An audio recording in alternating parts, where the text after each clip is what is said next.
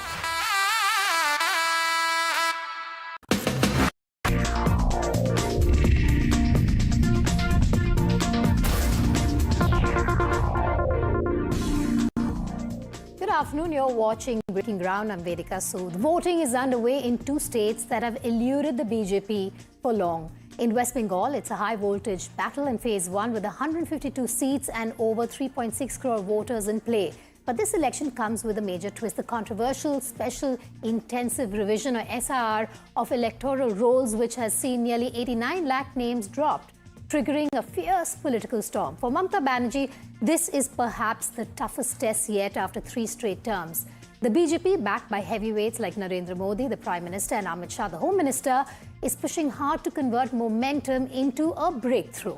From Nandigram to North Bengal, the message is clear. This is no ordinary election. It's a battle for control.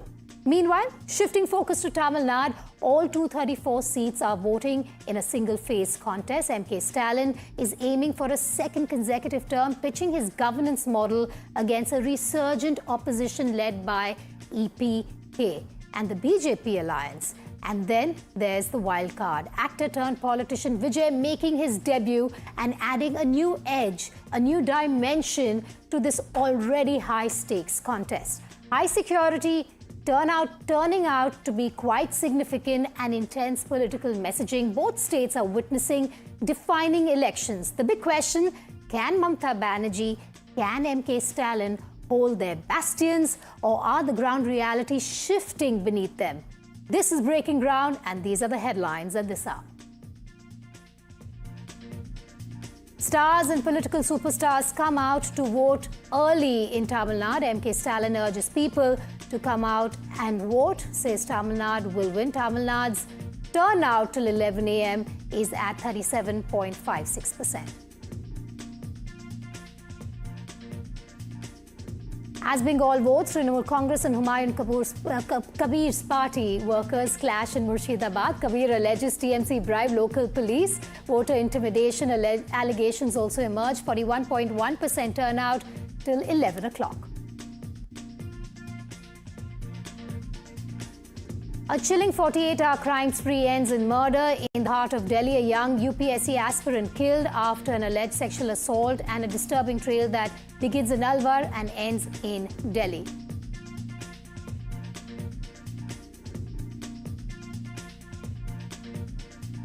Hormuz continues to be on fire. Iran media releases video of IRGC gunboats seizing one of the ships that was fired upon Wednesday.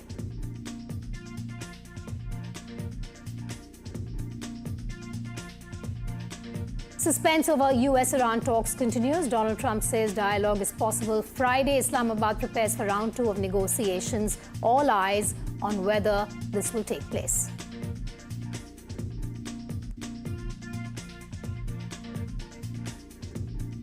NDTV.com dominates online. It is India's most visited English news website. NDTV.com has been the undisputed leader for 3 months in a row.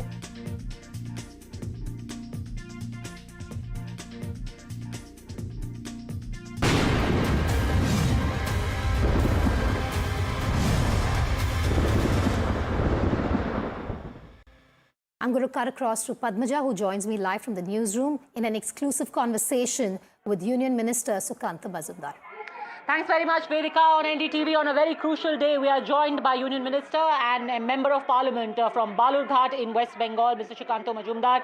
Sukanta ji, सबसे पहले तो मुर्शिदाबाद में जो हो रहा है, क्या कहेंगे उसके बारे में? आपने कहा था भय बनाम भरोसा का ये चुनाव है. क्या लोगों को भयभीत करने की कोशिश की जा रही है मुर्शिदाबाद के अंदर, जहां पर जिस तरीके की हिंसा बूथ में यहां झड़प हो रही है? देखिए, पश्चिम बंगाल की इलेक्शन में हमेशा ही वायलेंस का एक नंगा नाच हमने देखा. स्पेशली तृणमूल कांग्रेस जब से पावर में आया, उसके बाद से वायलेंस होते हुए हमने बहुत बार देखा. और हर इलेक्शन में, हो पंचायत का इलेक्शन हो, असेंबली का इलेक्शन हो या लोकसभा का इलेक्शन हो, हर इलेक्शन में वायलेंस होता ही रहा है. लेकिन मैं इस बार बोलूंगा कि relatively the number of violence is little bit less.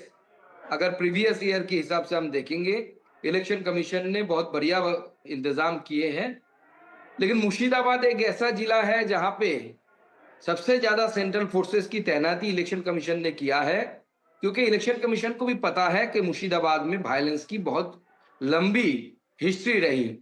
Left के समय भी मुर्शिदाबाद में बम फटे, इलेक्शन के समय, तृणमूल के समय तो फटते ही रहे हैं। कल डोमकल बोल के एक जगह है, असेंबली है, वहां पे बम फटा, जहाँ पे ओनली 15 to 20% हिंदूज है, बाकी सब माइनॉरिटी, सो कॉल्ड माइनॉरिटी, क्योंकि वही मेजोरिटी है वहां पे। तो आज हुमायूं कबीर साहब जब गए वहां पे, उनको भी रोका गया तृणमूल कांग्रेस के लोकल लीडरशिप के द्वारा। तो इस तरह की घटनाएं इलेक्शन के दौरान या किसी भी समय डेमोक्रेसी में एक्सेप्टेड नहीं है, और बंगाल को इस लिगेसी से बाहर आना पड़ेगा, क्योंकि पूरे देश में आज इलेक्शन के समय किसी भी स्टेट में इस तरीके की घटना नहीं घटती, सिर्फ बंगाल में घटती है। ये हमारे लिए बहुत शर्मसार कर देने वाली बात है, और हमें इससे बाहर निकालना है। डोमकल की घटना की हम तस्वीरें दिखाई रहे हैं, तूफानगंज से भी कुछ ऐसी खबरें आ रही हैं, कूच बिहार की 1-2 और सीटों में ऐसा बूथ पर झड़प की खबर आ रही है। क्या आपको लगता है कि कॉन्फिडेंस डेफिसिट हो सकता है वोटर्स में जब ऐसी तस्वीरें वो आज पोलिंग के दिन देखें? देखिए, रिलेटिवली मैं जो बार बार आपको जो पॉइंट दोहरा रहा हूं, देखिए उसमें रिलेटिवली अगर देखें तो पिछली बारों की इलेक्शन की तुलना में इस बार बहुत कम वायलेंस हुआ है, और कूच बिहार में भी लंबा हिस्ट्री रहा। कूच बिहार में शीतल कुची, सीताई, दीनहाटा, ये ऐसे असेंबली है जहां पे मारपीट होना आम बात बन गया था, या बन गई है रादर, मुझे ऐसे बोलना चाहिए। और यहाँ पे सारा जो वायलेंस करते हैं वो मूलतः टीएमसी के जो लीडरशिप है वो लेफ्ट फ्रंट से आया हुआ लीडरशिप है। वहाँ के जो सांसद है वो भी लेफ्ट फ्रंट का कभी पार्टी मेंबर था, फॉरवर्ड ब्लॉक का, वही तृणमूल कांग्रेस में आ गया। उनके बीबी सीताई में कैंडिडेट बनी है, वो भी लेफ्ट फ्रंट की लीडरशिप थी। तो वो जो लेफ्ट फ्रंट का जो ताकत है, जो तृणमूल कांग्रेस में बाद में शिफ्ट हो गया, वो वायलेंस करता है। कुछ बिहार में भी वायलेंस की हिस्ट्री रही, लेकिन वहां पे भारतीय जनता पार्टी के कार्यकर्ता लड़ रहे हैं। इलेक्शन कमीशन ने भी व्यवस्था ली है। इलेक्शन कमीशन को और भी थोड़ा फास्ट होना पड़ेगा, स्पेशली कुछ बिहार जैसे जगहों में। You know, the minister there is at pains to say that this time it is much lesser, and perhaps that's the reason why we see a very healthy turnout. 45%, अभी सुबह के 11 बजे तक ही 45%। पहले भी बहुत हाई वोटिंग होती थी सुकांतो मजूमदार, लेकिन छापा का वोट पड़ता था, कई सारे फेक वोटर्स जाते थे, बार बार ये आशंका जताई जाती थी। इस बार इतनी प्रेपरेशंस हैं और उसके बावजूद 45% वोटिंग ऑलरेडी हो गई है। क्या ये एक लहर है? देखिए, जनता तैयार बैठी है टीएमसी को हटाने के लिए। जनता वोटिंग कर रही है, आगे आए आप जितना समय जाएगा ये वोटिंग परसेंटेज और भी बढ़ेगा। वोटिंग परसेंटेज बढ़ेगा, और वोटिंग परसेंटेज इसलिए भी ज्यादा आएगा आपका क्योंकि टोटल वोटर में कमी हुई है। तो सिंपल एरिथमेटिक के द्वारा आपका वोटिंग परसेंटेज ज्यादा होगा इस बार। सिंपल एरिथमेटिक यही कहता है, उसके कारण भी वोटिंग परसेंटेज ज्यादा आ रहा है। और लोग भी, यहाँ तक कि जो माइग्रेंट लेबर है, जो दूसरे राज्यों में काम करते हैं, they also came to vote.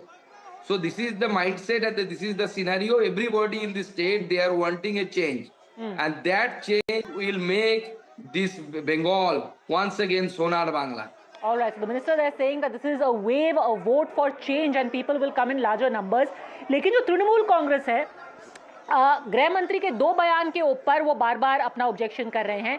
पहले जो गृह मंत्री ने अपनी एक रैली में ममता बनर्जी को कहा था कि ये दीदी इस बार वोटर्स को आप डरा नहीं पाएंगे, और दूसरा जो उन्होंने कहा था कि कलकत्ता को एक स्लम्स का शहर बना दिया है, झोपड़पट्टी का शहर बना दिया है।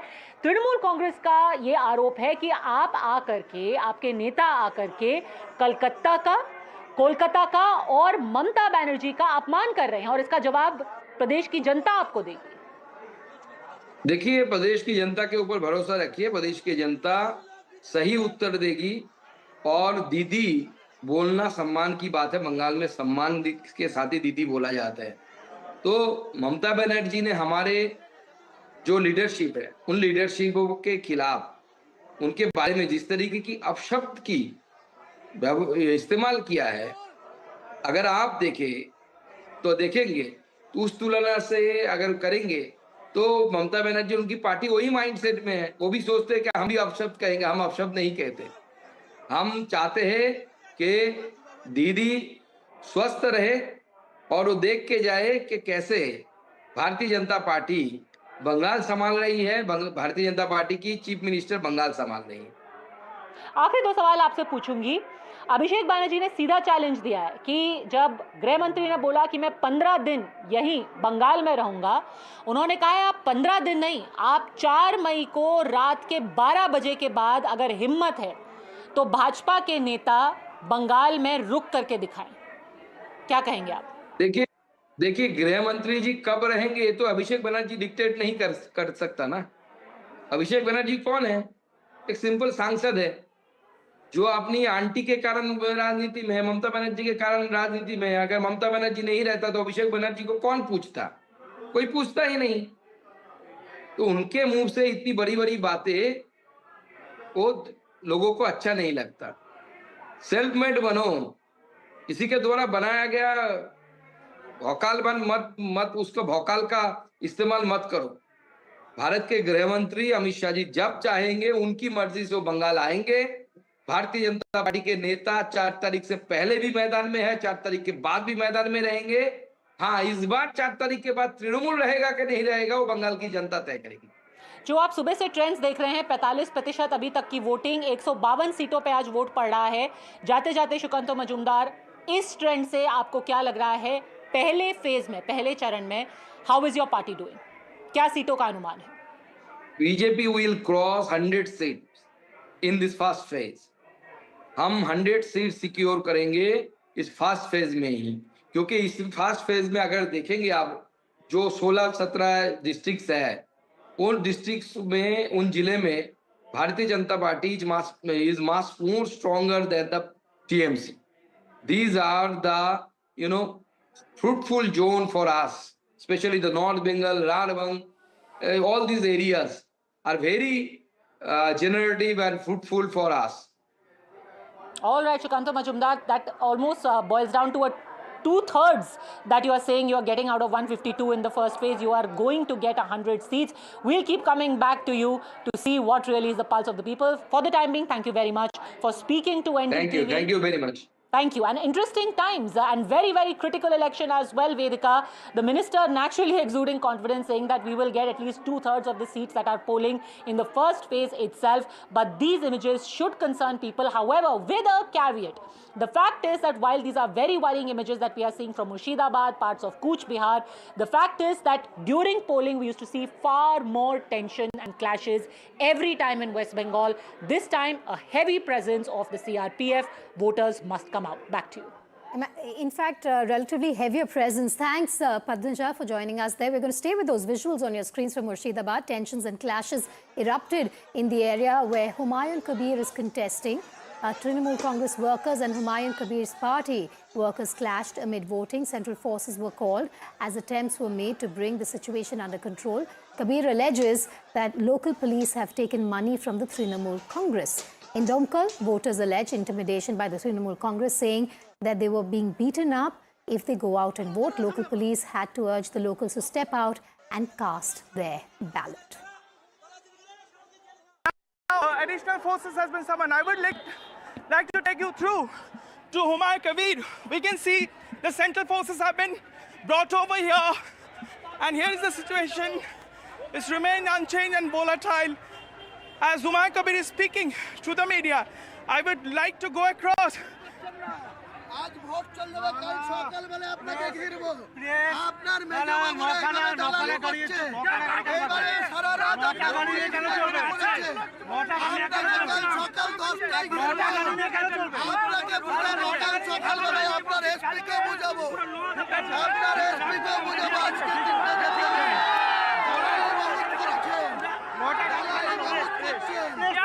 क्या हुआ है उन्होंने तो अलाउ को था पेश আমরা नहीं अलाउ को था আমরা पेश আছি अलाउ पेश के बोलুন না पेश के बोलুন আপনি पेश के बोलুন না আপনি পিছনে নিয়ে আপনি पेश के बोलুন আপনি पेश के बोलুন क्या हुआ है আপনার অফিসাররা দালালি করছে বন্ধ করুন নালে কালকে সকালবেলায় কৈফিয়ত আপনাকে দিতে হবে क्या हुआ है নওদা পুলিশের কিছু অফিসার হাবিব মাস্টারের সাথে টাকা খেয়ে এখানে নাকেটলি দালালি করছে আর সাধারণ মানুষের উপরে रोकेंगे तो रुकने के लिए तो आया कितना हिम्मत है आने दीजिए ना इतना बहादुर आदमी है आने दीजिए मैं रुकने के लिए आया खुद वायलेंस इलेक्शन क्या हो सकता है पश्चिम बंगाल में? ये तो देख रहा है यहाँ गोलमाल किया था 21 में किया पंचायत में किया इस बार गंडगोल नहीं है गुंडा सब घर में नहीं है छप्पा क्या होगा जो इलेक्शन कमीशन का इस बार बहुत ज्यादा नहीं है स्कोप नहीं है और नंदीग्राम में क्या आपका स्थिति क्या दिख रहा है कितना मार्जिन पता कर लीजिए Ritik joins us from Murshidabad at this point. Ritik, just take us through what's happening on the ground. We've seen violence in the first few hours of voting in round one. Has the EC stepped in? This is a face-off between the police and Humayun Kabir as well as the TMC. Let me break down what exactly happening in past 2 hours. The situation over here in Noida remain unchanged, simmering, boiling. And some time before now, Humayun Kabir's car, one car in his cavalcade, which was vandalized, stone-pelted, police resorted to lathi charge. There was a scuffle between protesters, mostly from the Trinamool Congress and the Humayun Kabir supporter, as Humayun Kabir, after following a huge, a long time, dharna, when he decided to move further, his vehicle was vandalized. People coming out of on the streets, they pelted stone. Now we are bringing live broadcast from Noida area, where the Humayun Kabir's cavalcade is moving. Remember, since this morning, as he arrives Noida, touring after this Rajinagar area, his vehicle and his movement was allegedly stopped by TMC-led goon. We spoke to that there is police in action. He also alleged the inadequate deployment of the central forces. As you can see now in this tension-torn area where this cavalcade of Humayun Kabir is now passing through. Now what we are given to understand since this morning, there are allegations from the TMC and especially from the candidate, TMC candidate. He alleged that Humayun Kabir tried to create tension over here after arriving in Noida, and what we are given to understand, and Humayun Kabir also alleged that the TMC-led goons, they intimidated voters, and hearing that information once he reached Noida, and they also attacked them. They stopped their movements, and then it resorted to lathi charge. It resorted to war of words, then scuffle between two groups. Police had to brought in additional forces and additional central forces also. Now what we are given to understand, following a heated argument and the stone pelting incident reported over here, one car which was part of Humayun Kabir's convoy, it was vandalized, it was ransacked, and it was stone pelted. Then soon after that, police resorted to lathi charge to disperse the crowd and to make way for Humayun Kabir. Remember, the Humayun Kabir, who could be a major factor in Murshidabad this time, is contesting from both Noida and Rajinagar seats. And he, while speaking to NDTV this morning, he claims that he would be the kingmaker in these elections, and he will ensure the forming the government would be decided from Murshidabad. And perhaps he also claimed that the next government will be ruled from Murshidabad this time. And soon after that, once he reached Noida area, as we bring this live broadcast to this densely populated area of Noida, what we can see now, Humayun Kabir is moving forward towards the other booths of the Noida area. Back to you. All right, Ritik, stay safe. We'll keep coming back to you for more, but that's the latest that Ritik is reporting on from Murshidabad area. Now, the first phase of polling is underway in West Bengal. Voting in the state is underway across 152 constituencies spanning 16 districts. Early trends indicate a 41.1% voter turnout. Let me just tell you what the total turnout was in Bengal the last time over. It was 82.29%. In the first phase, as of now, it stands at 41.1% till about 11 o'clock this morning. Leaders like Suvendu Adhikari, Dilip Ghosh and Agni Mitra Paul cast their vote early in the morning. As leaders and citizens cast their vote, the question remains, can the BJP storm the Trinamool Congress bastion with top leadership leading the charge? At the center of it all, Mamata Banerjee spearheading what's being billed as the biggest Bengal battle. Several big poll flashpoints in Bengal have been seen, from voter list controversies linked to SR deletions to the politically charged infiltration debate. Women's safety remains a key concern, alongside allegations of syndicates and the cut money row.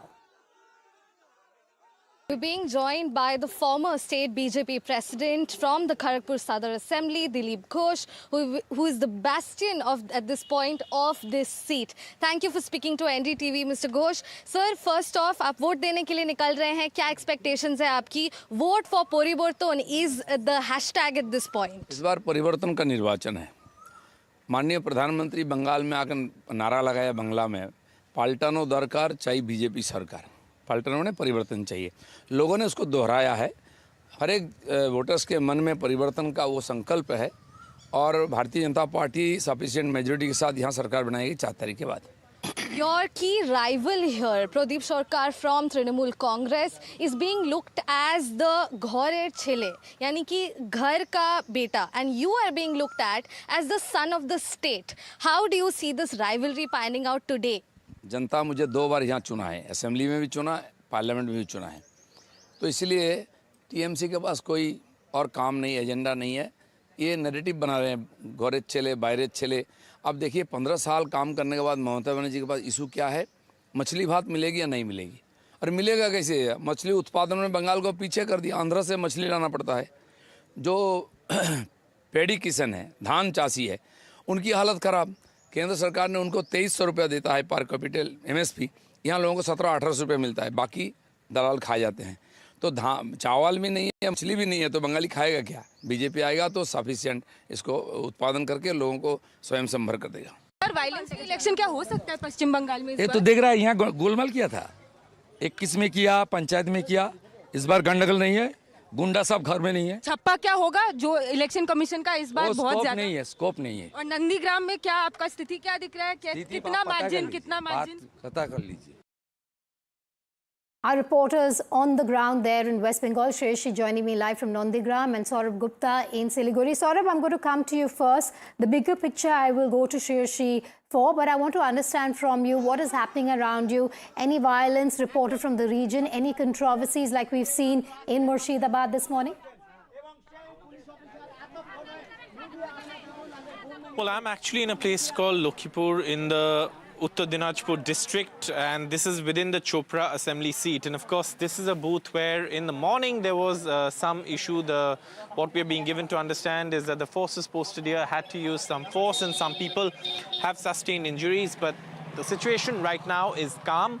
Additional forces have been rushed in here, including the RAF, the Riot Control Police are also on standby right here around this booth. So right now things are calm, but this place did notice some flare-up in the morning when a little after voting began, and that's why we arrived here. But at this point, things have seemed to have been brought under control.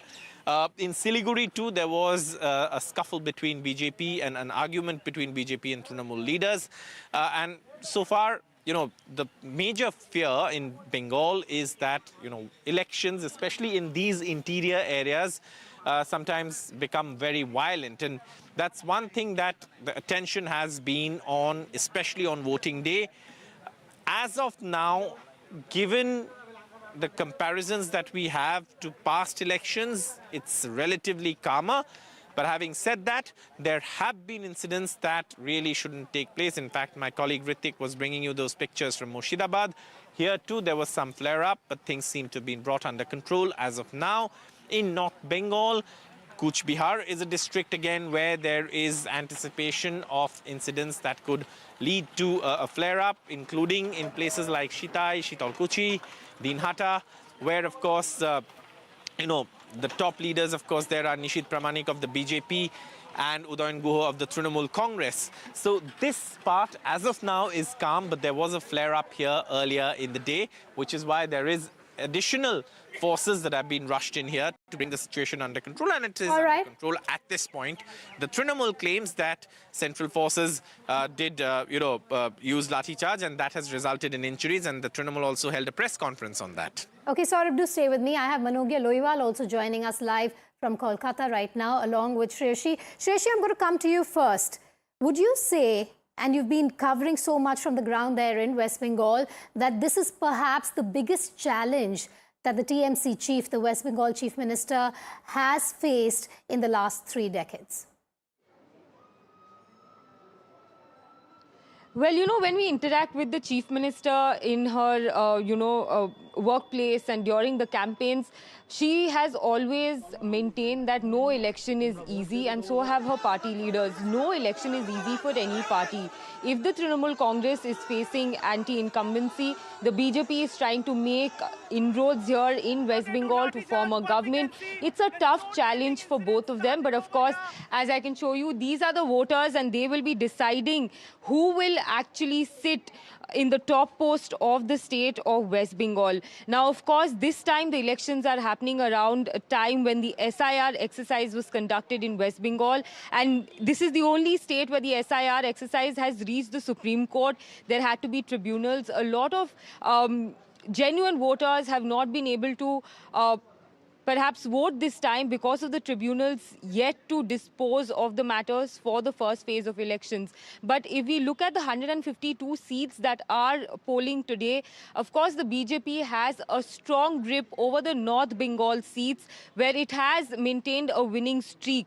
But again, it's difficult to compare a Lok Sabha election and a Legislative Assembly elections. But in the Lok Sabha elections, the Trinamool Congress gained ground, and we did see that the number of MPs from the BJP fell to 12 from an 18, and the Trinamool Congress vote share had increased. Now, West Bengal has layers of, various political ideas before, the actual results really come out. But West Bengal, whenever has voted for change, it has been a seismic change. It's not been, just any other change. We've seen the 34 years of left regime. A lot who are voting this time have only seen the left regime, and now the Trinamool Congress here. But of course, at the core of this political fight between the BJP and the Trinamool Congress, it is the Bengal's identity, culture. Yes. And of course, as the BJP has been harping, the law and order situation and the border situation along West Bengal.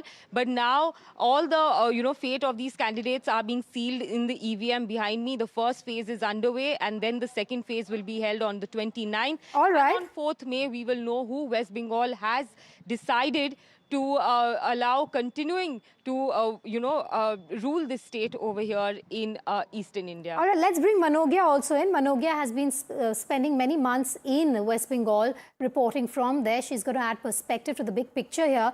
Manogia, you just heard Shreyoshi talk about the key issues. We've already been through them. I want to understand from you at this point, Manogia, if you can hear me, why is this a high-stakes battle even compared to the previous election? We seem to have lost the line there with Manogia. I'll put that question to Shreyashi. Shreyashi, if you could take that question for me. Why is this a high-stakes battle compared to even 2021? I mean, look at us. We are here on the first phase of elections in West Bengal. The Prime Minister has arrived from New Delhi. He will be holding 2 sabhas and then a roadshow in Howrah today. The Home Minister is camping in West Bengal. He is at the BJP party office in Kolkata, and he is here to stay till the 27th of April. On the other hand, Chief Minister Mamata Banerjee is concentrating on her constituency. Today, she will be holding a Padyatra in Bhawanipur. So all the roads lead to Bengal for the top brass of both the BJP and the Trinamool Congress. Why is this a high-stake battle? On one hand, Trinamool Congress Supremo Mamata Banerjee has been echoing and speaking out against the centre, save the democracy. We saw her sit on a dharna. We saw her go inside the Supreme Court fighting against the SIR. So she's really held that street fighter image of hers here in West Bengal, almost like protecting the citizens of the state from the BJP. The BJP has not ever formed a government here in West Bengal, so it is equally an high stake. In 2021, the BJP's nara was "Is baar 200 par." They were stalled at 77 by the Trinamool Congress, but back then the situation was different. Prashant Kishore was part of the IPAC.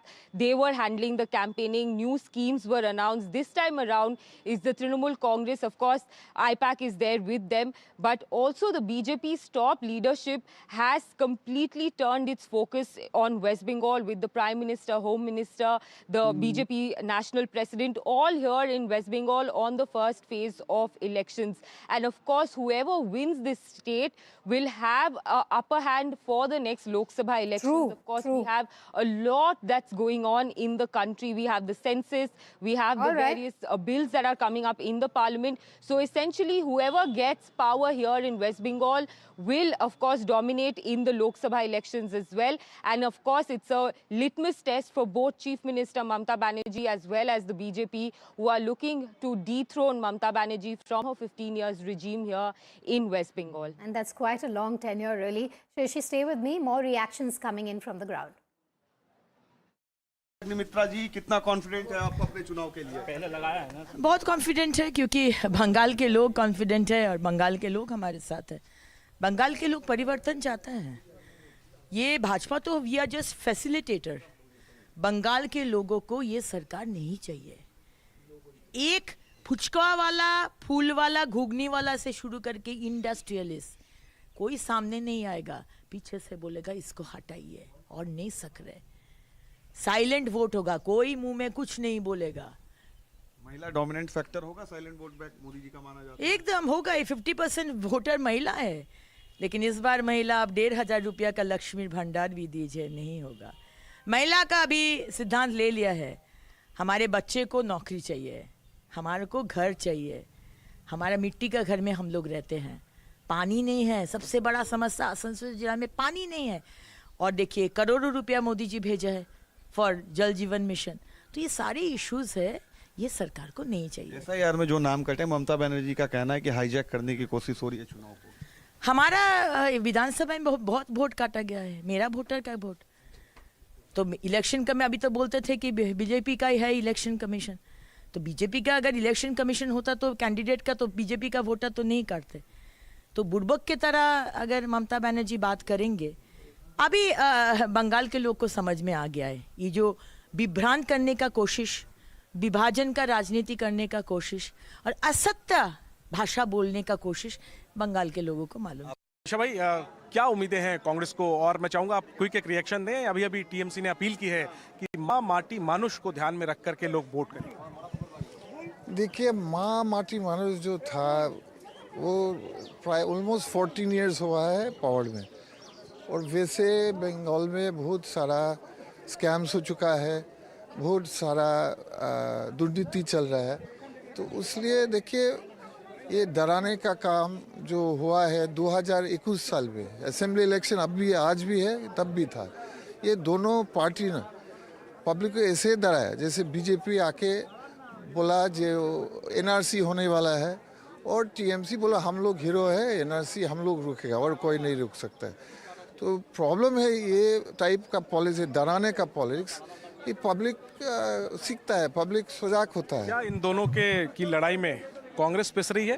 Congress का अस्तित्व एक तरीके से खत्म है। पिछली बार खाता नहीं खुला, इस बार खाता खुलेगा? नहीं, उसलिए हम बोला जाता है जो चीज़ खो चुका है वेस्ट बंगाल में वो है परिसेवा और उन्नयन।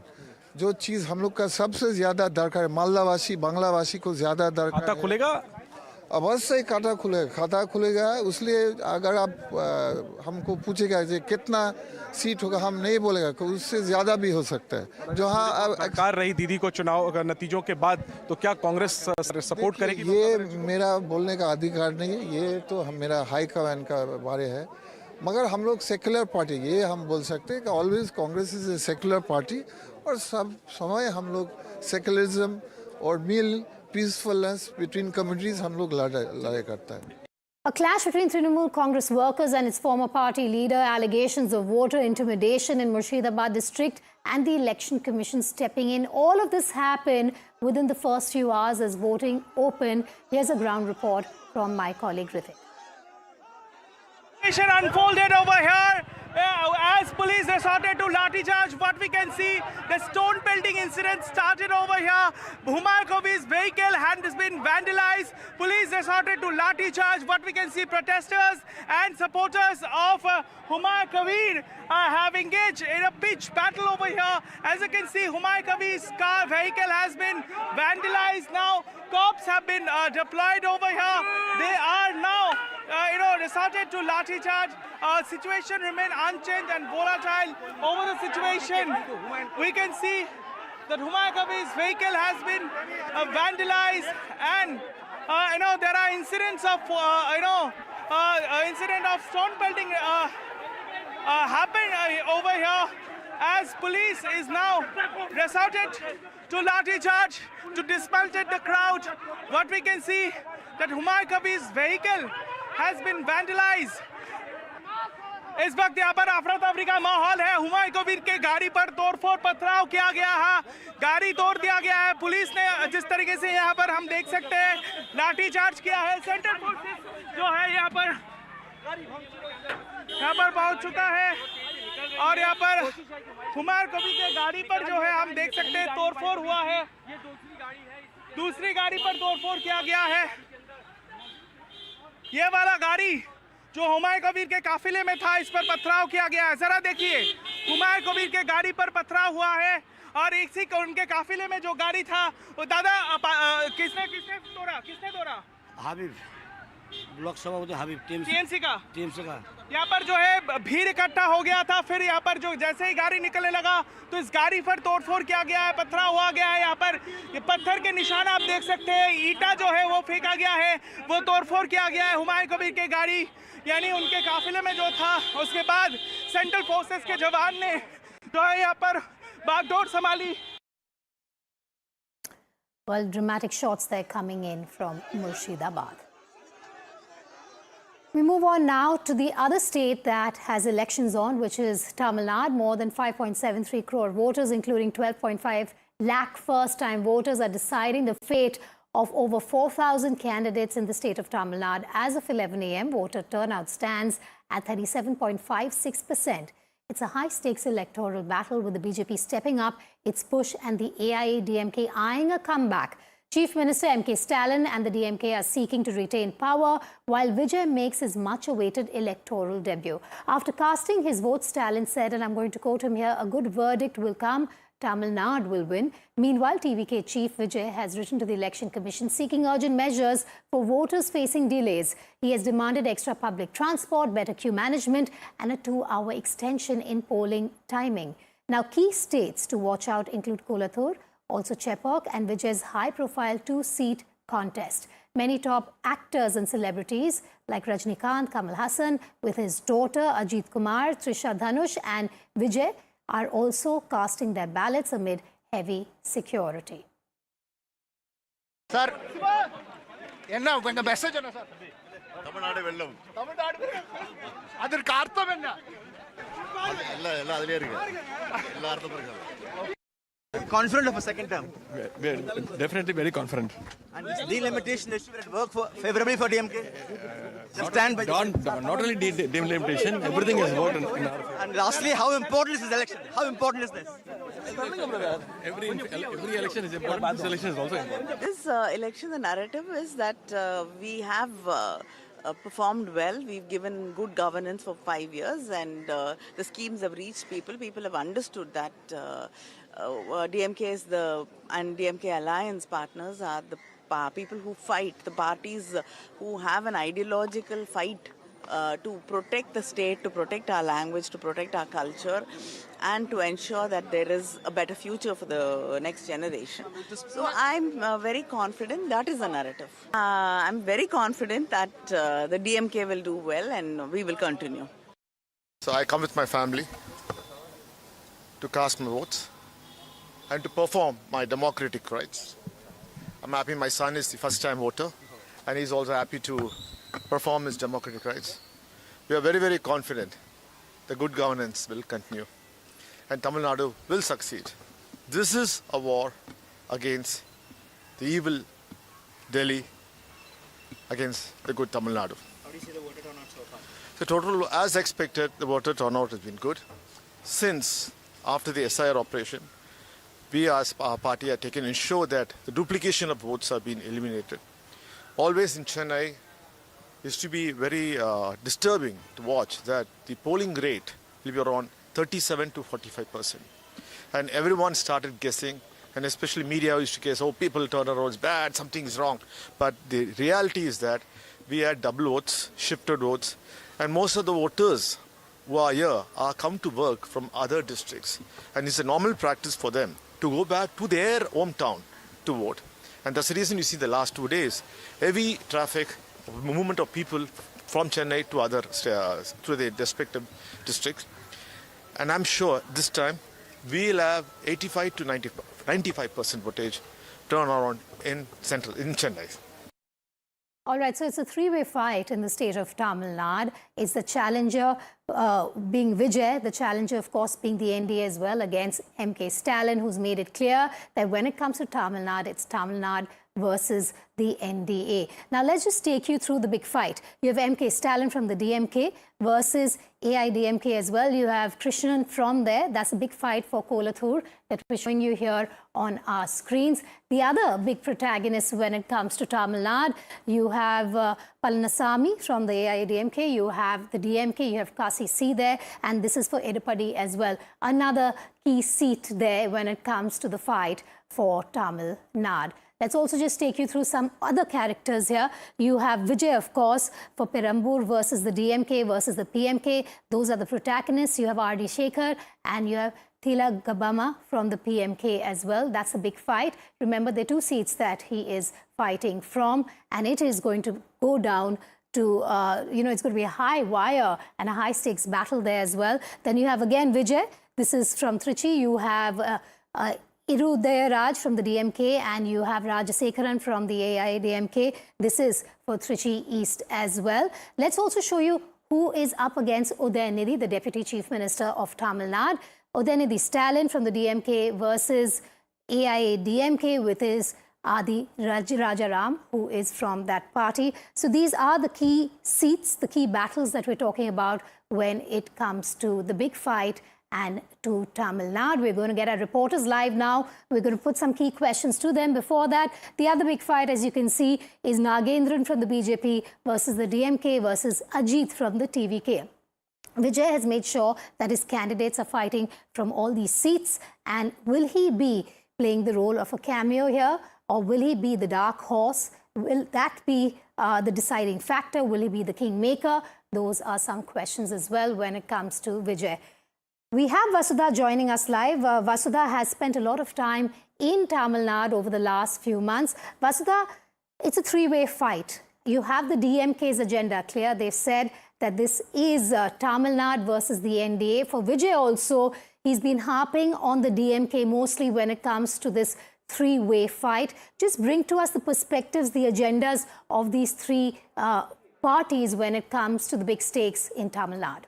Well, Vedika rightly said this is an election that Tamil Nadu has not seen before. It's a very different, unique kind of an election because this is not a bipolar contest between DMK and AIDMK. The X factor is Vijay. While everybody has been talking in terms of vote share, what's happening in Tamil Nadu is also quite unprecedented. There is a certain surge in sentiment for Vijay. We're not very sure if all of that is going to turn into votes, but what we understand for sure that he has made the election very localized. So the contention that DMK was basing this election on, making it state versus center, did not really happen. Even the delimit debate came much later in the campaign, which is why this election in Tamil Nadu, after a long time, has become very localized on anti-incumbency, resting on what the Dravidian parties have been able to achieve in the last 60 years. So it's not just the popularity of Vijay, but also combined with it the kind of frustration that people have had with both Dravidian parties in the last 60 years. So that becomes a potent force. Other than that,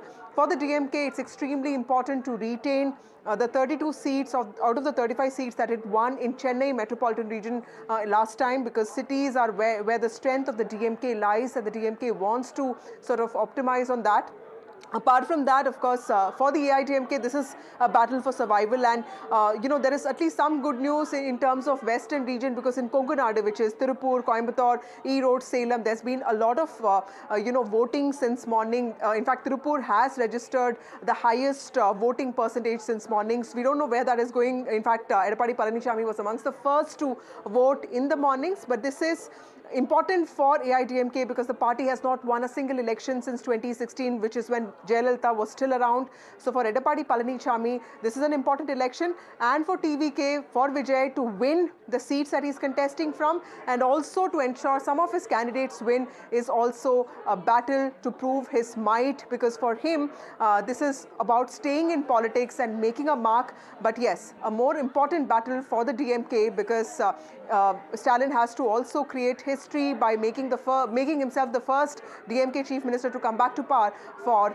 a consecutive term. All right, so much at stake clearly. We've got Vasudha giving us the big picture perspective from the newsroom. I want to go to the ground as well. Radhika Ramaswamy joining me live from Chennai. Radhika, the voting percentage till about 11 o'clock stands at about 37.56%. Just take us through what you've been seeing through the morning. Like we've been saying, this is a high-stakes battle. It's a three-way battle. We've got perspective from Vasudha, but I want to understand the mood on the ground from you at this point. That's right, Vedika. This is a three-way battle, a high-stakes battle as far as the state of Tamil Nadu is concerned. In fact, I am in Perambur constituency. Perambur is, of course, the talk of the town, the talk of the state, simply because it is actor Vijay who is contesting from Perambur. And you can see the crowd here. It speaks for itself. There is a lot of, there are a lot of volunteers here, help desk, as well, that has been put up in this particular constituency. It's not exactly a completely an urban constituency. It is a semi-urban / rural constituency, which is somewhere in the outskirts of Chennai, or rather a little far from the city of Chennai. But this is the constituency from where Vijay is contesting. Again, to interrupt you there, because we're going to cut across live to Bengal, where the campaigning for the second phase of the assembly elections is in full swing. Prime Minister Modi is speaking in Krishnanagar. Let's cut across. जो इस चुनाव में उम्मीदवार है, उनसे मेरा आग्रह है, जो कैंडिडेट है वो जरा आगे आ जाए। जो उम्मीदवार है इस चुनाव में, असेंबली का चुनाव जो लड़ रहे हैं, मैं जरा हमारे उन उम्मीदवारों को मिलकर के आता हूं। बोले भारत माता की।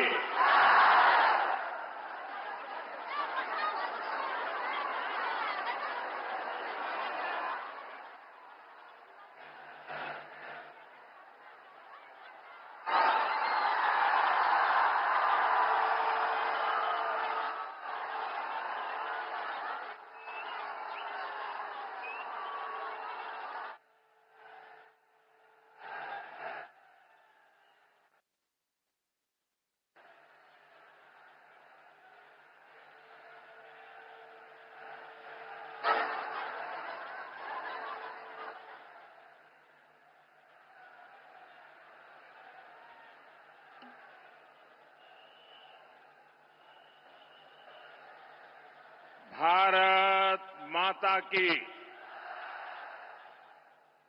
हरे कृष्णा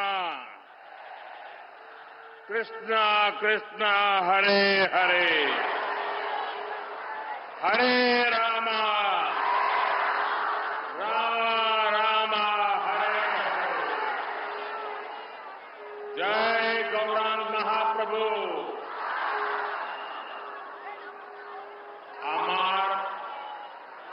সকল বাঙালি ভাইও বোনেদের আমার আন্তরিক শুভেচ্ছা।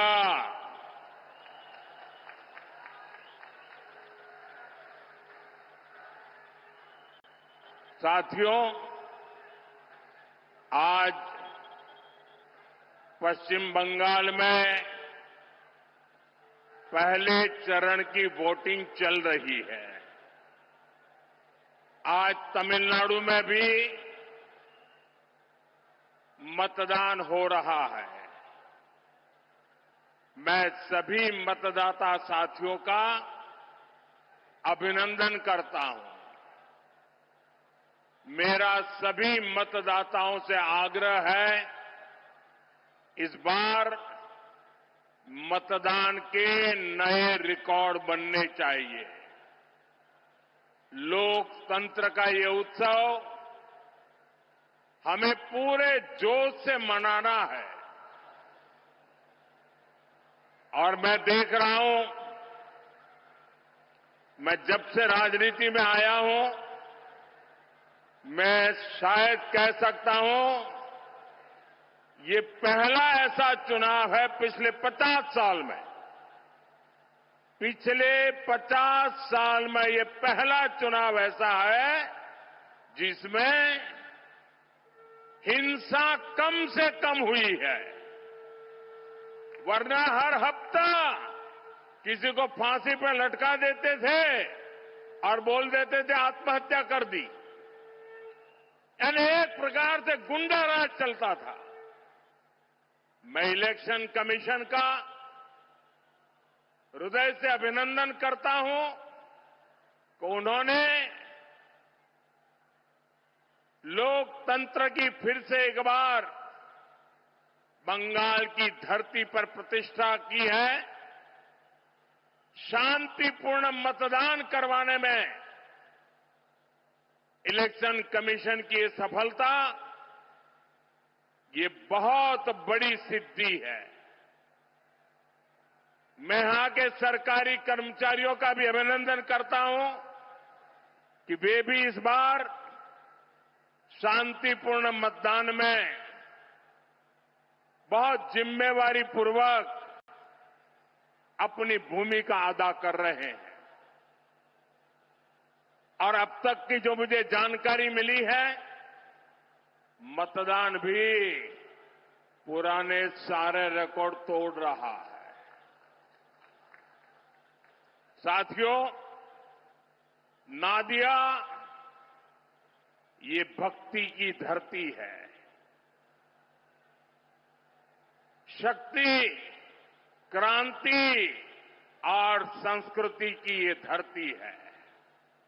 और आज इस धरती पर मैं परिवर्तन की आंधी देख रहा हूं। ये परिवर्तन की आंधी है।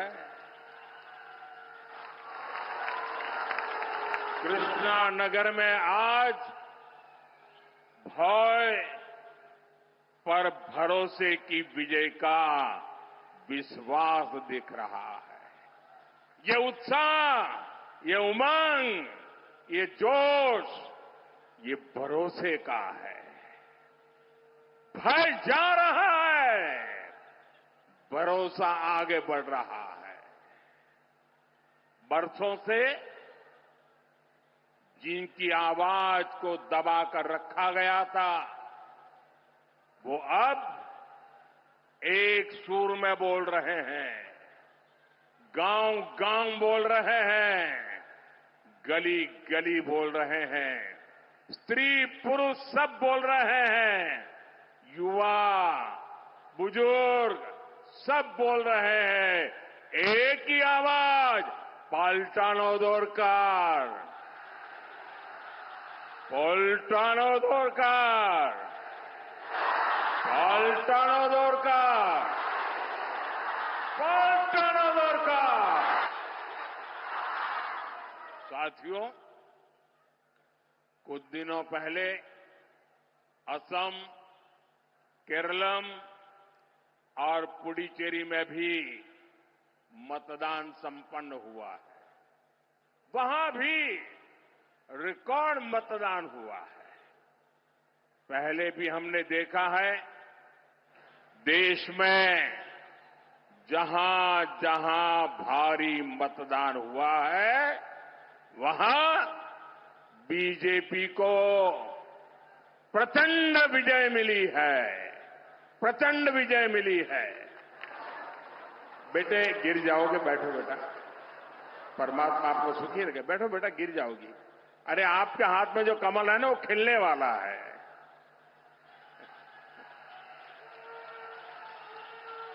बैठो बेटा, कहीं ऐसा है आप बैठिए अपनी जगह पे, कहीं चोट लग जाएगी। साथियों, जहां जहां यह स्थिति बनी, विजय प्राप्त हुआ है। इसलिए बीजेपी एनडीए की विजय का परचम पूरी शक्ति से लहराना है। ये लहराने वाला है। कमल खिलना तय है। 4 मई को बंगाल में भी बीजेपी की विजय का जश्न होगा।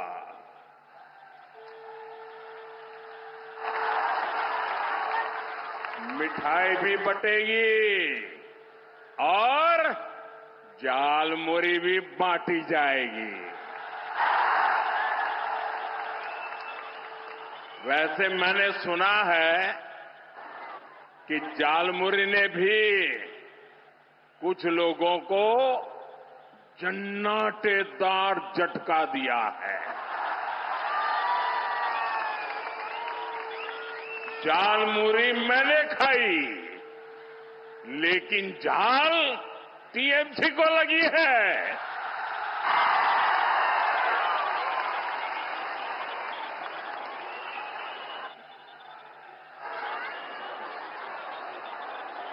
साथियों, यहां तो टीएमसी के विधायकों, मंत्रियों, लोकल नेताओं और इनके सिंडिकेट के खिलाफ इतना गुस्सा है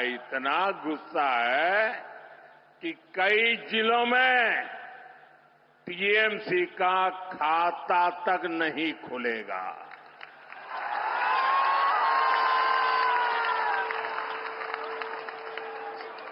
मैं बिल्कुल विश्वास से कहता हूं, मैंने इस बार बंगाल में बहुत दौरा किया है और जो उत्साह देखा है, माताओं बहनों में जो जुनून देखा है, और इसलिए तृणमूलेर जावा निश्चितो, तृणमूलेर जावा निश्चितो। साथियों, 15 साल पहले वाम के विरुद्ध जनता ने बिगुल फूंका था। आज तृणमूल के जंगल राज के विरुद्ध बंगाल की जनता हर गली मोहल्ले में शंख फूंक रही है। जनता जनार्दन मैदान में है। मैं देख रहा हूं, ये चुनाव हम लोग नहीं लड़ रहे हैं, न मोदी लड़ रहा है, न मेरे साथी लड़ रहे हैं। इस बार बंगाल का चुनाव बंगाल की जनता जनार्दन लड़ रही है। चुनाव का नेतृत्व बंगाल की जनता जनार्दन के हाथ में है। मैं जहां भी जा रहा हूं, लोग एक ही बात कहते हैं कि अब बहुत हो गया, इनफ इज इनफ, और नॉय, अनेक खोलो, और नॉय। 15 साल बाद ये साफ साफ दिख रहा है, बंगाल के किसान खेत से लेकर मंडी तक हर भय से मुक्ति के लिए वोट दे रहे हैं। बंगाल के सरकारी कर्मचारी टीएमसी के भय से बाहर निकलने के लिए वोट दे रहे हैं। बंगाल के डॉक्टर भय से मुक्त होकर एक बेहतर सिस्टम के लिए वोट दे रहे हैं। यहां के वकील सच्चा न्याय दिलाने के लिए वोट दे रहे हैं। शिक्षक भय मुक्त स्कूल, कॉलेज और यूनिवर्सिटी के लिए मतदान कर रहे हैं। दुकानदार, रिक्शा वाले, टैक्सी वाले टीएमसी के सिंडिकेट से मुक्ति के लिए वोट कर रहे हैं। और बंगाल की पुलिस भी गुंडों से आदेश लेने के बजाय जनता की सेवा के लिए वोट डाल रहे हैं। यानी बंगाल में हर क्षेत्र, हर वर्ग अब बीजेपी के भरोसे को एक मौका देना चाहता है। हर कोई कह रहा है भय आउट, भय भय भय भरोसा भरोसा बीजेपी को बीजेपी को बीजेपी को।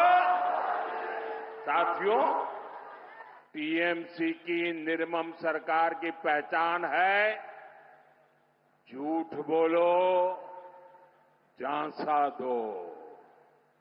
15 साल के इनके हर वादे आधे अधूरे हैं।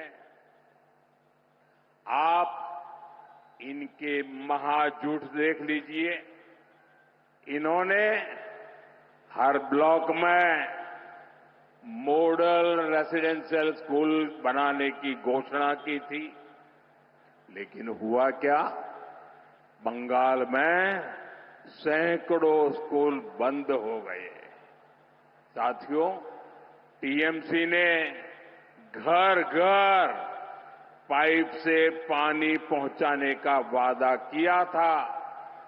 हर घर नल तो नहीं पहुंचा, लेकिन जल भराव का गंदा पानी आपके घर द्वार तक जरूर आ गया। साथियों, टीएमसी ने 10 लाख एमएसएमईज और हजारों बड़े उद्योग लगाने का वायदा किया था, लेकिन बीते सालों में यहां हजारों फैक्ट्रियां बंद हो गई, जूट मिलों में ताले लगा दिए गए। साथियों, यहां आप सभी को अस्पताल से जुड़ी कितनी सारी परेशानियां हैं। टीएमसी की दुर्नीति ऐसी है कि इन्होंने कल्याणी एम्स के लिए भी कदम कदम पर रुकावटें डाली, लेकिन बीजेपी सरकार ने इसके बावजूद एम्स पूरा किया और आज ये एम्स आपको अपनी सेवाएं दे रहा है। लेकिन साथियों, तृणमूल के दुबुलिया के टीबी अस्पताल के साथ क्या किया, ये आप सभी जानते हैं।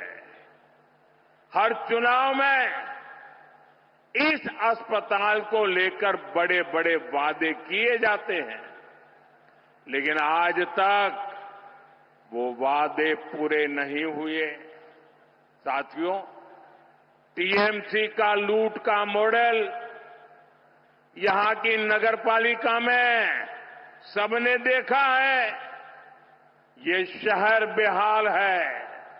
सड़कें, ड्रेनेज, नदी से होने वाला कटाव, यानी चारों तरफ परेशानियां ही परेशानियां हैं। लेकिन टीएमसी के लोग सिर्फ लूटने में ही बिजी है। साथियों, कृष्णा नगर की पहचान यहां की नदियों से है। जलंगी नदी, जिसे हम प्यार से खोरे कहते हैं, आज बहुत बड़ी स्थिति में पहुंच गई है। अंजना नदी को तो लैंड माफिया ने चुरा ही लिया है। निर्मम सरकार में नदियां भी सुरक्षित नहीं है। साथियों, टीएमसी का ये महाजंगल राज अब नहीं चलेगा। এইসব চলবে না। এইসব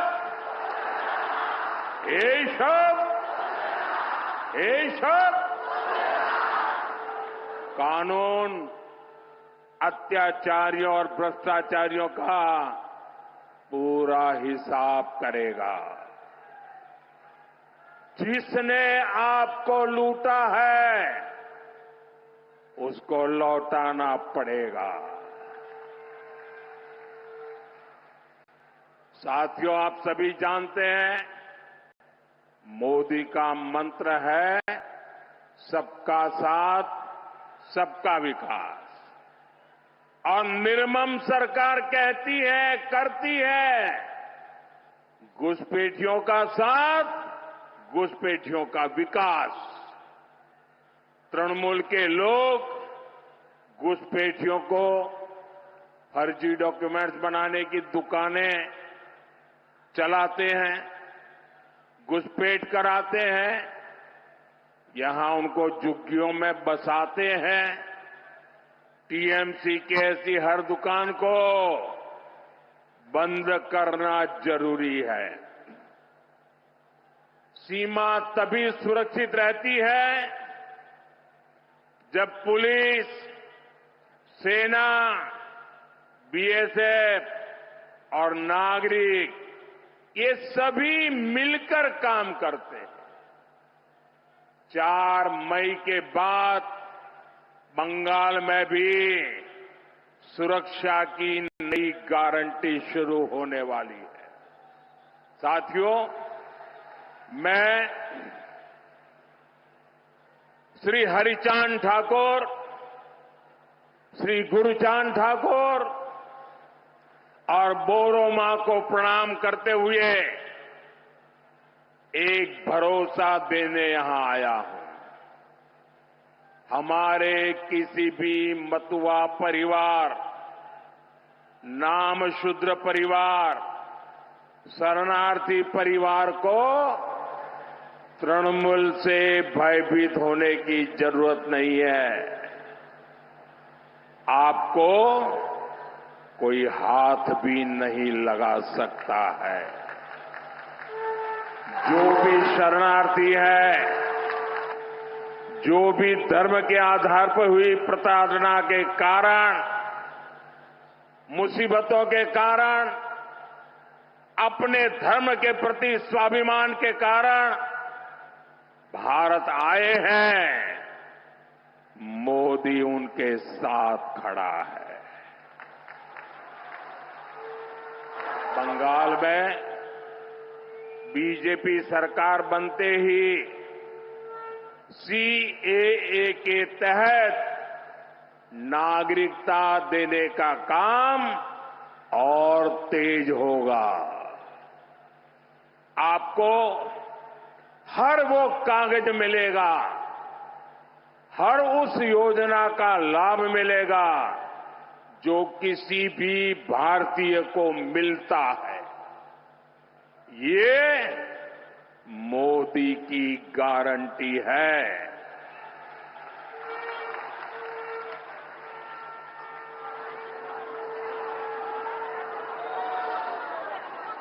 साथियों, टीएमसी के महाजंगल राज का बहुत बड़ा नुकसान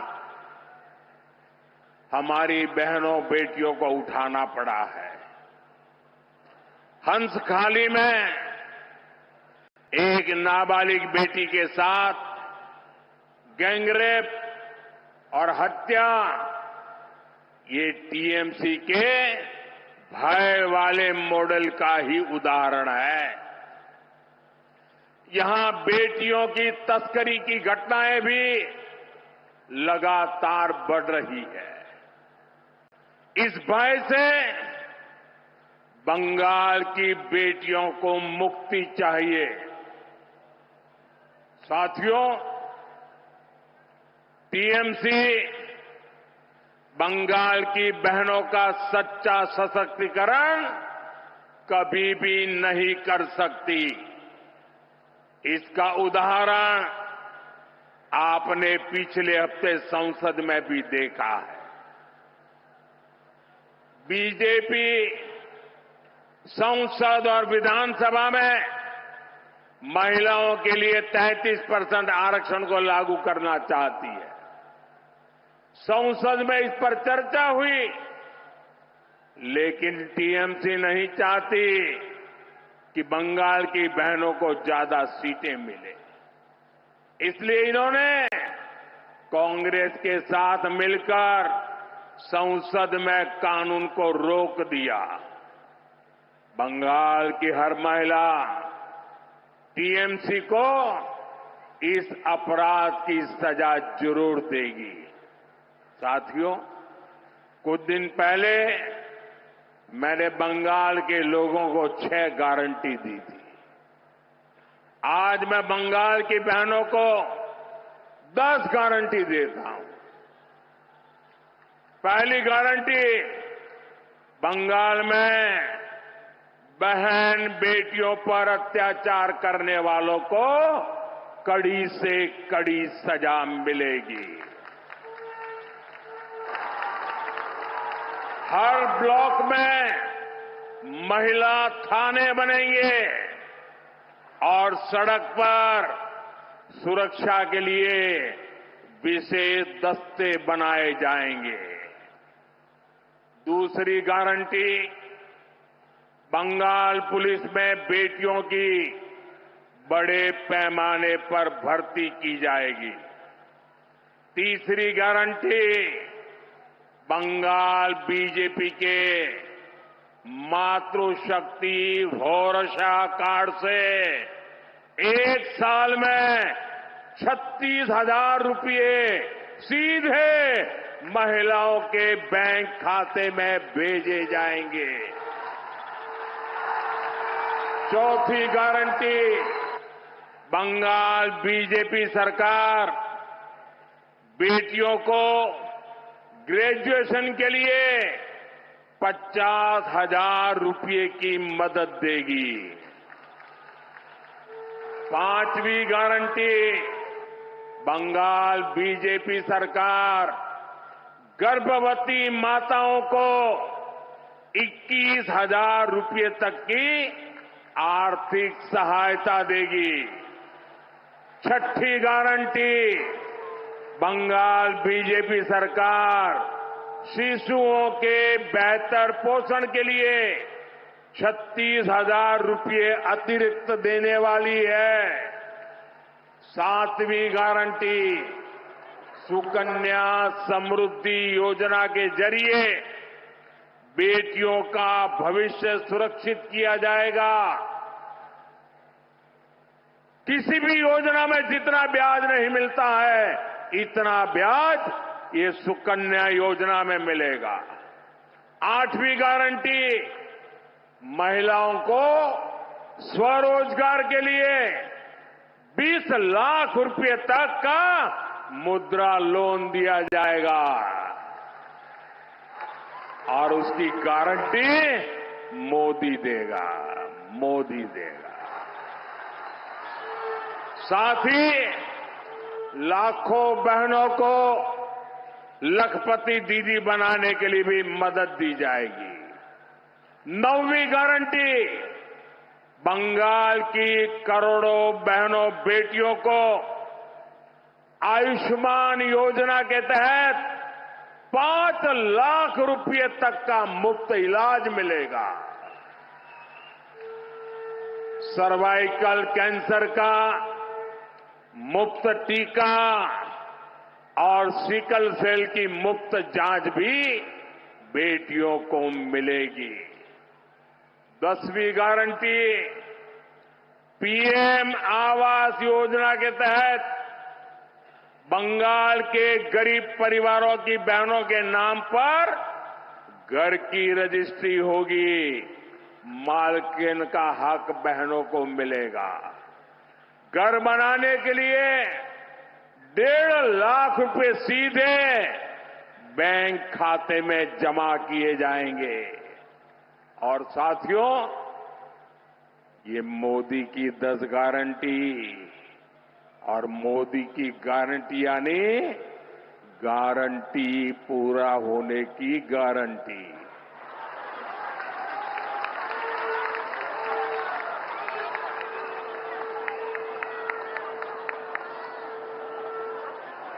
साथियों, यहां कृष्णानगर के घुरने के कलाकार का दर्द किसी से छिपा नहीं है।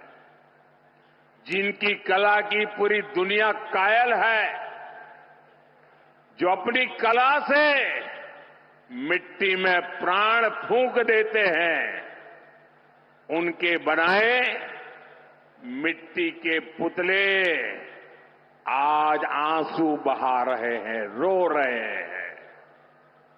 और यहां की निर्मम सरकार ने उन्हें क्या दिया? टीएमसी सरकार ने उनके जीवन को बेजान बना दिया है।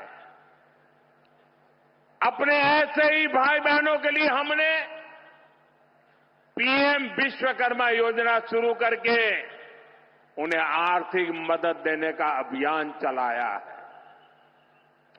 लेकिन यहां की सरकार विश्वकर्मा योजना को बंगाल में लागू नहीं होने दे रही।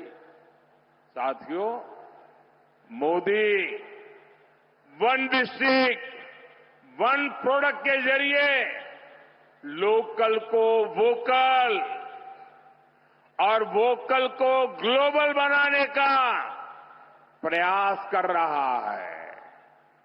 वहीं निर्मम सरकार ने पूरे बंगाल में एक ही काम किया है।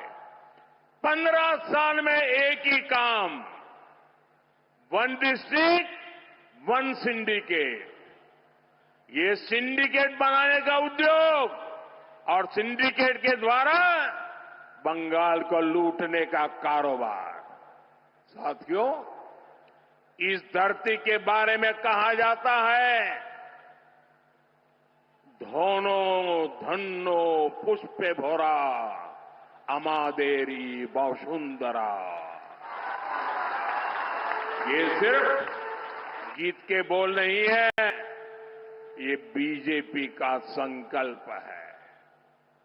बीजेपी सही मायने में बंगाल को समृद्धि का प्रदेश बनाना चाहती है। हमारे आलू किसान, हमारे धान किसान और हमारे जूट किसान, जूट श्रमिक, मैं सभी को भरोसा देता हूं कि आपकी हर समस्या का ईमानदारी से समाधान किया जाएगा। साथियों, कृष्णा नगर में ही खेड़ी साहब की वो कोठियां थी जहां हमारे किसान भाइयों को नील की खेती के लिए जंजीरों से बांधकर कोड़े मारे जाते थे। और मैं आज कृष्णा नगर में देख रहा हूं, जैसे हमारे पूर्वजों ने गुलामी की जंजीरें तोड़ी थी, वैसे ही बंगाल की जनता निर्मम सरकार की बनाई भय की बेड़ियों को तोड़कर फेंकने जा रही है। मैं आपको विश्वास देता हूं, डबल इंजन सरकार डबल तेजी से बंगाल का विकास करेगी। इसके लिए इन सभी साथियों को हर बूथ पर विजयी बनाना होगा। बनाएंगे, हर बूथ पर जाएंगे, एक एक मतदाता को समझाएंगे, मतदान कराएंगे, बूथ को जीतेंगे। मैं एक बार फिर इतनी विशाल संख्या में आने के लिए आपका बहुत बहुत आभारी हूं। दोनों मुट्ठी बंद करके मेरे साथ बोलिए, भारत माता की, भारत माता की, भारत माता की, वंदे वंदे वंदे वंदे वंदे वंदे। बहुत बहुत धन्यवाद।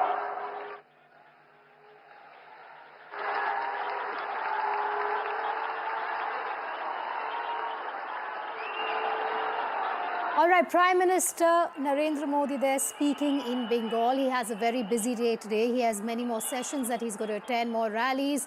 and he will also be in Bengal in a couple of days again from now, where there will be, according to sources, a Padyatra that he will be a part of. There are 10 guarantees by the Prime Minister here to the women, to the people of Bengal. That includes security and safety, more women in Bengal police force, 36,000 a year to women, 50,000 to girls for graduation, 21,000 rupees for pregnant women, 36,000 a year for children's nutrition, and also the Sukanya Yojana. He also talks about a 20 lakh loan, up to a rupees 20 lakh loan for business, 5 lakh free treatment under Ayushman free cervical vaccine, and 1.5 lakh to poor women to build homes. So that's the guarantee, from a 6-point guarantee now to 10 guarantees to the women of Bengal. Slipping into a short break. We'll be back in moments from now.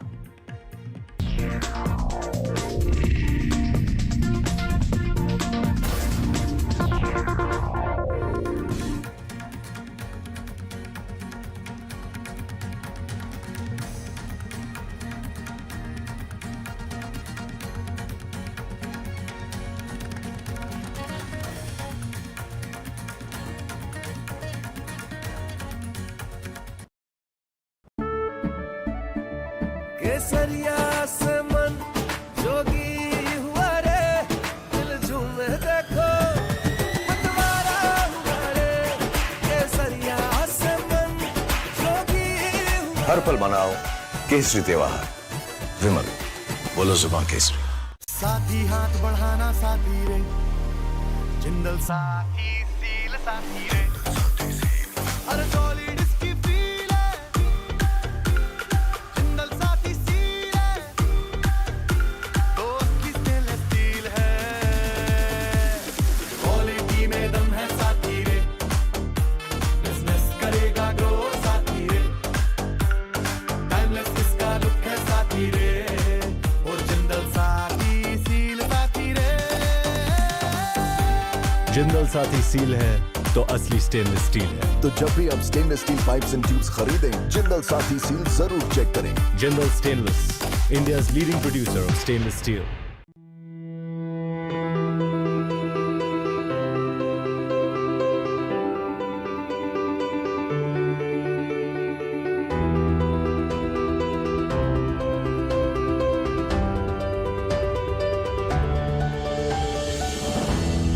शिक्षा और अनुसंधान। What seems settled for me is unfinished business. So I rewind, I pause, I reflect, I dig until what's buried stands up to be counted. Breaking ground, not just headlines, the meaning behind them. This is Breaking Ground with me, Vedika Sood. The man behind Roaring Lion. Can you say a word? Israel's warfighter Prime Minister on NDTV. I spoke to our great friend, Prime Minister Narendra Modi, spoke to him at length yesterday, thanked him for his standing with Israel, standing for the truth, and for the enormous friendship of the people of India. They are much admired and loved in Israel, and I won't get into the details of the conversation, but I've spoken to him and I've spoken to many other leaders in the region and beyond. Thank you. First word since he declared war on Iran. Just behind me, Prime Minister Benjamin Netanyahu. An NDTV world exclusive.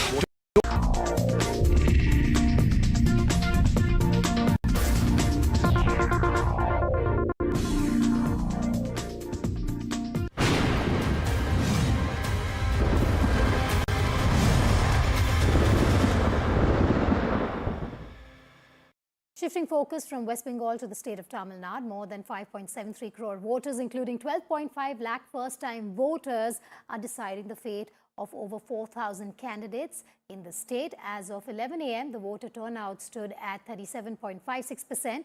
It's a high-stakes electoral battle, with the BJP stepping up its push and the AIA-DMK eyeing a comeback. Chief Minister M.K. Stalin and the DMK are seeking to retain power, while Vijay makes his much-awaited electoral debut. After casting his vote, Stalin said, and I'm going to quote him here, "A good verdict will come, Tamil Nadu will win." Meanwhile, TVK Chief Vijay has written to the Election Commission seeking urgent measures for voters facing delays. He has demanded extra public transport, better queue management and a 2-hour extension in polling time.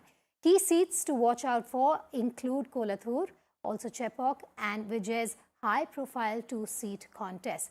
Many top actors, celebrities like Rajnikant, Kamal Hassan with his daughter Shruti Hassan, Ajit Kumar, Trisha, Dhanush and Vijay and others are casting their ballots amid heavy security.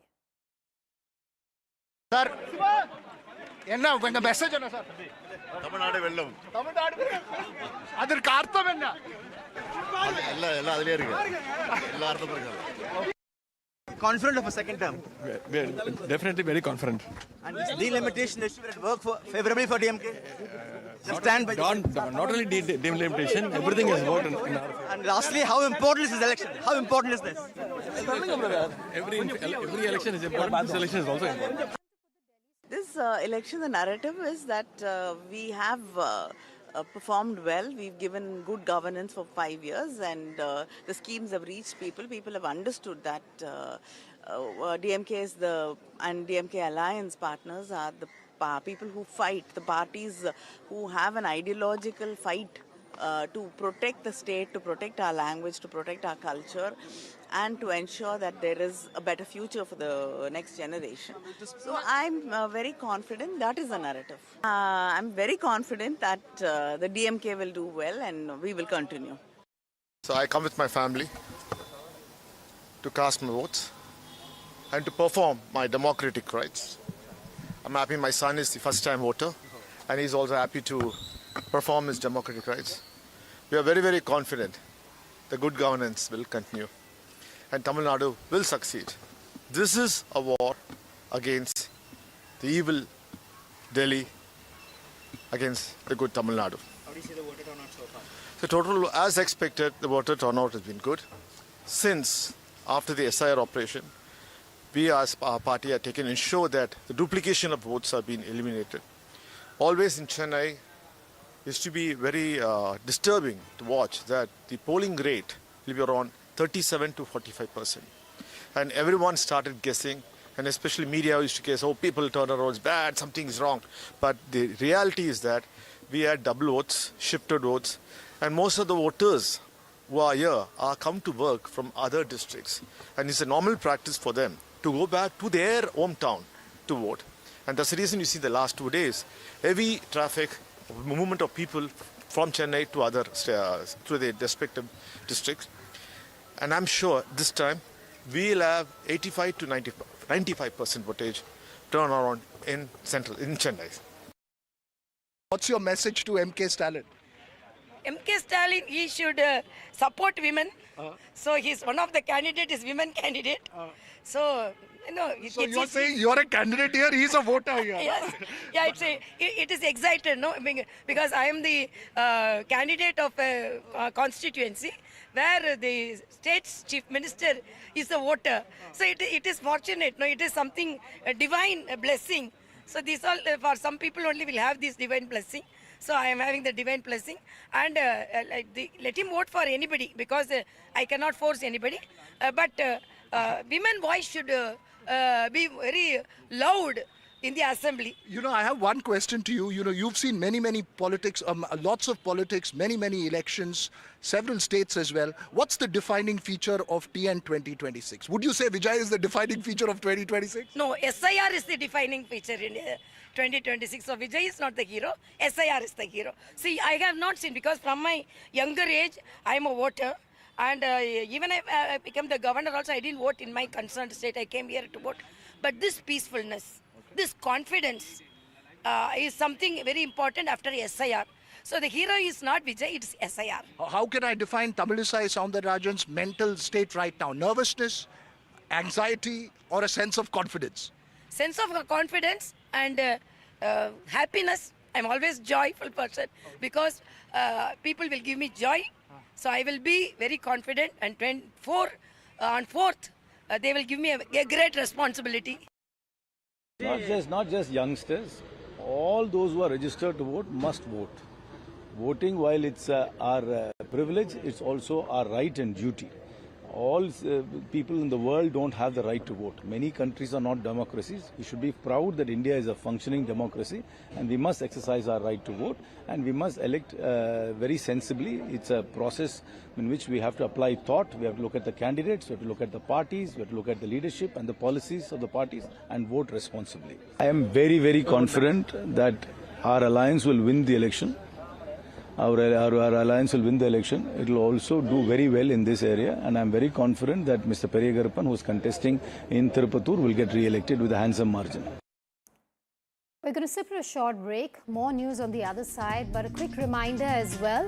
This is an exclusive interview from Battleground Bengal, the BJP chief exclusively here on NDTV with Rahul Kaval. That's coming up shortly.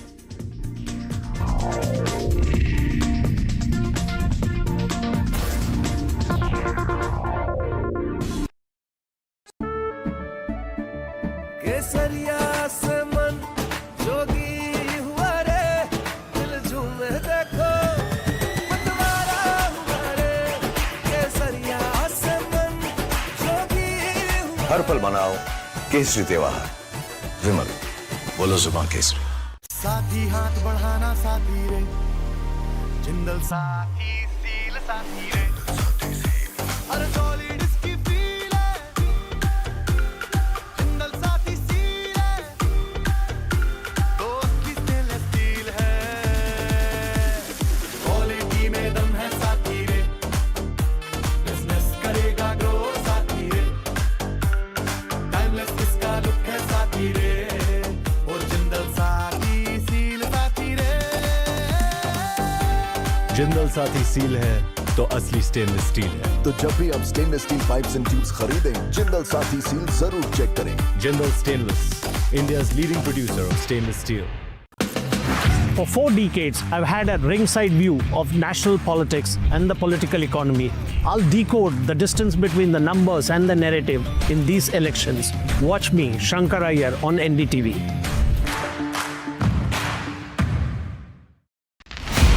On NDTV today, we're joined by Ambassador Denis Alipov, the Russian ambassador to India. The India-Russia relationship is one that is seen to have been able to sustain through a lot of turbulence. The relations between our countries have been very consistent. They're comprehensive in nature. The contacts between the leaders have been regular. The way the war was projected when it began was that it was going to be a very quick war. Impact of the Gulf War has been global. The Gulf countries have become disillusioned.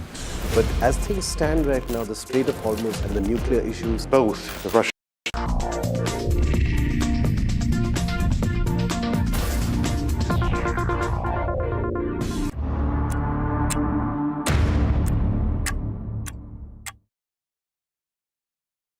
Welcome back. The Strait of Hormuz remains on the boil. Iran has so far attacked 3 ships in the Strait of Hormuz. The first vessel to be attacked was an India-bound ship that was targeted by the IRGC gunboats near Oman. A latest video released by Iran shows Iran swarm boats seizing another vessel, which is the MSC Francesca, that was also fired upon in Iranian waters. This dramatic development comes just hours after US President Donald Trump had announced an indefinite extension of ceasefire with Iran. Look, again, I'm not going to set a timetable for the president. He has not done that, and I won't. I know there's been some anonymous sourced reporting that there was maybe a 3 to 5 day deadline. That is not true. The president has not set a deadline himself. Ultimately, he will dictate the timetable. And again, he is satisfied with the naval blockade, and he understands that Iran is in a very weak position, and the cards are in President Trump's hands right now. The Pentagon has announced that the Navy's top civilian official, the Secretary of the Navy, is leaving his job. John Flahan has exited his post with immediate effect. Officially, the Pentagon calls it a departure, but multiple reports suggest he was pushed out after internal disagreements with Defense Secretary Pete Hegseth and senior leadership. Now, John's departure also comes just weeks after Pete Hegseth, the Defense Secretary, fired the Army's top officer, General Randy George. His replacement, at least for now, is Hung Kao, a combat veteran stepping into the role at a time when the US Navy is not just projecting power, but enforcing a blockade against Iran. Now, Flynn is leaving just as the US Navy has imposed a blockade of Iranian ports during a 10-year ceasefire in the Iran war. Now, conflicting signals are emerging on possible Iran-US talks, with Trump claiming progress while Tehran pushes back. In an interview with the New York Post, Donald Trump says there's good news on a second round of talks, adding that peace negotiations could begin as soon as Friday. But Iran is rejecting those claims, with Iranian media saying no decision has been made. Tehran insists there is no formal agreement on talks and accuses Trump of misrepresenting the situation. Iran maintains it will only consider negotiations if the US lifts restrictions linked to the Strait of Hormuz. So while Washington signals a possible breakthrough, Tehran says the talks aren't locked in just yet. The response is you guys all see a lot of different messaging coming out of Iran, a lot of different rhetoric and language from them. I would caution you to take anything that they say at face value. What we've seen is that what they say publicly is much different than what they concede to the United States and our negotiating team privately. And I've said that repeatedly to all of you in the news media, and you should take our word for it. The White House and our intelligence community certainly has a good understanding. However, we want to see a unified response and a unified proposal. To the previous question's point, you see a lot of different messaging on social media from many people within the regime, and a lot of that public nonsense is not what we hear from them privately. But again, we want a unified response, and that's what the president is awaiting. This is a battle between the pragmatists and the hardliners in Iran right now, and the president wants a unified response. And so as we await that response, there's a ceasefire with the military and kinetic strikes, but Operation Economic Fury continues, and the effective and successful naval blockade continues as well, of ships and vessels that are moving to and from Iranian ports. We are completely strangling their economy through this blockade. They're losing $500 million a day. The Karg Island is completely full. They can't move oil in and out. They can't even pay their own people as a result of this economic leverage that President Trump has inflicted over them. So he's satisfied with that as we await their response, and we will see. The president has not set a firm deadline to receive an Iranian proposal, unlike some of the reporting I've seen today. Ultimately, the timeline will be dictated by the Commander-in-Chief and the President of the United States. Look, I think President Trump ultimately will dictate the timeline, and he will do so when he feels is in the best interest of the United States and the American people. All right, our next report tells you about a possible leak when it comes within the U.S. enforcement, and this is a week into the blockade at the Strait of Hormuz. More in this report.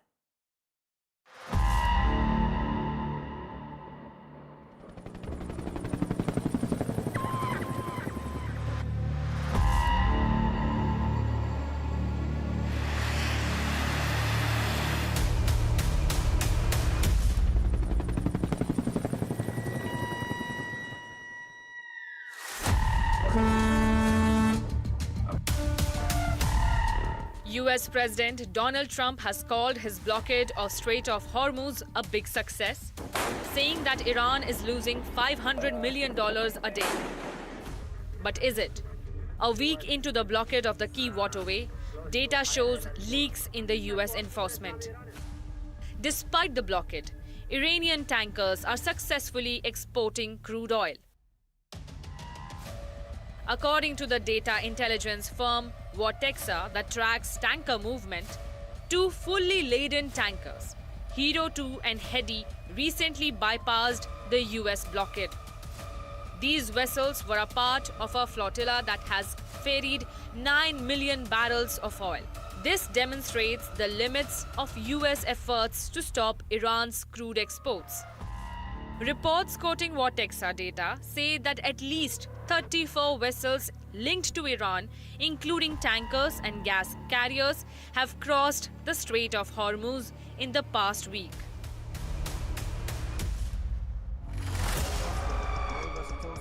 The US blockade stretches from the Omani coastline near Ras Al Had northeast to the Iran-Pakistani border. So how are the Iranian ships breaching the blockade? The vessels seeking to circumvent US forces are typically turning off their transponders to avoid tracking. Hero 2 was last seen more than a month ago when it was sailing northward in the Strait of Malacca, while Hedi last broadcast its location of Khor Fakkan in the UAE late February. On Monday, the US Navy seized one Iran vessel and conducted inspection on another sanctioned ship on Tuesday. Iran also upped the ante on Wednesday by attacking 3 ships and capturing 2 in its waters. Around 800 vessels remain stuck in the Persian Gulf due to the war. NDTV Bureau Report.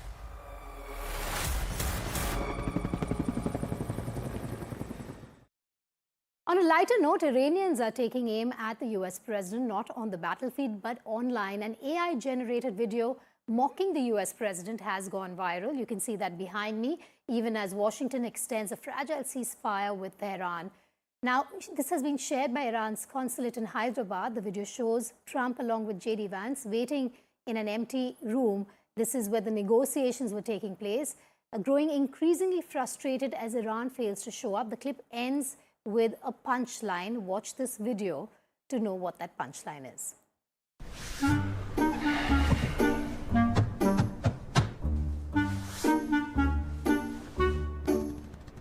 We are having very great negotiations with Iran. If Iran doesn't come to negotiate, we're going to bomb them. 2,000 years later. So where are the Iranians? This is from Iran.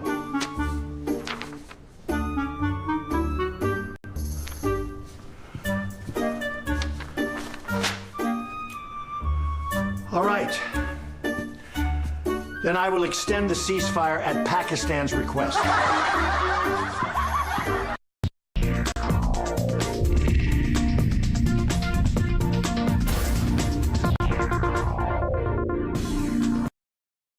साथी हाथ बढ़ाना साथी रे जिंदल साथी seal साथी रे अरे solid इसकी फील है जिंदल साथी सील है दोस्त की स्टेनलेस स्टील है क्वालिटी में दम है साथी रे बिजनेस करेगा ग्रो साथी रे टाइमलेस इसका लुक है साथी रे और जिंदल साथी जिंदल साथी सील है तो असली स्टेनलेस स्टील है। तो जब भी आप stainless steel pipes and tubes खरीदें, जिंदल साथी सील जरूर चेक करें। Jindal stainless, India's leading producer of stainless steel. आजकल खबरों के नाम पर कहानियां फॉरवर्ड हो जाती, राय एडिट हो जाती है, सच भी जनरेट हो जाता है, लेकिन खबरों की खबर रखना ये हमारा उसूल जो हमें बनाता है भारत का विश्वास।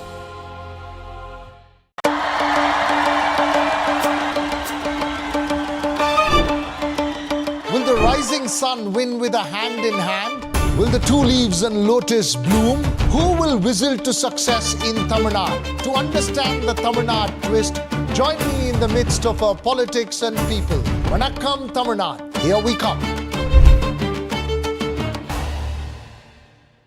सवाल ये नहीं कि खबर क्या है, सवाल ये है कि किस पर भरोसा है। फर्क होता है खबर में और उसकी कहानी में।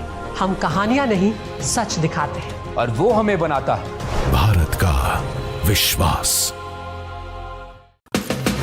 For years, I've watched politics and power up close. This election season, I'll bring you insights, big picture analysis, and what these elections mean for India. Catch me, Veer Sanghavi, on NDTV.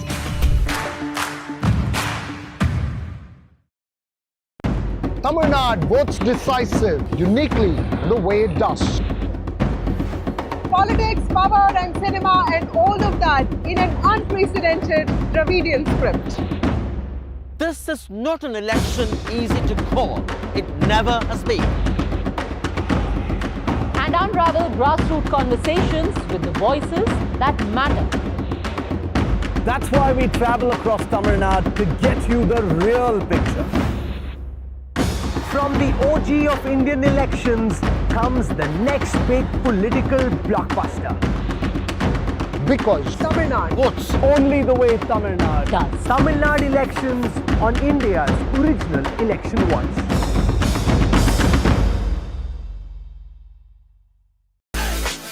Conventional was never her color. Chitrangada Singh, live on NDTV Yuva.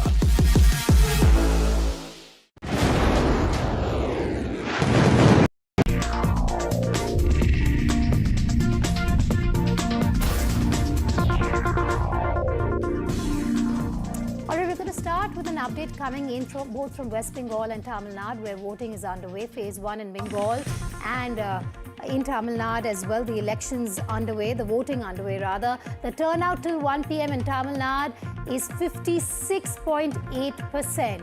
And in West Bengal Phase 1, it's 62.2%. That's the latest that we have for you in terms of voter turnout. This is till about 1 o'clock this afternoon. Remember, in Tamil Nadu, it was 76.6% in the last assembly election. That was the total voter turnout. As of now, till 1 o'clock this afternoon, it stands at 56.8%. Huge turnout also being recorded and reported from the state of West Bengal. In Phase 1, it stands at 62.2%. A fierce battle between the Trinamool Congress and the BJP in West Bengal. Many issues that have been fought over, including SIR and infiltrators. In Tamil Nadu, it's a three-way battle with Vijay, TVK chief, also stepping in this time to fight the election. Prabhakar now joining me live on that story. Prabhakar, big numbers coming in. It's only 1:45 p.m. You have Tamil Nadu at 56.8% and West Bengal in Phase 1 at 62.2%.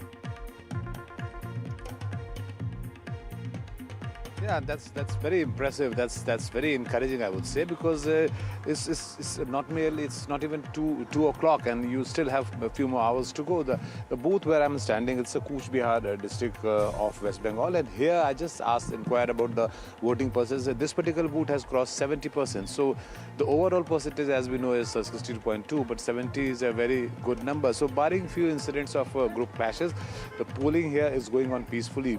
Cooch Behar was supposed to be one of the hotbeds, one of the most volatile areas, because we had seen in Lok Sabha elections, during Lok Sabha election, there were the incidents of firing and few people had to lose their life because of the clash between the security forces and the political supporters. But this time, thankfully, there has been one incident of protests by the political workers. Otherwise, no major incident reported from anywhere. So the one incident we are seeing is from Murshidabad, one from the Cooch Behar, and barring those two incidents, the polling going on peacefully, and we can still see the queue out here. So it's quite encouraging, yeah. Just take us through the key issues here. You've had the Prime Minister also address a rally already. What I also want to ask you about is the BJP heavyweights being in the state over the next few days. Prime Minister Modi will address multiple rallies. There's going to be a roadshow. You have the Home Minister, you have the Assam Chief Minister coming in tomorrow. So clearly you have the BJP coming in with the big heavyweights ahead of Phase 2 of the polls in West Bengal. Yeah, the BJP is not leaving any stone unturned as far as this Bengal poll is concerned. They have let loose all their horses. And remember, this particular phase which is going to polls today, that the North Bengal area of Bengal is very, very crucial, because the BJP has to defend the numbers out here. In the last assembly election, the BJP has done here traditionally well. So the districts of Cooch Behar, the districts of Alipur, Darjeeling, Jalpaiguri, these are the Uttari Dinajpur, that is North Dinajpur. These are the districts where the BJP had scored good numbers, and they have to defend those numbers. So the 54 seats out of these 5 districts I just mentioned, 34 went to actually BJP, and the rest went to TMC. So TMC has to make an inroad as far as this particular district is concerned, and BJP has to defend the numbers. Now, talking about the issues out here, this is the SIR is one of the biggest issue because of the demographic condition of these two districts, especially the Alipurdwar and the Cooch Behar district. The demographic changes have been there. Around lakhs of people, they have been struck out of the voting list. So that was one issue which the TMC was making hue and cry about. And BJP was defending the action of Election Commission as expected. So this has been an issue. Also, this entire region, this entire belt is a tea belt, is a tea growing belt. You know Darjeeling, you know Jalpaiguri. Yes. These are the tea states actually. So the condition of the tea workers, tea garden workers is also one of the major issues out here. And both the political outfits, whether TMC or the BJP, is promising moves to them. All right, I'm also going to bring Ashwin in. He's live from Madurai at this point. Ashwin, those figures are quite encouraging. It's more than 50% as of now in Tamil Nadu, and it's a three-way battle. Where are you? Just take us through what's happening around you at this point. It seems to be a promising high-stakes battle, this three-way fight. Absolutely, Vedika. In fact, if you look at the 2021 total number of voters, there are 6.26 crore voters. After the SIR, it is around 6.36. So certainly, when the number that you are seeing right now, there is certainly a greater enthusiasm among people to come and vote. I have gone to at least 10 to 15 booths in Madurai, and I have seen a large number of people coming out to vote, including the senior citizens and young people in large numbers, even at around 7 a.m. Certain constituencies in central Madurai constituencies, as well as in north Madurai constituencies, we have seen a huge voter turnout. In fact, this certainly looks like the number is going to, if it goes at this rate, it is certainly going to cross the last election results numbers for sure. Because in the last election, 2021, the number was around 64% was the total vote. And if this trend continues, certainly it also means, Vedika, that the number of people who have come out to vote has definitely increased. And that would mean that there will be a lot of figures that there will be all the political parties will now have to go back to the drawing board and look into these figures, because certainly there's an enthusiasm for more number of people to come out and vote, and that could change trigger a big change in the electoral results as well. We saw the big figures, the big personalities, the big celebrities all come out this morning in Tamil Nadu to vote for this defining election.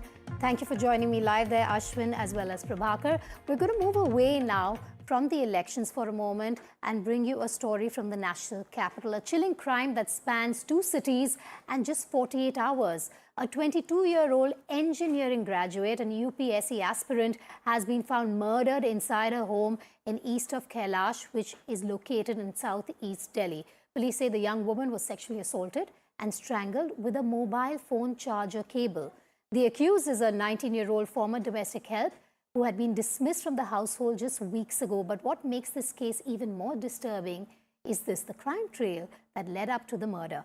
Investigators say just hours before reaching Delhi, the accused allegedly raped another woman in Alwar in the state of Rajasthan. That survivor has now come forward and reported the assault.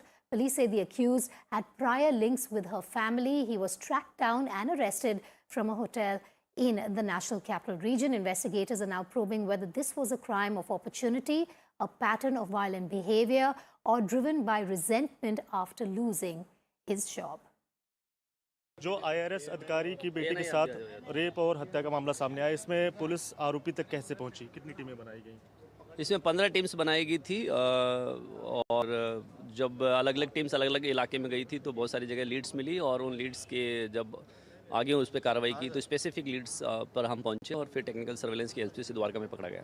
जो motive है sir वो क्या है? क्या इसमें मतलब कर्ज था या फिर किस तरह से? अभी तक की जानकारी के हिसाब से मोटिव जो अभी 2 सामने आए हैं, एक तो ये ऑनलाइन गेमिंग में था और जो है इस पर कुछ रुपए उधार थे, बहुत ज़्यादा नहीं, और दूसरा जो इसने अलवर में वारदात की उसे पता चलता है कि शायद ऐसी इसकी मनोवर्ती है। Well, it was 6:30 a.m. when Rahul Meena entered through this very gate. One by one, NDTV will be tracing all the details as to how he managed to breach the security and enter inside. This is the way. First, in fact, you can see that there are 3 to 4 bells over here. First floor, second floor and third floor. So if you press the first floor button, the bell rings, there's a camera. If you have the access card, might be you can go easily, or in fact that which way is also the gate was very much open. As you see, we are easily able to enter inside the gate. This is the staircase that he could have taken, but what he chose lift, because in all probabilities, if he could have taken the staircase, then there are residents who do stay on first, second and third floor. Perhaps that is why he did not take the staircase. And here to take the lift, you do not require any kind of access card. What we are also learning is that the victim, she resisted a lot, but then when she felt in an unconscious condition, he raped her and then murdered her. These are the visuals we are giving you outside the residence. You can see that's the digital lock, and here the shoe rack must have been where shoe rack was. After taking the key from the shoe rack, he opened the door, he went inside and then committed this heinous crime. Police has got him in 7 to 8 hours of time, because what we are learning as of now, that after committing this heinous crime, he in fact came through the same lift, walked outside this lift, and then he went towards the main road, took an auto, and then went to Dwarka, booked a hotel in Dwarka. It was a Oyo hotel, what we are learning is, and from there in fact police traced his location through the CCTV footage, and of course through the IP addresses as well, and from the auto rickshaw from where he went inside. So this was entire sequence of events that we in fact managed to understand, to give to you, so as to understand that what actually transpired and how he must have committed this heinous crime. Because you can see in the visuals as well that this location, this area is not at a very much isolated place, and perhaps he committed this entire crime in approximately, you said, 40 to 45 minutes. This is Stage 3 for NDTV from New Delhi. Case that has shocked the National Capital Region. We leave it at that here on Breaking Ground, but a quick reminder, in moments from now, we're bringing you that exclusive interview. Rahul Kanwal speaks with the BJP chief, Nitin Nabin. In moments from now, stay tuned to NDTV 24/7, and thank you for watching Breaking Ground.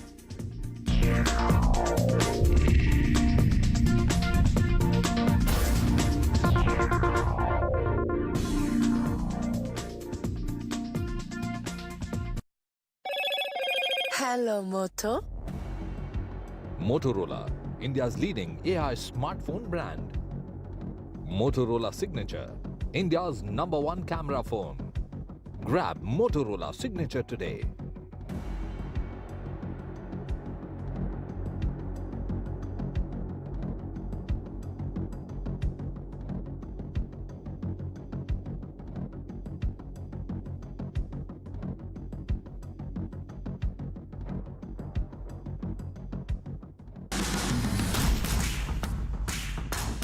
Perambur has become so interesting because it is also the launchpad for TVK chief actor turned politician Vijay. This is a constituency that has a large working class population. In fact, it has the highest number of voters after the SIR exercise. This is my free ticket because remember, in Tamil Nadu, bus travel is free for all women. It is Khalaobe again in Bengal. Who will win this power play? Track Battleground Bengal with me, Tausif Ahmed Khan, only on NDTV. Elections are a game of strategy. I will break down the moves, the map, and the momentum that decides who wins and who loses. I am Satish K. Singh.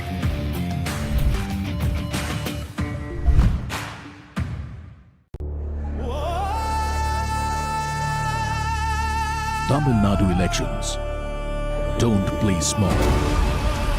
They play big. High stakes, high voltage, high drama. Before the blockbuster unfolds, the OT of election coverage comes to Tamil Nadu to track the elections, spotting the mood and bringing perspectives from every side. Battleground Tamil Nadu on NDTV Network. Real was always her rebellion. Sania Malhotra, live at NDTV Yuva.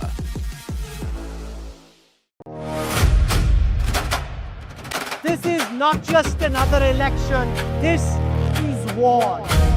And we are reporting live from the heart of the Battle of Bengal. दीदी आपने lucky भंडार पान? Lucky भंडार पाई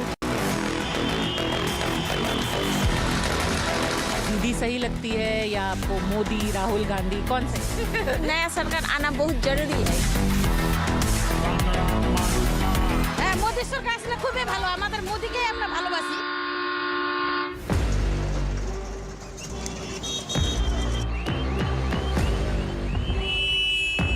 Just like in a state like, say, Bihar or Uttar Pradesh, Bengal is also dealing with this crisis of how young men and women, and especially men, are educated but are jobless.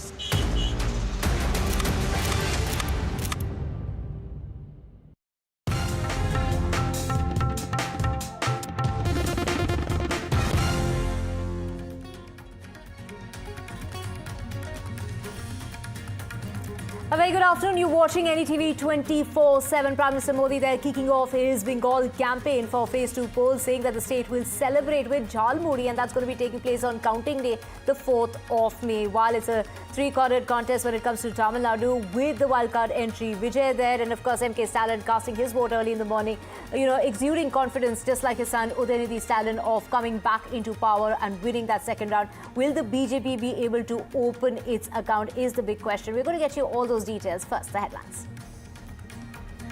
It is Prime Minister Modi there kicking off the campaigning for the Phase 2 of the elections in the state of West Bengal, saying that this is going to be a state that's going to be celebrating with Jhalmuri, and that's going to be taking place on the 4th of May, the day of counting. Also predicting that the TMC won't be able to open its account in many districts. Do remember that West Bengal is casting its vote today in the first phase, the second phase to take place on the 29th.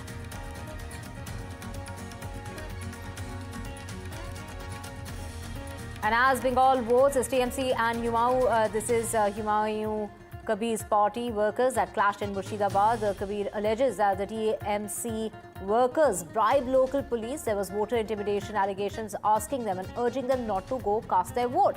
Now, this is as far as voter turnout in the state of West Bengal is concerned. There's been a 62% voter turnout that's been recorded till 1 o'clock this afternoon.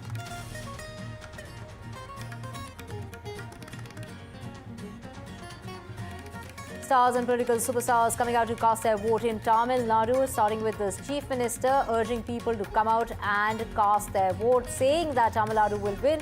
Tamil Nadu has had 56.80 people come out and cast their vote before 1 o'clock in the afternoon today.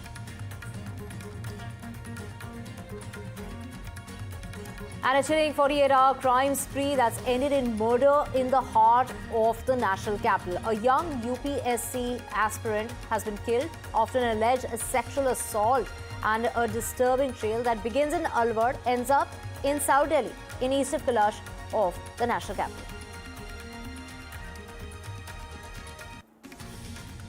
And it's the Strait of Hormuz that continues to be on fire. Iran media is releasing this video of the IRGC gunboats seizing one of the ships that was fired upon on Wednesday.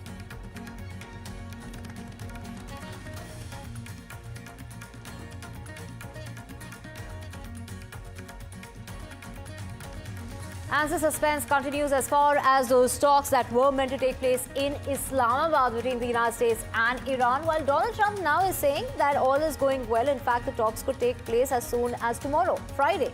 Islamabad, they're preparing for round 2. NDTV.com dominates online. It's India's most visited English news channel website. NDTV.com has been the undisputed leader for the last 3 months. 3 months in a row, NDTV.com right on top.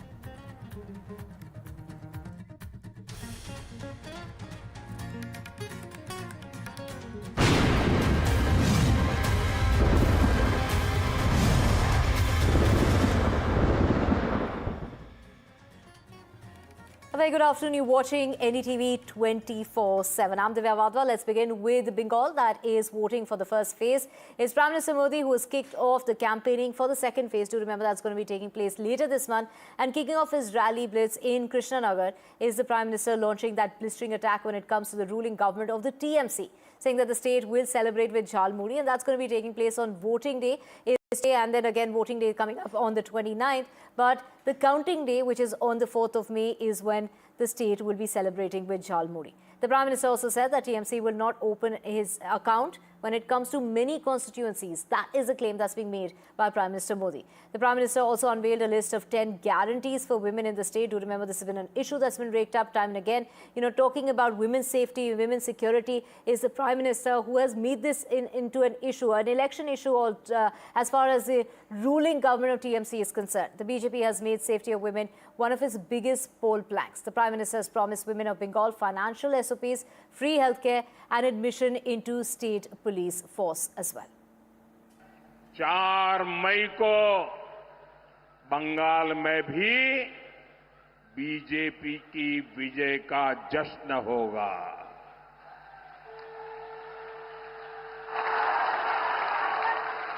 मिठाई भी बटेगी और जालमुरी भी बांटी जाएगी। वैसे मैंने सुना है कि जालमुरी ने भी कुछ लोगों को जन्नाटेदार झटका दिया है। जालमुरी मैंने खाई, लेकिन जाल टीएमसी को लगी है।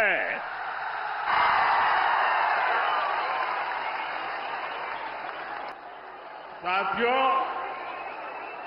यहां तो टीएमसी के विधायकों, मंत्रियों, लोकल नेताओं और इनके सिंडिकेट के खिलाफ इतना गुस्सा है कि कई जिलों में टीएमसी का खाता तक नहीं खुलेगा।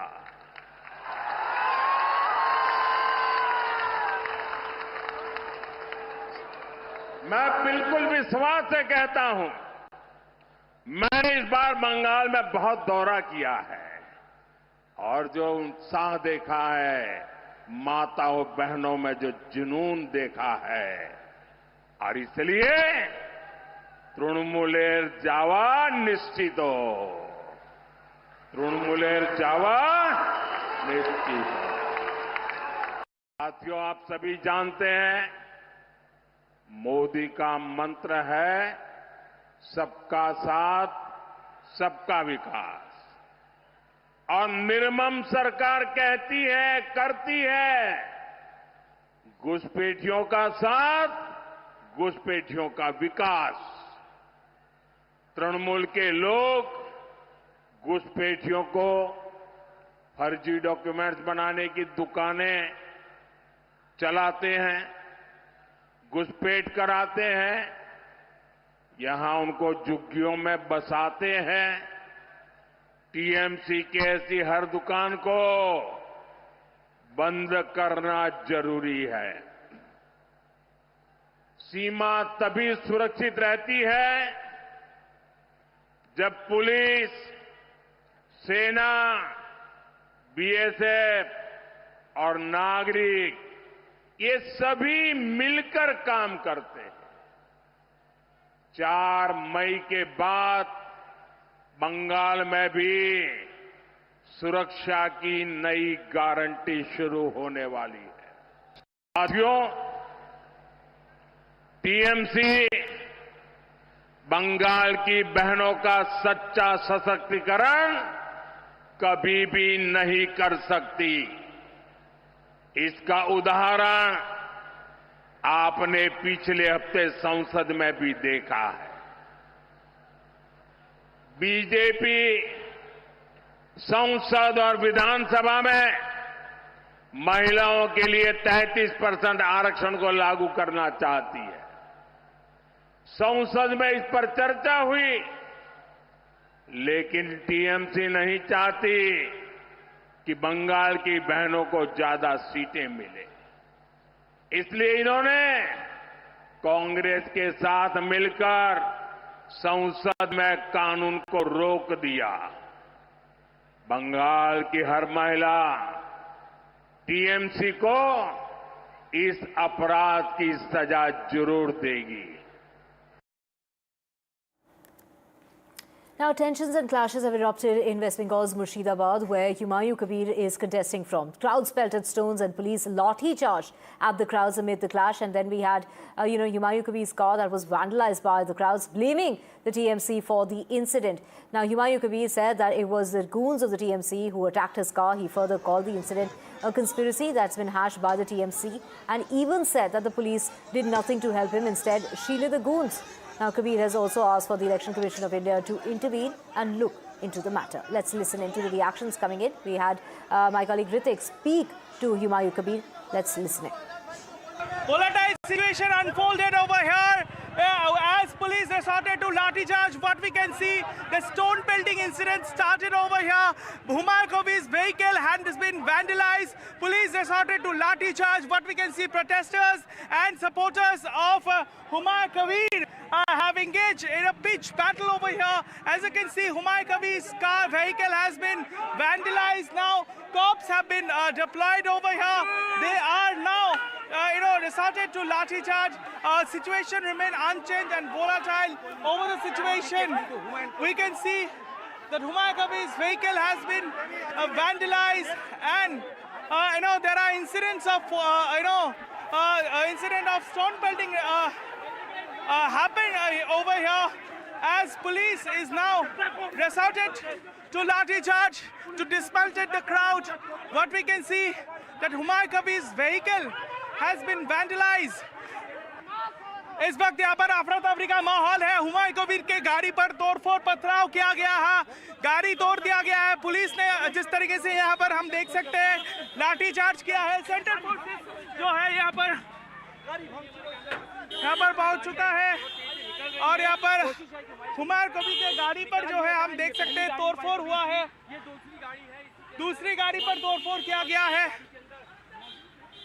ये वाला गाड़ी जो हुमायूं कबीर के काफिले में था, इस पर पथराव किया गया है. जरा देखिए, हुमायूं कबीर के गाड़ी पर पथराव हुआ है, और इसी को उनके काफिले में जो गाड़ी था वो दादा किसने तोड़ा? हाबिब ब्लॉक सभापति हाबिब टीएमसी का. यहाँ पर जो है भीड़ इकट्ठा हो गया था. फिर यहाँ पर जो जैसे ही गाड़ी निकलने लगा तो इस गाड़ी पर तोड़फोड़ किया गया है, पथराव हुआ गया है. यहाँ पर ये पत्थर के निशान आप देख सकते हैं. ईटा जो है वो फेंका गया है, वो तोड़फोड़ किया गया है. हुमायूं कबीर की गाड़ी यानी उनके काफिले में जो था, उसके बाद सेंट्रल फोर्सेस के जवान ने जो है यहाँ पर बागडोर संभाली. दादा, आपके गाड़ी पर हमला, आपके गाड़ी पर हबीब का गुंडा हमला किया. यहाँ लोकल पुलिस, लोकल जो केंद्रीय बाहिनी है वो कुछ नहीं कर रहा है, वो घूम घूम के देख रहा है. इनको खिलाफ कार्रवाई होना चाहिए. बार बार मैं बोल रहा है, यहाँ का नौदा का पुलिस वाला खुद टीएमसी को दलाली कर रहा है, टीएमसी को चमचागिरी कर रहा है. आपके गाड़ी के ऊपर किसने किया हुमायूं जी? वो तो हबीब को नेतृत्व में इनको गुंडा रात भर गुंडागी किया. उनको निर्देश में उनको गुंडा लोग मेरा गाड़ी को हमला किया. लगातार आपको रोका जा रही है. टीएमसी की साजिशें लग रही है. हाँ, टीएमसी डायरेक्ट साजिश में है. यहाँ का लोकल पुलिस वाला है, नौदा थाना है, इलेक्शन कमीशन को इनको खिलाफ कार्रवाई करना चाहिए. इनको खिलाफ तदंत करके, जांच करके इनको खिलाफ तदंत करना चाहिए, कार्रवाई करना चाहिए. सेंट्रल फोर्स की कार्रवाई से आप संतुष्ट हैं? हाँ, सेंट्रल फोर्स तो यहाँ काम में नहीं लगाया, अभी लगाया. मेरा ऊपर जो हमला हुआ उसी टाइम सेंट्रल फोर्स थोड़ा काम पे लगाया. वायलेंस इलेक्शन क्या हो सकता है पश्चिम बंगाल में? ये तो देख रहा है, यहाँ गोलमाल किया था, 21 में किया, पंचायत में किया. इस बार गंडगोल नहीं है, गुंडा सब घर में नहीं है. छप्पा क्या होगा जो इलेक्शन कमीशन का इस बार बहुत ज्यादा नहीं है, स्कोप नहीं है. और नंदीग्राम में क्या आपका स्थिति क्या दिख रहा है? कितना मार्जिन? पता कर लीजिए. Right, we also have my colleague Saurabh joining us from Siliguri. We also have Ritik joining us from Murshidabad. Well, over to Ritik first. Ritik, would you say that the forces today were preventive in nature, or were they reactive? Because the claims that are being made by Humayun Kabir is that they were not helping his party or him. Instead, they were helping the goons, as he's put it, of the TMC. Well, everybody over here were expecting a violence-free election this time, because we know there were assurances after assurances from the poll body. But what we do see at this point in time, especially in Murshidabad, the election remained marred. In parts of Murshidabad, it's simmering, it's boiling. One in Domkol, where violence has erupted since last night, and as the local voters, they have alleged they are being intimidated by the ruling dispensation. On the other hand, in Noida, which is a very interesting and a very significant seat as per the elections trends are concerned, because Humayun Kabir, who has floated his party this time, is contesting from Noida and also Reginago seats. Once this morning, Humayun Kabir reached Noida, to touring across the seat, beating his, the voters, the supporters. Violence erupted. There are allegations against the Trinamool Congress party and its supporters that they blocked the road of Humayun Kabir. They also even engaged in a speech battle with the Humayun supporter. We did see this the violent situation existed for over 2 hours, in spite of the fact there were presence of police, but they failed to maintain law and order, and that resorted to clash. And then both the groups, halted in a road blockade on the street, and that caused a disruption of the poll procedure at that particular polling station. And once Humayun Kabir, around 12ish, when he decided to leave the place, his car was vandalized, his car was stone pelted. People coming across out on the street, they pelted stone, they hurled bricks and also bamboos to the car, and then police resorted to lathi charge to dismantle the crowd, to disperse the crowd, to make a way for Humayun Kabir. But it's significantly that Humayun Kabir labeled serious allegation with regard to the safety and also the action, also with regard to the police inaction. Complaint has been reached. What we are also learning from the Election Commission sources, that the candidate himself has been informed that he should vacate the space so that the peaceful election could be conducted. So soon after that, Humayun Kabir came out of Noida area. Now he is touring Reginagar area, but it's seemingly making the election, particularly in Murshidabad, very significant, where TMC, Congress, under the leadership of Adhir Ranjan Chaudhary, Humayun Kabir and BJP are fighting against each other, making this election very, very interesting and eye-catching as well. Back to you. Right, the big question really being, are these elections free and fair to begin with? We have, of course, Saurabh, our colleague, also with us. Saurabh joining us from Siliguri.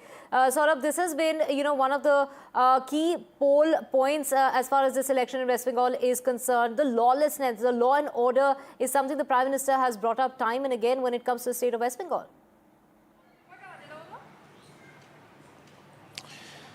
Well, let me just inform our viewers. I'm currently in the Uttar Dinajpur district, which is in the next district. And here, of course, in the morning, there was a flare-up. Forces had to rush in. There was riot control police called in. That situation has been brought under control. That's some distance away from where I am, right along the Bangladesh border in this district, where there was a flare-up and forces were called in to bring that situation under control. And it has been brought under control. I'm currently at several of these model police polling stations that the Election Commission has set up. Now, in West Bengal, there has been a challenge of conducting elections peacefully, and that has existed over years. This time around, a huge number of forces, lots of central forces, the police on high alert, monitoring of booths, all of that taking place. But still, there have been incidents, but in comparison to previous years, perhaps, yes, lesser incidents, but they are coming from the same areas. There was violence that was anticipated in Murshidabad, and that's happened even in Chopra in the morning, where that flare-up happened, where the police, had to use lathi charge. That also was in an area where violence is usually expected. So, yes, it's not a completely violence-free election, but in comparison to previous years, perhaps there are lesser number of incidents. Now, that has been a challenge for forces, that has been a challenge for the administration to conduct elections in a peaceful atmosphere. But in large amount of places, there is a peaceful election also taking place. And the Turnout is very interesting, but again, one has to remember that since the base has decreased, there will be higher turnout in terms of percentage. The voter percentage will be higher, given that a lot of people are still going through the process of getting their names back into the voter list after the SIR process, where a lot of people's names are still under adjudication as far as the voter list is concerned, and they are approaching the tribunal. So those are still pending issues. This election is taking place at a time when also the SIR process is still ongoing. It's not a complete process because remember, there are adjudications still going on. But in several places, polling taking place. In some places, violence reported. But here you can see in most of these booths, at least the model polling stations which have been set up, polling taking place quite peacefully, even in places like Chopra in Uttar Dinajpur and in Dakshin Dinajpur. In Kumarganj, the BJP candidate has been attacked. He said he was attacked by goons, pointing fingers at the TMC. And he said that his car was stone-pelted and he was also physically assaulted. And that, of course, is a report coming in, again, from the neighboring district of Dakshin Dinajpur. I'm in Uttar Dinajpur district. And, of course, otherwise, in Siliguri, there was a scuffle in the morning. But largely, we haven't heard of incidents apart from what my colleague Ritik has been reporting on from Murshidabad, where, you know, it was expected, especially with, you know, Humayun Kabir in the fray. There was bound to be some issues there, and that's exactly what he's been reporting on. Saurabh, of course, like you mentioned, Saurabh, Bengal has a long history of poll violence, and why has no government been able to break free from this cycle? Let's also listen to Prime Minister Modi, who too referred to the poll violence in Bengal, saying that this was the least violent elections that the state has witnessed in 50 years. Listen in. जब से राजनीति में आया हूं, मैं शायद कह सकता हूं, ये पहला ऐसा चुनाव है पिछले 50 साल में।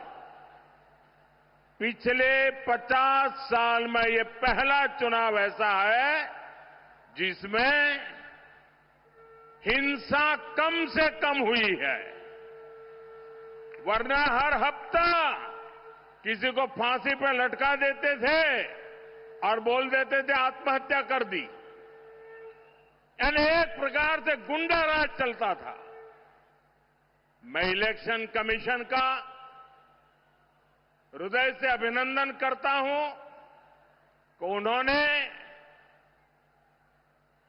लोकतंत्र की फिर से एक बार बंगाल की धरती पर प्रतिष्ठा की है।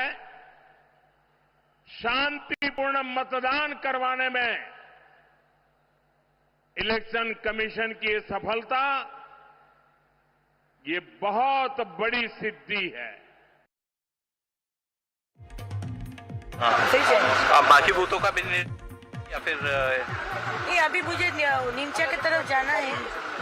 नीमचा में झमेला हो रहा है, लेकिन ये यहाँ पर मुझे जाना है। नमस्कार। ठीक है मैम, ठीक, थैंक यू। गाड़ी में पत्थर मार दिया। आपका सिक्योरिटी का समाचार ওটা উঠ দেখিয়েছি আপনাদের As you can see, her car that was vandalized with the glass, the window pane that has been broken, and you can see the pieces of glass inside.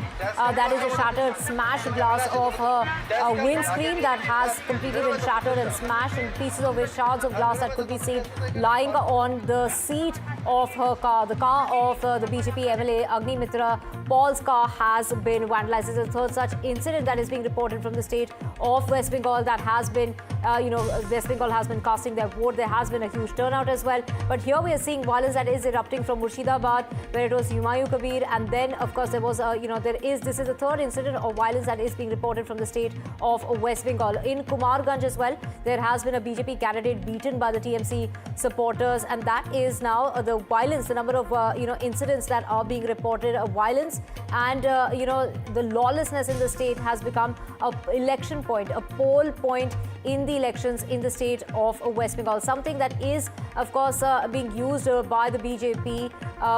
Time and again, the Prime Minister has spoken about the law and order situation, the lawlessness of the state under the current government of Mamata Banerjee of TMC. Do remember, TMC has been in power for the last 15 years, but we are seeing that there has been violence, and that is, it is the state of West Bengal that has been marred by poll violence that we have seen in the past, a long history of violence that has erupted on polling day in the state of West Bengal. So is violence now embedded in the state's electoral culture is the big question. And of course, this is only the first phase of elections. Do remember the second phase coming up on the 29th before voting, that ends in that 2 phases. But then it will be, of course, counting that's going to be taking place on the 4th. Now, both sides, of course, have been blaming each other when it comes to these incidents that are taking place. But who really benefits from fear on voting day is the big question, because the violence that we saw first with Humayun Kabir, and then Humayun Kabir went ahead and said that it was the police that was in fact urging voters not to go cast their votes in Murshidabad, and that is where violence erupted all over again. But now this is in the BJP MLA Agni Mitra Paul's car, a woman MLA whose car has been vandalized during elections in the state of West Bengal. There you can see smashed glass. Whether it is the back window, whether it is the windscreen. We saw, pieces of glass that are lying inside the car, especially on the seat. And this is the kind of violence that has erupted. Suvindu Sarkar, also a BJP candidate from Kumarganj Assembly constituency in Dakshin, Dinajpur district, has also been attacked, and that is what we're hearing. This is the information of booth jamming at several polling stations. The incident reportedly occurred when he reached one of the booths and objected to the obstruction in the polling process. So here we have multiple incidents of violence that is being reported from the state, the poll-bound state of West Bengal. This is the first phase of elections, and here we're seeing a huge turnout as far as voters are concerned, but violence that is continuing in the state, something that the state is known for in the past as well. Let's listen into Agni Mitra Paul, who in fact just spoke with NDTV recently, and she said that she is confident of a strong undercurrent for change when it comes to the state. Just বেরিয়ে যখন বেরিয়েছি তারপরেই পিছন দিকে একটা বড় ডালা মেরে পুরো কাঁচটাকে ফাটিয়ে দিল। बूथ पर भी छोटे छोटे আগেও একটা এসেছিল, আমরা তো বুঝতে পারলাম না, ও বললো যে একটা কিছু পড়েছে, এই যে দাগ হয়ে গেল এখানে যাবার সময়। बूथ पर भी छोटे छोटे पत्थर चले थे अभी आपके निकलने के तुरंत बाद। हाँ, तो ये तो पिछले बार भी 2021 में भी जब गए थे उधर दूसरा और एक बूथ में, तब भी मेरे ऊपर स्टोन बेल्टिंग कर रहा था। दीदीरा कौन स्कूल कौन बूथ? এটা হচ্ছে রহমতনগর হাই স্কুল, বুথ নাম্বার হচ্ছে বুথ নাম্বার कितना? 135। আপনি গাড়িতে ছিলেন তো? হ্যাঁ, গাড়িতে ছিলাম তো। রানিং অবস্থায় কোন? হ্যাঁ, রানিং অবস্থায়। কারা করলোটা? কারা করলো বুঝতেই পারছেন কারা। সেন্ট্রাল ফোর্স ছিল না? সেন্ট্রাল ফোর্স বুথের সামনে ছিল, যখন গাড়িটা বেরিয়ে গেছে রাস্তাতে, বেরিয়ে যখন রাস্তার দিকে আসছে তখন পিছন থেকে জিনিসটাকে মারা হলো। Right, Saurabh Gupta, my colleague, joining us to get us details. Saurabh, of course, you've been reporting about the violence as far as Humayun Kabir is concerned, and here we have another incident that is being reported at a time when the Prime Minister is saying this is the least violent election that the state has seen in the last 50 years. But here we are seeing more and more incidents cropping up, including BJP MLA, a woman MLA, Agni Mitra Paul's car that has been vandalized. Well, comparatively less violent, but yes, there have been incidents that have been reported from several places, including, Noida and Domkol in Murshidabad, a scuffle and a lathi charge in Chopra, in Lokhipur. In Siliguri, there was a scuffle, but now, of course, in Agnimitra Paul's constituency, she, of course, is contesting. But you also know that what she was saying earlier, what she was narrating, is that, there were forces present, but it was after they left the polling station that the stones were pelted towards her car from behind. And she, of course, when asked who was behind that stone pelting, she said, you know who they are. Of course, not willing to name the party opposing her. But obviously, this is something that we've seen over the years in Bengal. And while comparatively it may be less violent, it is not a violence-free election like the Election Commission had promised. And of course, the Election Commission does seem to have not been able to completely make it violent-free. But yes, comparatively, it is a less violent election. There's also another issue in this election, and that's the SIR. Multiple people are still under adjudication. Some of them haven't been able to vote. Even if they make it to the voters list later, they would have lost out on their chance to vote in an election. And that's something that's a matter of a larger debate. But yes, when it comes to violence, comparatively less violent, but not a violence-free election like the Election Commission promised. And the Election Commission clearly on that count not being able to keep its word. But comparatively, if one compares to previous elections, definitely, fewer incidents perhaps than what would have been reported by around, 2:30 in the afternoon. Before we draw parallels to the election, held last time around in terms of the voter turnout as well, let's go across to Raman Rai, our colleague. We also have Ritik with us. Raman, take us through the violence that has erupted. What is the TMC saying in its defense? Because the blame game continues from both sides.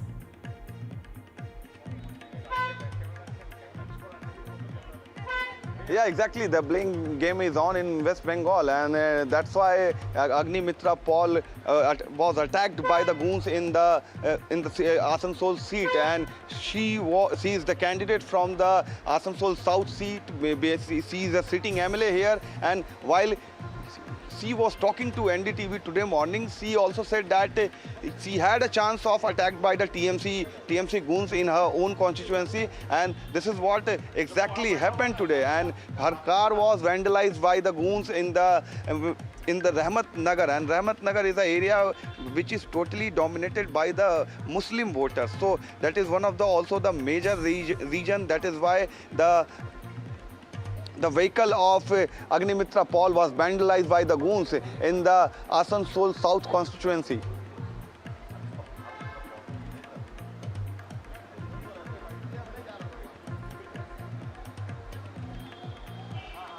Right. We have Ritik with us as well. Ritik, of course, when we talk about the number of incidents that are being reported since morning, you have been talking about, Murshidabad, again, a reporting of violence. And it is Humayun Kabir there who has, targeted the TMC, said that there was police presence. And amid police presence, in fact, the police did not even help out Humayun Kabir. They were helping the goons of the TMC, is what he had to say. Well, definitely, Humayun Kabir, who is contesting for the first time with his new floated party, has raised several allegations against the ruling dispensation as well as the local administration. Remember what unfolded this morning while he was touring across the Nawada constituency, one of the two constituencies in which Humayun Kabir is contesting. After touring, Rejinagar, as he arrives Nawada,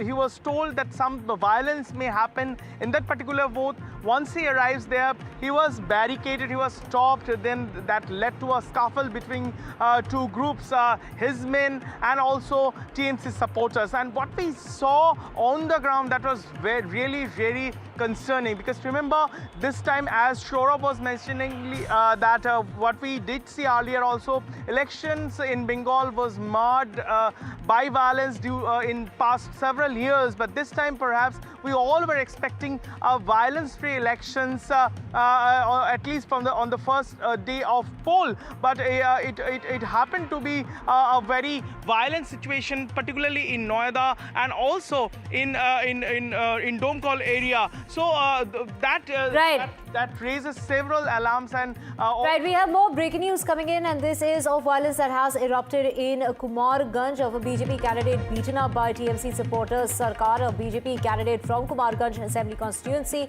has received information of booth jamming at several polling stations. The incident reportedly occurred when he reached one of the booths, and when he reached that booth, there was a strong objection that was raised, and the objection was in the polling process, and that was the issue.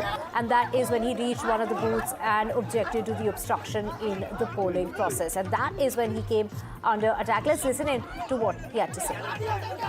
38 Kumarganj विधानसभा इलाका में चालू 900 ग्राम ऐसे नाम को कई जगह है, अंचल है, जहां शायद 8-10 बूथों में हम लोगों का जो पोलिंग एजेंट है उनको बाहर किया गया था, लेकिन मैं खुद आके इन लोगों को अंदर घुसाया।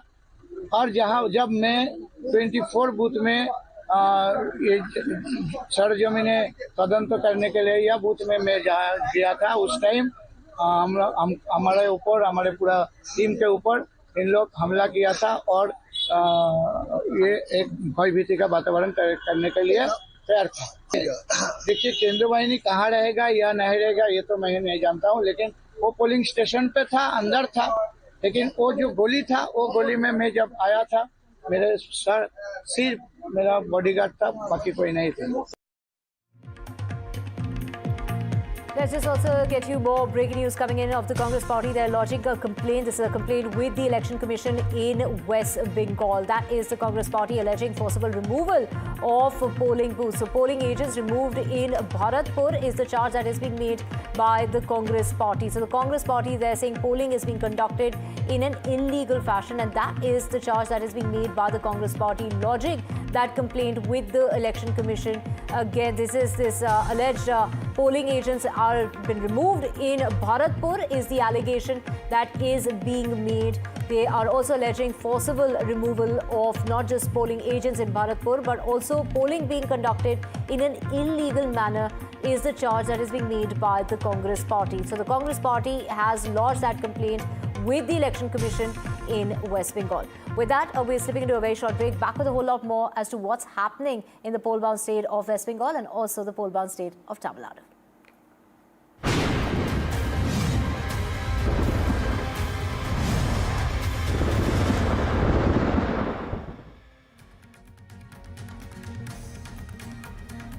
Poll day mayhem in Murshidabad with clashes and lathi. केसरिया से मन जोगी हुआ रे, दिल झूमे देखो मतवारा हुआ रे। केसरिया से मन जोगी हुआ। हर पल मनाओ केसरी त्योहार। विमल, बोलो जुबान केसरी। साथी हाथ बढ़ाना साथी रे, जिंदल साथी सील साथी रे। हर टोली डिस्की फील है, जिंदल साथी सील है, दोस्त की स्टेनलेस स्टील है। क्वालिटी में दम है साथी रे, बिजनेस करेगा ग्रो साथी रे। टाइमलेस इसका लुक है साथी रे, और जिंदल साथी सील साथी रे। जिंदल साथी सील है तो असली स्टेनलेस स्टील है। तो जब भी आप stainless steel pipes and tubes खरीदें, जिंदल साथी सील जरूर चेक करें। Jindal stainless, India's leading producer of stainless steel.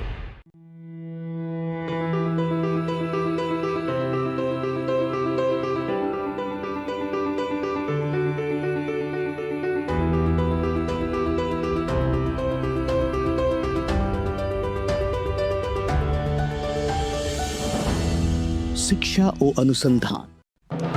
When others are warming up, I'm raring to go. The stories that matter, the stories that shape your life. Hello and welcome to watching Prime 5 with me, Haisha Saigal. What's happening? How to do? The show that sets the prime time agenda. We'll be deep diving into this topic to tell you what's at stake. Join me, Haisha Saigal, on Prime 5 only on NDTV 24/7.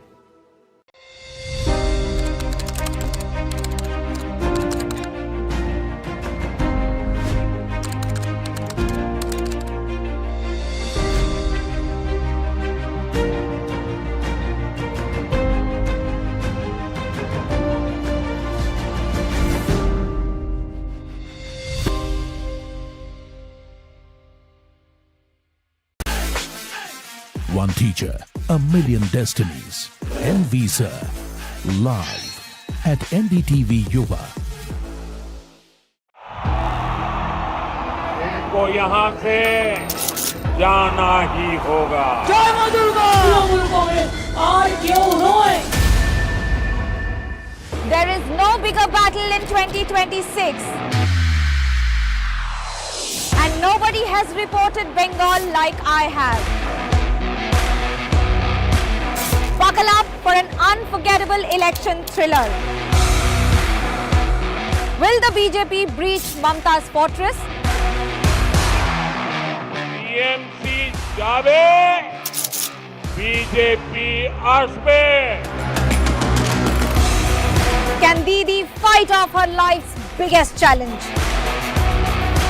BJP double engine সরকার এই লড়াই বাঁচতে হবে। Battleground Bengal with Manogya Loiwal. From the heart of West Bengal. Hello, Moto. Motorola, India's leading AI smartphone brand. Motorola Signature, India's #1 camera phone. Grab Motorola Signature today.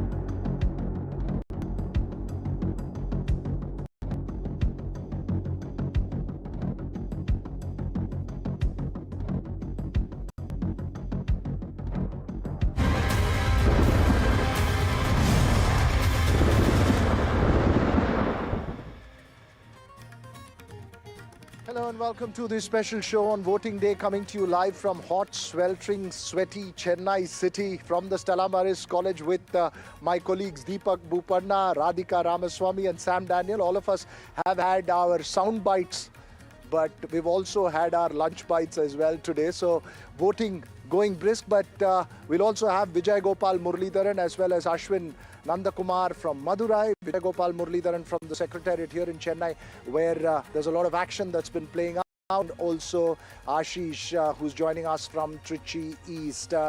For the moment, the big story that is playing out here in Tamil Nadu is a request. It would perhaps be unprecedented or rarely heard of, a request for extending across the board the time for ending of polling. That's from Vijay's TVK party. A few of his senior leaders have met with the election commissioner in the state and asked for that increase in timing. Vijay, what can you tell us firstly about what the TVK's argument is for increasing time for a time when the polling comes to a close?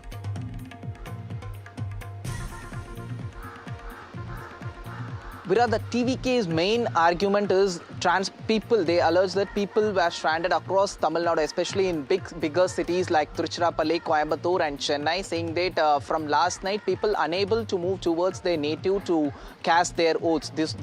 And also they allege that DMK is behind this. They name 3 officials who is responsible for transportation, who have to ensure transport facilities to the voters. But TVK General Secretary Adav Arjuna alleges that they are following the orders from Chief Minister M.K. Stalin, but not following the orders from Chief Electoral Office Archana Patnaik. So they are raising these issues, and they also flag this issue. And TVK Chief Vijay himself has written a letter to ECI CEO saying that they should extend the time till 8 p.m. To facilitate voters, to ensure voters to cast their votes across Tamil Nadu.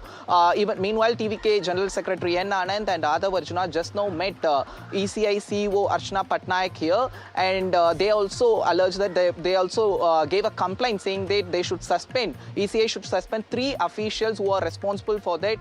They are also demanding action against those officials, and they say DMK government is behind such mess across Tamil Nadu. They also allege that DMK doesn't want more people to vote, right, because they believe that if more people vote, that would be in favor of Tamaraga Vetri Kalagam. So these are all the claims made by Tamaraga Vetri Kalagam. It's a contentious argument that's been made. Deepak Bupanna, Sam Daniel, Radhika, we've been tracking this since morning. Sam, let me just come to you first. We've heard of this in specific voting booths or in specific areas, but an overall uniform extension of time till 8 p.m. is not something that we've heard of. What are you hearing? What are you picking up from Election Commission? Is it likely to be considered, or is it just a last-minute confrontation, a war of words that will play out? On record, they say they're going to get in touch with the Election Commission headquarters in Delhi and then they'll get back. But this is certainly unprecedented. Remember, if it's going to be extended for 2 hours, it would mean that till 8 hours is the official time. And then whoever is present on the ground at that time would be allowed till whatever time it takes to complete them. So it could be a very long thing. Whereas as things stand now, whoever is present at the booth at 6 o'clock, they should be allowed. Yeah, and you guys have been at booths, right? You were at the booth this morning where Vijay came to vote. What's the sense? Was there so much crowd? What do you make of this demand for extension of time at the moment? Whenever you do have elections in the summer, in India, you do see a pattern of sorts. You see a surge in voting, especially between 7 and 9, and then you see a dip of sorts towards noon, and then it picks up again post 5 p.m. Now, there has been time and again, not just from TVK, in the past as well, in other states, there have been requests that extended by an hour, because usually between 5 and 7, again, you see, the spike in the number of people who come in, because it's not as hot. Some people, of course, find it very convenient to come when the breeze of the evening comes in, especially here, by the beach. So probably for the people, it will be an advantage. Whether the ECI will consider it, that's... No, but then when you say it's an advantage, look, 6 p.m. is the time, right? 6 p.m. is, as you're saying, there have been specific, perhaps, instances or requests that's been made for extension because of, let's say, an EVM malfunction or an issue there in that particular voting booth where people could not cast their vote. But an overall uniform increase in time at this stage, even if the EC considers it, what's the sense that you're picking up? That is something certainly heard of. As you said, it's unprecedented, and it's a political party that has gone ahead and requested it, and not just really a citizen centric complaint that has come forward. And as you said, it's nothing to do with technicalities. There's no malfunction as such. So will that be considered by the Election Commission? Not entirely certain, because they might think that there is a malified intention behind this particular request. So yes, this has to be probed in detail, I'm guessing, before they could come up with any sort of a decision at this point. But yes, we did see a surge in terms of voting post 9 a.m., 9 to 11, and I'm guessing it will increase further between 5 and 6, perhaps 4 and 6, but afternoons not so much, early morning not so much. So Sam is the only one with a vote here. I have my vote here in Mylapore and I've cast my vote. Sam is going to go to cast his vote last minute. We hope you'll get there before 6, possibly then if you have an extension of time, you might get that bit. But Sam, the sense is also about the voter turnout. We're looking at 57% at 1 p.m., which is quite good. One did expect voter turnout to be high for two reasons, Deepak, Radhika and Sam. One is the SIR exercise and also a three-way mobilization. What are you picking up from people around the board? Because you had Stalin going to the war room. What are you picking up from the political parties which are mobilizing people as well? What is the sense you're picking up in terms of voter turnouts? Well, they are mobilizing people in every possible way to make sure the voter turnout will be higher. Remember, the DMK had claimed that although they opposed SIR, on the ground they worked very meticulously to make sure the supporters will not be left unenrolled. So they included as many as possible, and they want to make sure they are also, the last leg, brought to the polling booths. And TVK, you don't have to say, they have a large supporters in terms of young, first-time voters, and they're also doing everything possible. But this demand is certainly unprecedented. Whether is it a kind of a ploy by the TVK to possibly mobilize as much as possible to make sure, or is it a ploy to prepare a ground later if they didn't... it could be anything, but a political party has the right to make that demand before the Election Commission. It's up to the Election Commission to decide that. But in your experience today, when Radhika and you were there at voting booths, this election has been seen as an under 40 versus over 40 election. Did you see a sudden surge of Gen Z? Because where you were, there was a huge mob that was there, which had come many to see Vijay, or was it there for casting their vote? Well, surely there were a lot of people who came in to catch a glimpse of Vijay, to probably get a selfie, but there was also a lot of people waiting already when Vijay came into the polling booth. There were a lot of people already there, so that added to the entire frenzy. So yes, there could be a surge, especially in younger voters.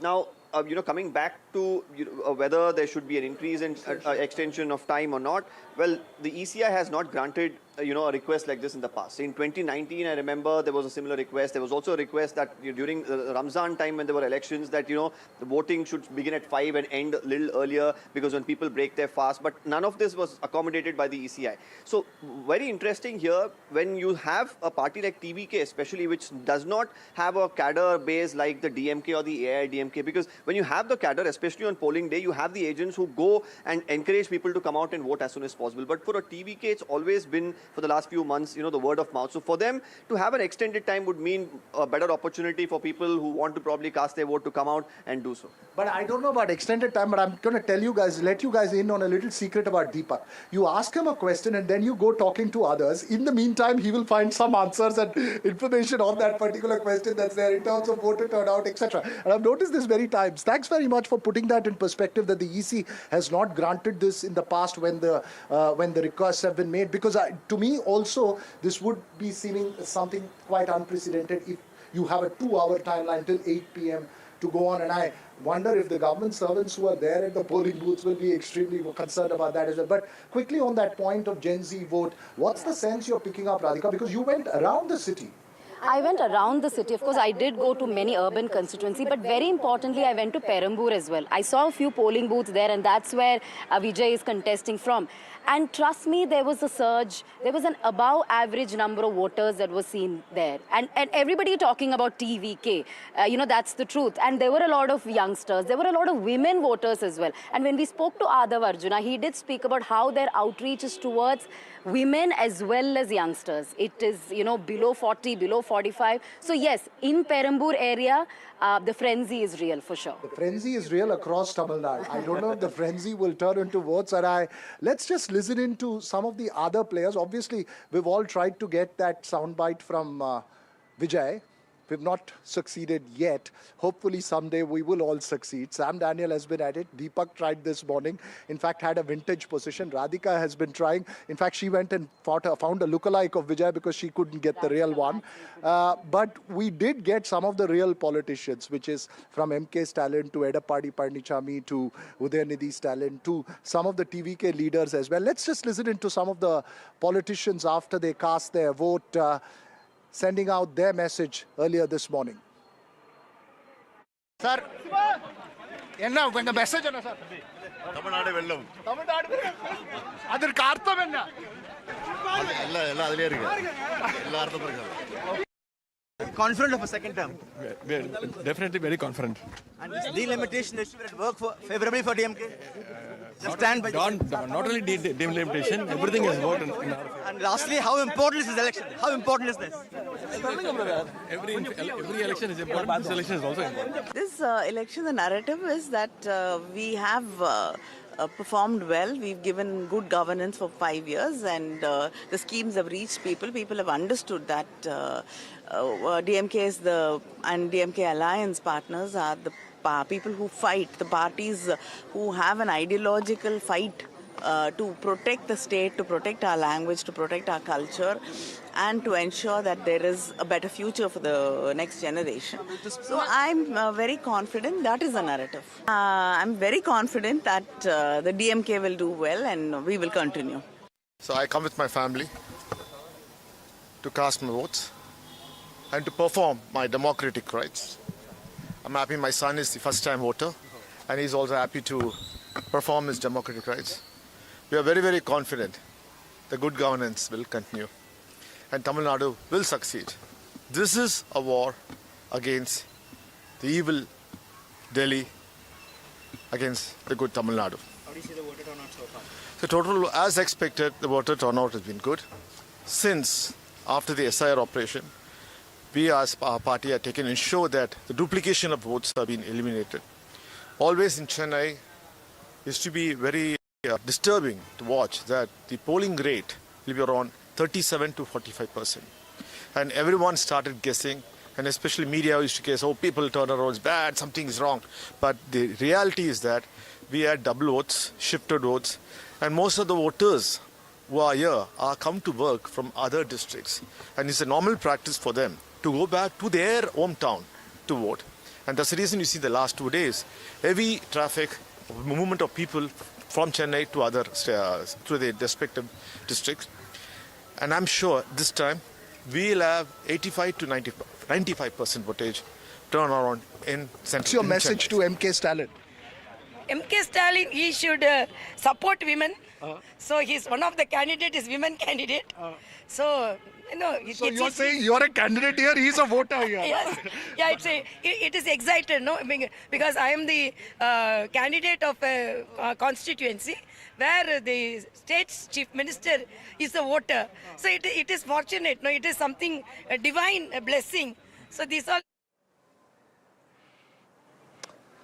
Well, the politicians and the journalists were bright in the morning. Now the politicians have gone back and resting, or perhaps in their war rooms. The journalists are still facing the heat. Ashish is in Trichy East, as well as Ashwin Nandakumar, who's in Madurai. Very briefly, Ashish, that's another key constituency that's been closely watched. Inigo Ideraj of the DMK facing off with Joseph Vijay. What's your sense there in Trichy East? What's been the turnout and what are you picking up? So here at this Trichy East constituency, in fact, we have visited several of the polling booths since morning, and all the booths at this hour also is afternoon, almost 40-degree temperature. We see large number of voters still turning at a polling booth, particularly women, youngsters. They are turning at the polling booth and they are coming here in large number. Like it's afternoon, and Deepak was mentioning earlier that general tendency and general trends are that in afternoon generally voting dips, but at least in this polling booth and several other polling booths also where we visited, we witnessed and we noticed that voters are coming constantly since morning and they are exercising their franchise. Just a while ago, we have spoken to the sitting DMK MLA as well as candidate who is contesting, against whom TVK Vijay is contesting, and he has shown his confidence that he'll be securing again the victory. When I asked about TVK, everyone shows their confidence on voting day, Ashish. Every politician shows their confidence, but Ashwin Nandakumar, has anyone shown you Jigar Thanda in Madurai, something to cool you from that heat that you are also facing like we are? Yes. In fact, Jigardanda we had yesterday, but politicians are definitely so cool about it. In fact, PTR went on to say that he's definitely going to have a hat-trick. The challenging that was his contender, who has said that he will not allow. This time it will be a big, stark difference. In fact, that has also come forward from the ADMK. In fact, in Madurai, I have gone to around 12 to 13 booths, and what they have seen right now in one of those booths, you can see there's still a large number of people coming out to vote. In fact, just 1 hour ago, there was nobody over here. At the same time, this is an interesting constituency, 10 assembly constituencies in Madurai. 5 last time was won by the DMK alliance, 5 from the ADMK, and therefore it's a very swing state, it's a swing district. It can go any ways. With the coming of the TVK and also vote cutting by the BJP, especially with the temple issue that came to light, it is very difficult to understand where this voting trend is going. But certainly there's an increase in the vote, Veera. And what is also interesting, I've gone to many polls, and what I've seen is large number of youngsters are seen hanging around. And who these youngsters are with, that is a big question. But certainly we are seeing an enthusiastic youngsters across all the poll stations, and they are all a big question. That is the big question, Ashwin Nandakumar. Who these youngsters are, which Deepak Bopanna and Radhika Ramaswamy, Sam and I have been part of this stage, so we cannot say anything. But when you see from outside, you come from Karnataka and you see the kind of star frenzy, what's perhaps the defining feature of this election for you? Well, it's definitely going to be interesting whether this frenzy will translate into votes, Veera, because we've seen actors wanting to become politicians, a lot of people turning up during campaigns, everyone screaming, running behind Vijay. You guys mock saying, why are you guys so starstruck? Well, when you're in South India, you sort of get used to it, where fans go crazy about their superstars, isn't it? It is something that is a part and parcel of Tamil Nadu. It has been, and we've seen that in other states as well, like Andhra Pradesh and in Karnataka as well. So probably we'll really have to see. Today at 6 p.m, fates will be decided. I know. 6 p.m. Radhika, what's... You know, that's the Bollywood capital, but we don't see this kind of frenzy there at all. We've had actors being part of political outfits and parties, but not the kind of frenzy we saw here.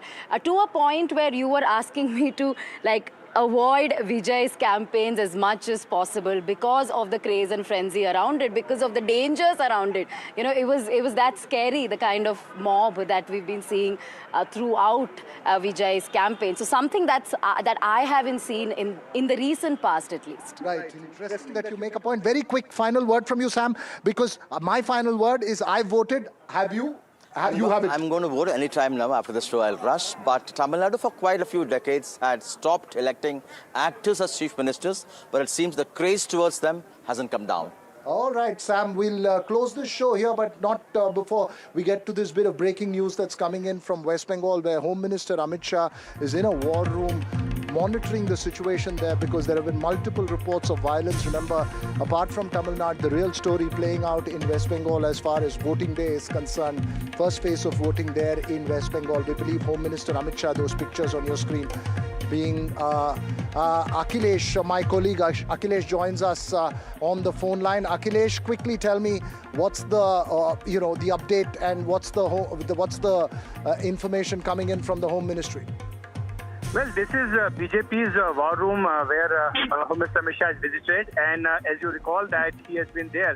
He's been camping in Kolkata till 27th of April. He's been talking to the various party leaders and to review the situation. Currently, the voting is going on. He is taking the feedback from the various polling centers about the voting percentage and how the voters' mobilization has been done on the ground. And apart from that, what the preparations are on for the second phase of the polling, all these are being reviewed by the Home Minister during his visit to the war room.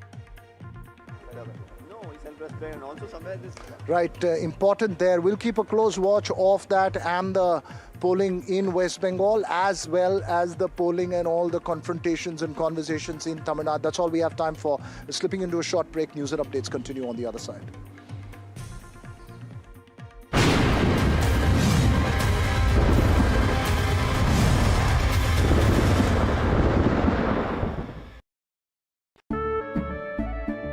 केसरिया से मन जोगी हुआ रे, दिल झूमे देखो पतवारा हुआ रे, केसरिया से मन जोगी हुआ। हर पल मनाओ केसरी त्योहार, विमल बोलो जुबान केसरी। साथी हाथ बढ़ाना साथी रे, जिंदल साथी सील साथी रे, हर टोली डिस्की फील है, जिंदल साथी सील है, दोस्त की स्टेनलेस स्टील है, क्वालिटी में दम है साथी रे, बिजनेस करेगा ग्रो साथी रे, टाइमलेस इसका लुक है साथी रे, और जिंदल साथी सील साथी रे। जिंदल साथी सील है तो असली स्टेनलेस स्टील है। तो जब भी आप stainless steel pipes and tubes खरीदें, जिंदल साथी सील जरूर चेक करें। Jindal stainless, India's leading producer of stainless steel.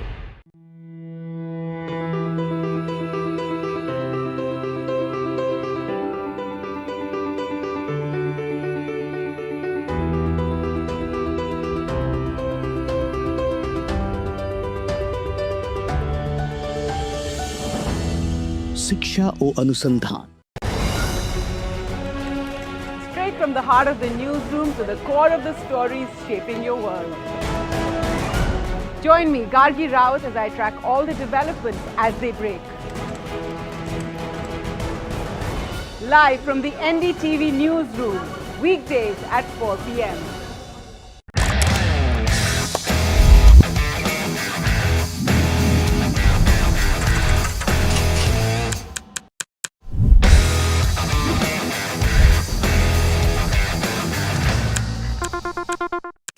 Prime Minister Modi, President Trump have had an opportunity of speaking to each other. The President keeps the Prime Minister updated regularly. The President gave him an update on what is happening in the Middle East, along with some of the big ticket items that we have happening in Washington between the United States and India. And you see President Trump coming to India soon? I will tell you this, that Secretary Rubio will be here next month. You potentially see India having a role in the peace process? The United States would welcome their involvement as they have welcomed many other countries.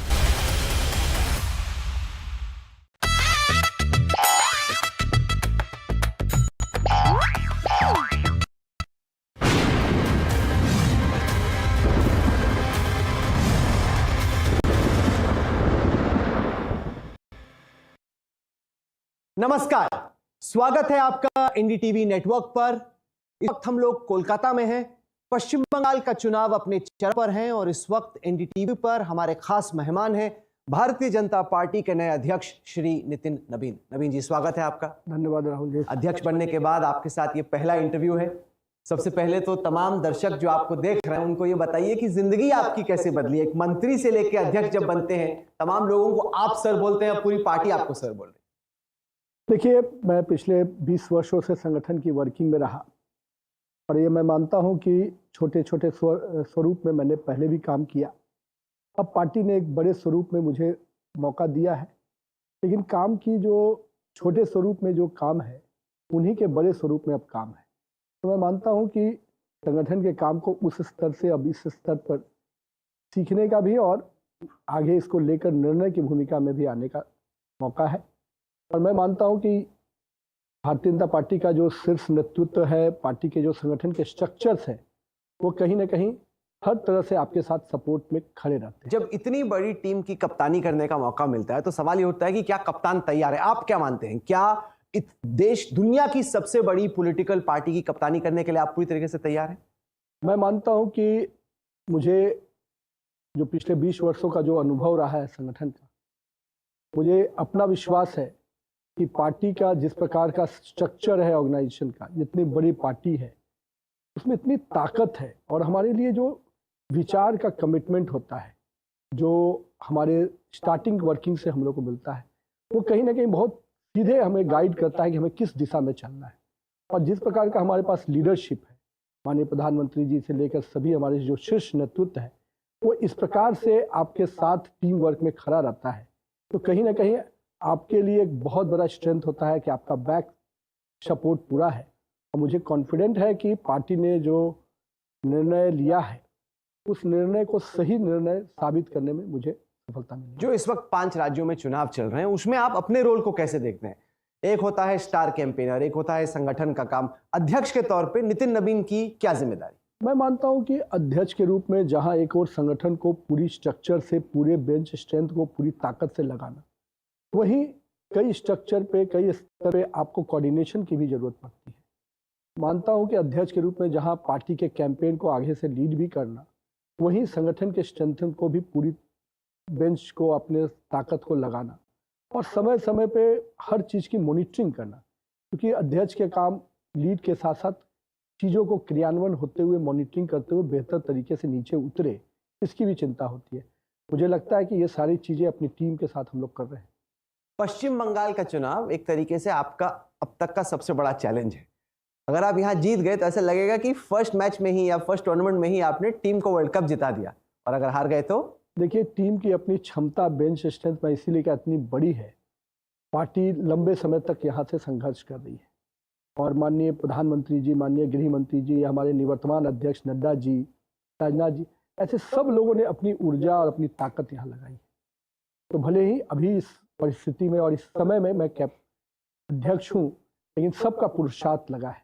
तो मैं मानता हूँ कि party इस राज्य में जितनी बड़ी सफलता लाने जा रही है, वो सफलता का श्रेय पार्टी के जहाँ हजारों लाखों कार्यकर्ताओं को जाएगा, वही हमारे नेतृत्वकर्ता को। 10% का वोट शेयर गैप है तृणमूल में और बीजेपी में। 2021 के चुनाव में 10% का वोट शेयर गैप था। 2024 के लोकसभा चुनाव में 7% का वोट शेयर गैप था। 194 सीटें ऐसी हैं जो कि भारतीय जनता पार्टी पिछले 3 चुनाव में एक दफा भी नहीं जीती।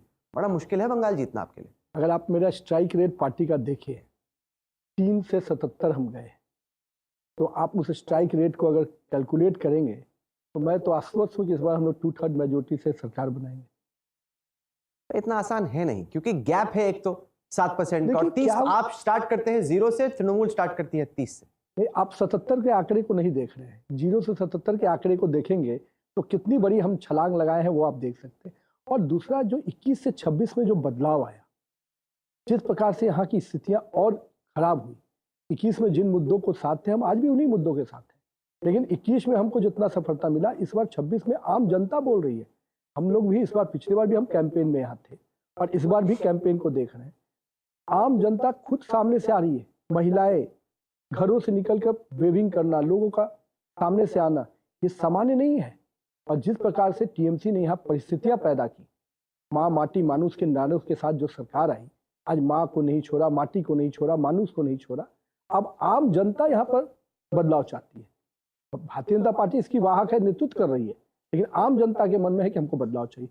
और जब वेव चलता है ना राहुल जी, तो वो एक अलग तरीके का होता है। तृणमूल के वरिष्ठ नेताओं से मेरी बातचीत हो रही थी, आप वेव की बात कर रहे थे जी। तृणमूल कह रही है कि ये वेव को आर्टिफिशियली बीजेपी पीछे से पंप कर रही है, क्योंकि बीजेपी अकेले चुनाव नहीं लड़ रही। उनका आरोप है कि इलेक्शन कमीशन बीजेपी के साथ अलायंस में चुनाव लड़। देखिए, ये आरोप उनका चलता रहेगा। इसी आरोप के तहत अगर वो कुछ काम किए होते तो जनता का भरोसा उनके, आज उनके अंदर जो फ्रस्ट्रेशन दिख रहा है, जिस प्रकार से आरोप का दौर शुरू हो गया है, कि इस कारण से हम हार रहे हैं, इस कारण से हार रहे हैं। हार रहे हैं कहाँ बोला उन्होंने, थोड़ी मान। अभी तो आपके उसके जो ये ऐसे हो रहा है वैसे हो रहा है, ये जब आदमी कारण में चला जाता है तो उसके फ्रस्ट्रेशन बहुत सामने से दिखते हैं।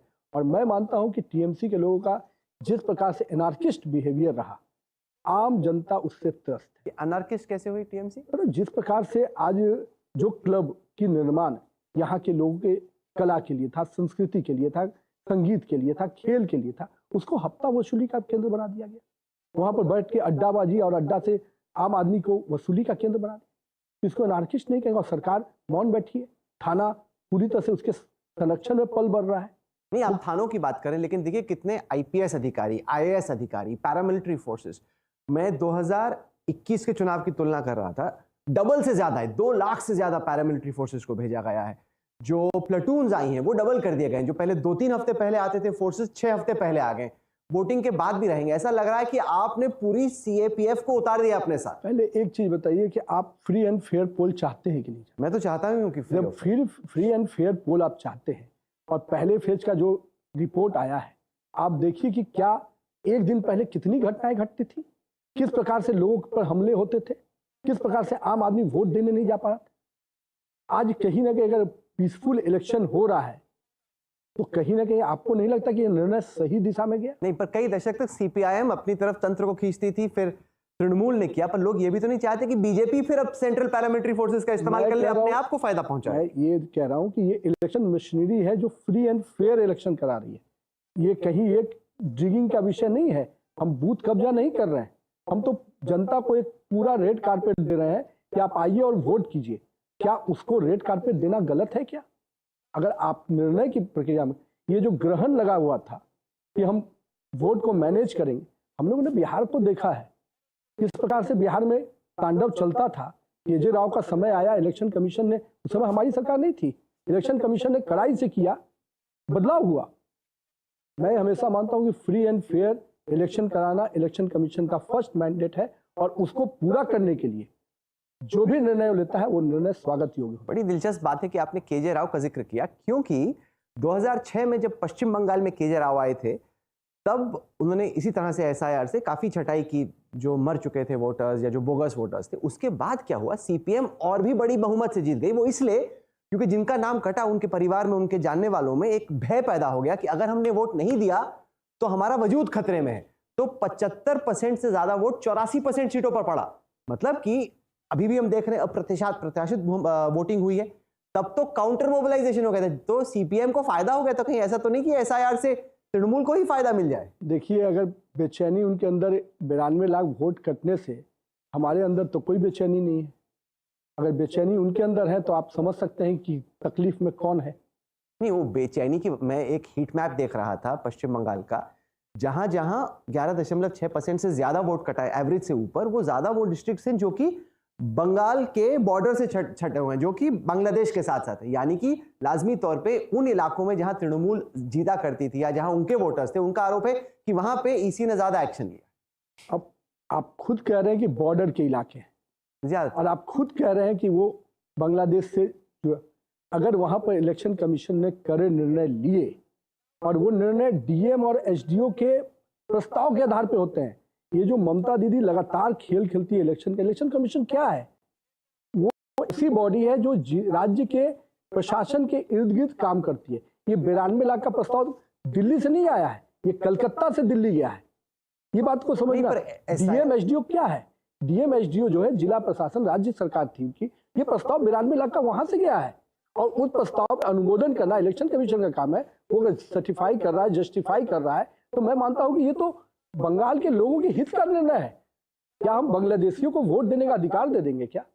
बांग्लादेशियों को तो कतई वोट नहीं करने को मिलना चाहिए। लेकिन स्पेशल इंटेंसिव रिवीजन के चक्कर में जो लॉजिकल डिस्क्रिपेंसी का मामला, उसमें कई ऐसे लोग हैं, जैसे अमर्त्य सेन खुद फंस गए थे, वो इतने बड़े नोबेल शास्त्री हैं, उन्हीं का लटक गया था वोट। आप एक बात समझिए, इलेक्शन कमीशन पूरे प्रोसेस में समय देता है। हमारे बिहार में भी हुआ, लोगों ने कितने बड़े बड़े आरोप लगाए, यात्राएं निकाल दी वोट की चोरी की। 30 सितंबर को हम लोग को मालूम था जिस दिन वोटर लिस्ट का प्रकाशन होगा बिहार में, हमें मालूम था कोई कंप्लेन नहीं आए। खुद कांग्रेस के जो बीएलए होते हैं उन्होंने कंप्लेन नहीं फाइल किया, तो कहाँ की वोट की चोरी? और इलेक्शन कमीशन की यहाँ भी जो मशीनरी काम की, या राज्य सरकार के सहयोग से, उस राज्य सरकार ने हर महीने का प्रस्ताव दिया। आज हम वोटर लिस्ट प्रकाशन कर रहे हैं, आपके दावा आपत्ति का 1 महीना, यहाँ 4 महीने से ऊपर चला प्रक्रिया, हमारे यहाँ तो 2 महीना चला था। तो 4 महीने की प्रक्रिया में जो उसके पूरे BLA होते हैं, मशीन, ये कोई केंद्र से नहीं आता है। BLA भी जो नियुक्त होते हैं वो भी राज्य सरकार के अधिकारी नियुक्त होते हैं। तो अगर राज्य सरकार ने उन लोगों को नहीं जोड़ा या उन लोगों को प्रस्ताव को दावा आपत्ति का प्रक्रिया में नहीं लाया, तो ये तो पूरी तरह से अभी भी तो लाखों लोग हैं ना सर, जो कि लॉजिकल डिस्क्रिपेंसी के चक्कर में इस चुनाव में वोट नहीं दे पाएंगे। अगर आप इस आंकड़े को देखते हैं तो इसका दोष किसके ऊपर है? 27 लाख की जो आप आंकड़े की बात कर रहे हैं, उनको क्या मौका नहीं दिया गया? क्या राज्य सरकार का दायित्व तो नहीं था कि उस चीजों को समय रहते उन्होंने टाला, अटकाया, परेशान किया, निर्णय को इतना फंसाए रखा ताकि हम निर्णय न ले पाए। इलेक्शन बाकी राज्यों में भी तो हुआ, तमिलनाडु में भी हुआ, बाकी केरल में भी हुआ, कहाँ कोई दिक्कत है? वहां भी तो उनकी सरकार है। एक और जो आरोप लग रहा है वो ये कि जो गवर्नर है यहाँ, जिनको आपने हाल में भेजा है, वो अब एक इंटेलिजेंस ब्यूरो या सुपर ब्यूरो के तौर पे काम कर रहे हैं कि मतलब पर्दे के पीछे कि ऐसा करो वैसा करो, वो सारा राजभवन से जा। ये उनकी हताशा है, उनकी निराशा है, उनका फ्रस्ट्रेशन है। और मैं मानता हूँ गवर्नर जब यहाँ आए हमेशा उनको ये विरोधी दिखे, तो क्या हम पूरे कॉन्स्टिट्यूशनल बॉडी को ही उनके लिए चेंज कर दे क्या? आज गवर्नर एक पूरी तरह से भारत के संविधान से प्राप्त किया हुआ व्यक्ति होता है और उसकी नियुक्ति सेंट्रल गवर्नमेंट सिस्टम से करती है। क्या ये पहले नहीं होता था क्या? आप आपको विश्वास अपने आप पर नहीं है तो उसका खिंज आप हम पर निकालते हैं। क्या आपको ये चिंता है कि SIR एक दो-धारी तलवार भी हो सकती है? मैं बताता हूं इसलिए क्योंकि आपने पिछले कई चुनावों में कोशिश की कि मठुआ वोट बैंक आपकी तरफ आए, लेकिन मठुआ समुदाय के कुछ लोग ऐसे हैं जिनका वोट कटा है, उससे उनके परिवारों में भी परेशानी है और हो ये भी सकता है कि SIR के चलते में ये सोचें यार इससे तो हमें भी नुकसान हो सकता है, तो आपका वोट का भी हिस्सा छिट सकता है। देखिए एक बात मैं बताता हूँ, हम लोगों ने जो भी यहाँ पर इलेक्शन कमीशन ने किया उसके पूरी एक प्रक्रिया है। उस प्रक्रिया में जो लोग आए, अगर नुकसान हमारा हो या किन्हीं का हो, इस नुकसान के आधार पर ये निर्णय नहीं होते। यही तो मैं भी कर रहा हूँ। अगर उस आधार पर निर्णय लेते तब तो लोग कहते कि हम पार्शियल हैं। हमने तो उस आधार पर निर्णय लिया ही नहीं। निर्णय लिया कि जो यहाँ पर यहाँ के डिस्ट्रिक्ट एडमिनिस्ट्रेशन ने जिस कागजों के साथ दावा आपत्ति होती उसमें जो लोगों ने सही दिया उनको हुआ, फिर भी किनको दिक्कत है उसकी भी प्रक्रिया है। पर ममता बनर्जी ने यह भी आरोप लगाया कि जितने अधिकारियों को आपने बदल दिया उतना तो कभी होता नहीं है। साधारण तौर पे कुछ अधिकारी बदले जाते हैं जो कि स्टेट गवर्नमेंट के नजदीक होते हैं। आप तो यहाँ के खेल को देखे हैं, किस प्रकार से यहाँ के मशीनरी को यूज किया जाता था, क्या क्या खेल होते थे। एक मीडिया पर्सन होने के नाते आपके पास भी फीडबैक के कई तंत्र हैं। अगर फ्री एंड फेयर इलेक्शन कराने के लिए इलेक्शन कमीशन को कोई भी निर्णय लेना पड़ा तो मैं मानता हूं वो इनकी नाकामी है कि इलेक्शन कमीशन को इतना स्ट्रिक्ट होकर आना पड़ा। आप खेल की बात कर रहे हैं, खेल का तो आप पर भी आरोप लग रहा है। आरोप ये कि अभी हाल ही में आईपैक पर छापे पड़े। आईपैक हम दर्शकों को बता दें वो रणनीति की संस्थान है जो कि प्रशांत किशोर ने स्टार्ट की। ममता बनर्जी के साथ प्रतीक जैन वगैरह काम कर रहे थे। अब ये लोग मदद कर रहे थे तृणमूल की। एन चुनाव के बीच में ही ये इन्वेस्टिगेटिव एजेंसियां जाके छापा मार देती हैं, तो उनकी टीम को आप कमजोर कर रहे हैं। ये भी तो खेल चल रहा है। तब एजेंसी इतनी बड़ी है कि उसके आधार पर ही पूरा सरकार चलती है, उसी के आधार पर पूरी उनका तंत्र चलता है। और एजेंसी क्या केवल रणनीति बना रही थी यहाँ बैठकर? क्या कर रही थी? अब आप तो उसका समय आएगा, ईडी के रिपोर्ट आ रहे हैं। आपके पास क्या रिपोर्ट? मैं उस रिपोर्ट को कैसे कह सकता हूँ, तो ईडी को बताना है। मैं तो ये मानता हूँ कि अगर एजेंसी बिजनेस कर रही थी, उसके घर पे अगर छापे, एजेंसी अगर रणनीति बनाती तो उसका एक अलग फोरम होता है। लेकिन एजेंसी सरकार के डॉक्यूमेंट के साथ अगर सामने से नजर आ रही है तो आने वाले समय पर कार्रवाई होगी। नितिन नवीन पर भी कार्रवाई हो सकती है। मैं ये मानता हूँ कि किसी भी तंत्र को, सरकार के सिस्टम और बिजनेस, ये तंत्र में जो लोग भी नजर आएंगे ऑब्वियसली उन पर कार्रवाई होगी। अगर वो पर टाइमिंग पर भी तो सवाल उठता है ना, जैसे कि कोई सपोर्ट स्टाफ है क्रिकेट टीम का, सपोर्ट स्टाफ पे छापा पड़ जाए तो क्रिकेट टीम बगैर सपोर्ट स्टाफ के कैसे खेलेगी? देखिए ये सपोर्ट सिस्टम में लेकर आप मैल प्रैक्टिस करते हुए नजर आएंगे तो जिस समय आएगा उस समय चोट होगी। कल भी हो सकता है, आज भी हो सकता है। बीजेपी कोशिश कर रही है कि ममता बनर्जी का जो महिलाओं में प्रेम है वो थोड़ा कम हो और महिलाएं कुछ आए। कुछ महिलाओं से बात हो रही थी, 1500 रुपए तो उनको अभी ही मिल रहे हैं। तो एक तरीके से ममता बनर्जी पैसा, आप कह रहे हैं कि आप 3000 रुपए देंगे, लेकिन महिलाएं ये भी तो सोचती 1500 रुपए तो आ ही रहे हैं। अच्छा, महिला के बारे में आप क्या सोचते हैं? महिला किस चीज के लिए पहले वोट करती है? महिला को सुरक्षा, सम्मान, स्वाभिमान, उसके बाद सहयोग, ठीक है ना। महिलाएं सबसे अधिक अपने जीवन को प्रोटेक्टिव होकर आगे बढ़ती है। आज उसकी सुरक्षा के साथ खेल हो रहा है, उनके सम्मान के साथ खेल हो रहा है। महिलाएं शाम में 6 बजे के बाद बाहर न निकले, इसके लिए उनको यहाँ की सरकार और यहाँ के नेतृत्व उनको कहते हैं। स्वाभिमान, आज एक भी महिलाएं खुद के लिए कुछ कर ले, वो स्थितियां नहीं बची। तो आज सुरक्षा, सम्मान और स्वाभिमान तो खत्म कर दिया। और मैं ये मानता हूं कि जिस सहयोग की बात आप कर रहे हैं उसका भी मालूम है ना, यहाँ की महिलाएं ये भी करती हैं कि एक रास्ते दीदी देती है और भतीजा के रास्ते मंगा लेती है। ये भी तो इसी राज्य की महिलाएं कर रही हैं। तो आपकी जो वसूली चलती है वो भी तो महिलाओं का दर्द है।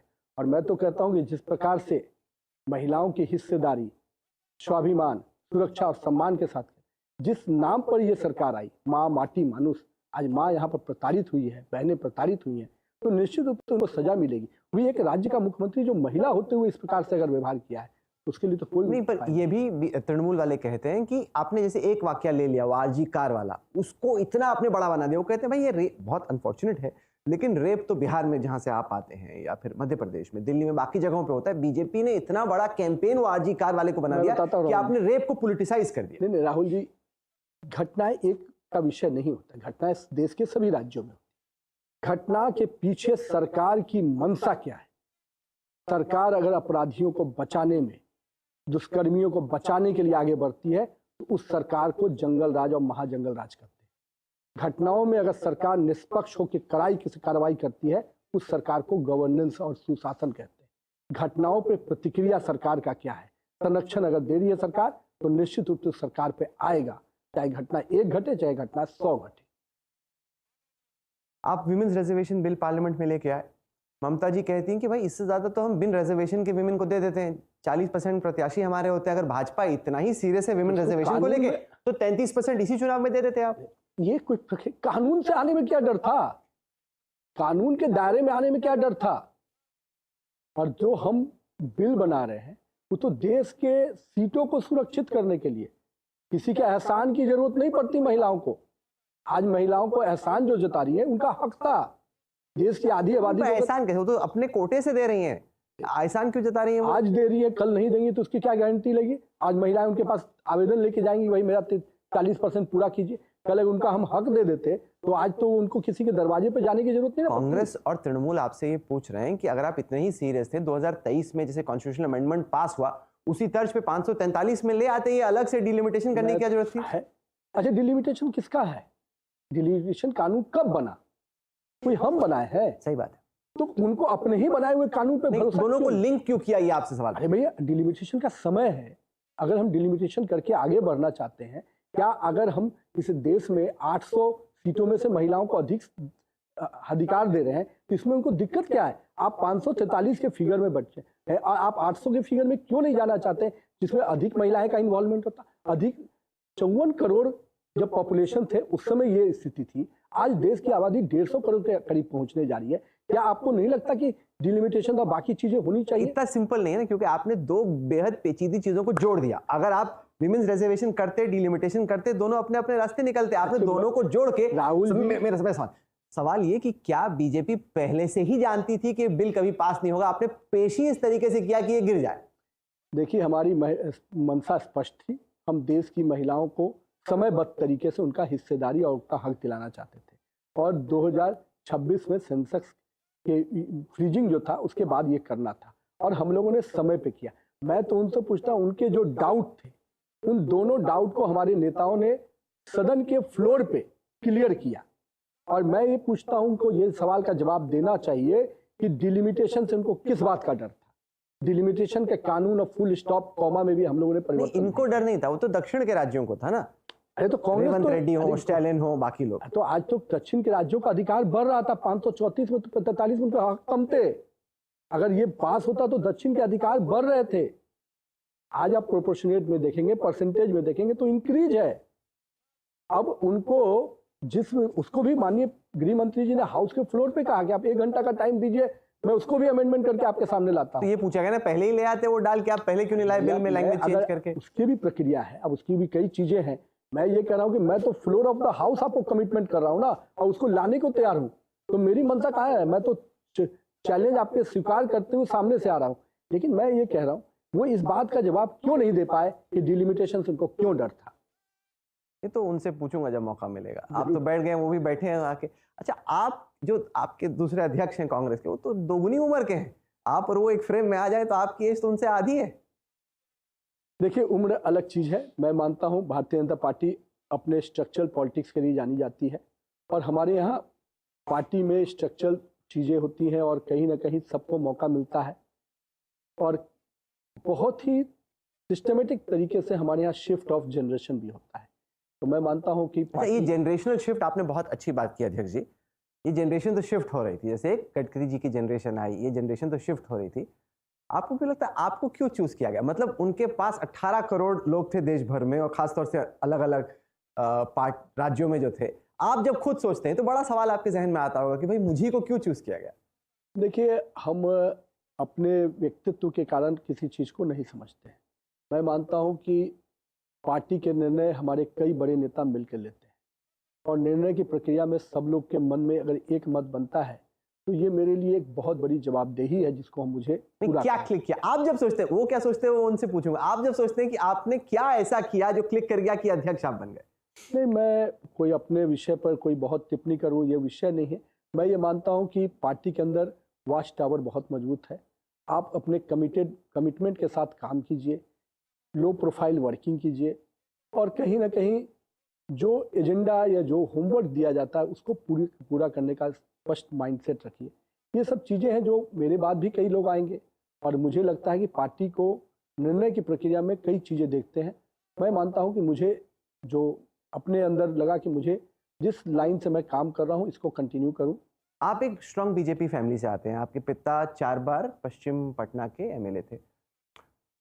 जो तमाम बीजेपी के कार्यकर्ता इस वक्त आपको एनडीटीवी पर देख रहे हैं, उनको आपका क्या मैसेज है कि क्या ऐसा किया जाए कि आप युवा मोर्चा से निकलकर बीजेपी में मंत्री बन जाते हैं बिहार में, और सीधे फिर अध्यक्ष बन जाते हैं? क्या मैसेज है कि क्या किया जाए ताकि अगला नितिन नवीन कोई बन जाए? मैं ये मानता हूं कि अपने काम के प्रति कमिटेड रहना। राजनीति एक ऐसा चीज है जिसके पिच पे समय बिताना चाहिए, और शॉर्टकट से बचना चाहिए। राजनीति लॉन्ग रन है, इसमें स्टेमिना की टेस्ट होती है, स्पीड की टेस्ट नहीं होती। अगर आप के अंदर स्टेमिना है, कंटिन्यूटी में आप सिस्टम में काम कर रहे हैं, तो समय पर निश्चित रूप से पार्टी आपके लिए निर्णय लेती है। अभी आपकी नई टीम बनने वाली है, चूंकि 33% का झंडा बीजेपी इतना लेके चल रही है महिला आरक्षण का, तो आपकी टीम में माना जाए कि 33% महिला आरक्षण होगा? राहुल जी, आपको हमारे पार्टी के स्ट्रक्चर के बारे में पहले से जानकारी होगी। हम पहले से 33% के वर्किंग में काम कर रहे हैं। हमारे पार्टी के ऑर्गेनाइजेशन स्ट्रक्चर में महिलाओं का 33% का क्राइटेरिया पहले से चल रहा है। आपकी जो टॉप टीम रहेगी उसमें 33% महिलाएं रहेगी, ऑब्वियसली रहेगी। पश्चिम बंगाल में बीजेपी तब तक नहीं जीत सकती अध्यक्ष जी जब तक कि दक्षिण बंगाल में जो ममता का गढ़ है उस पर फतेह हो पाए।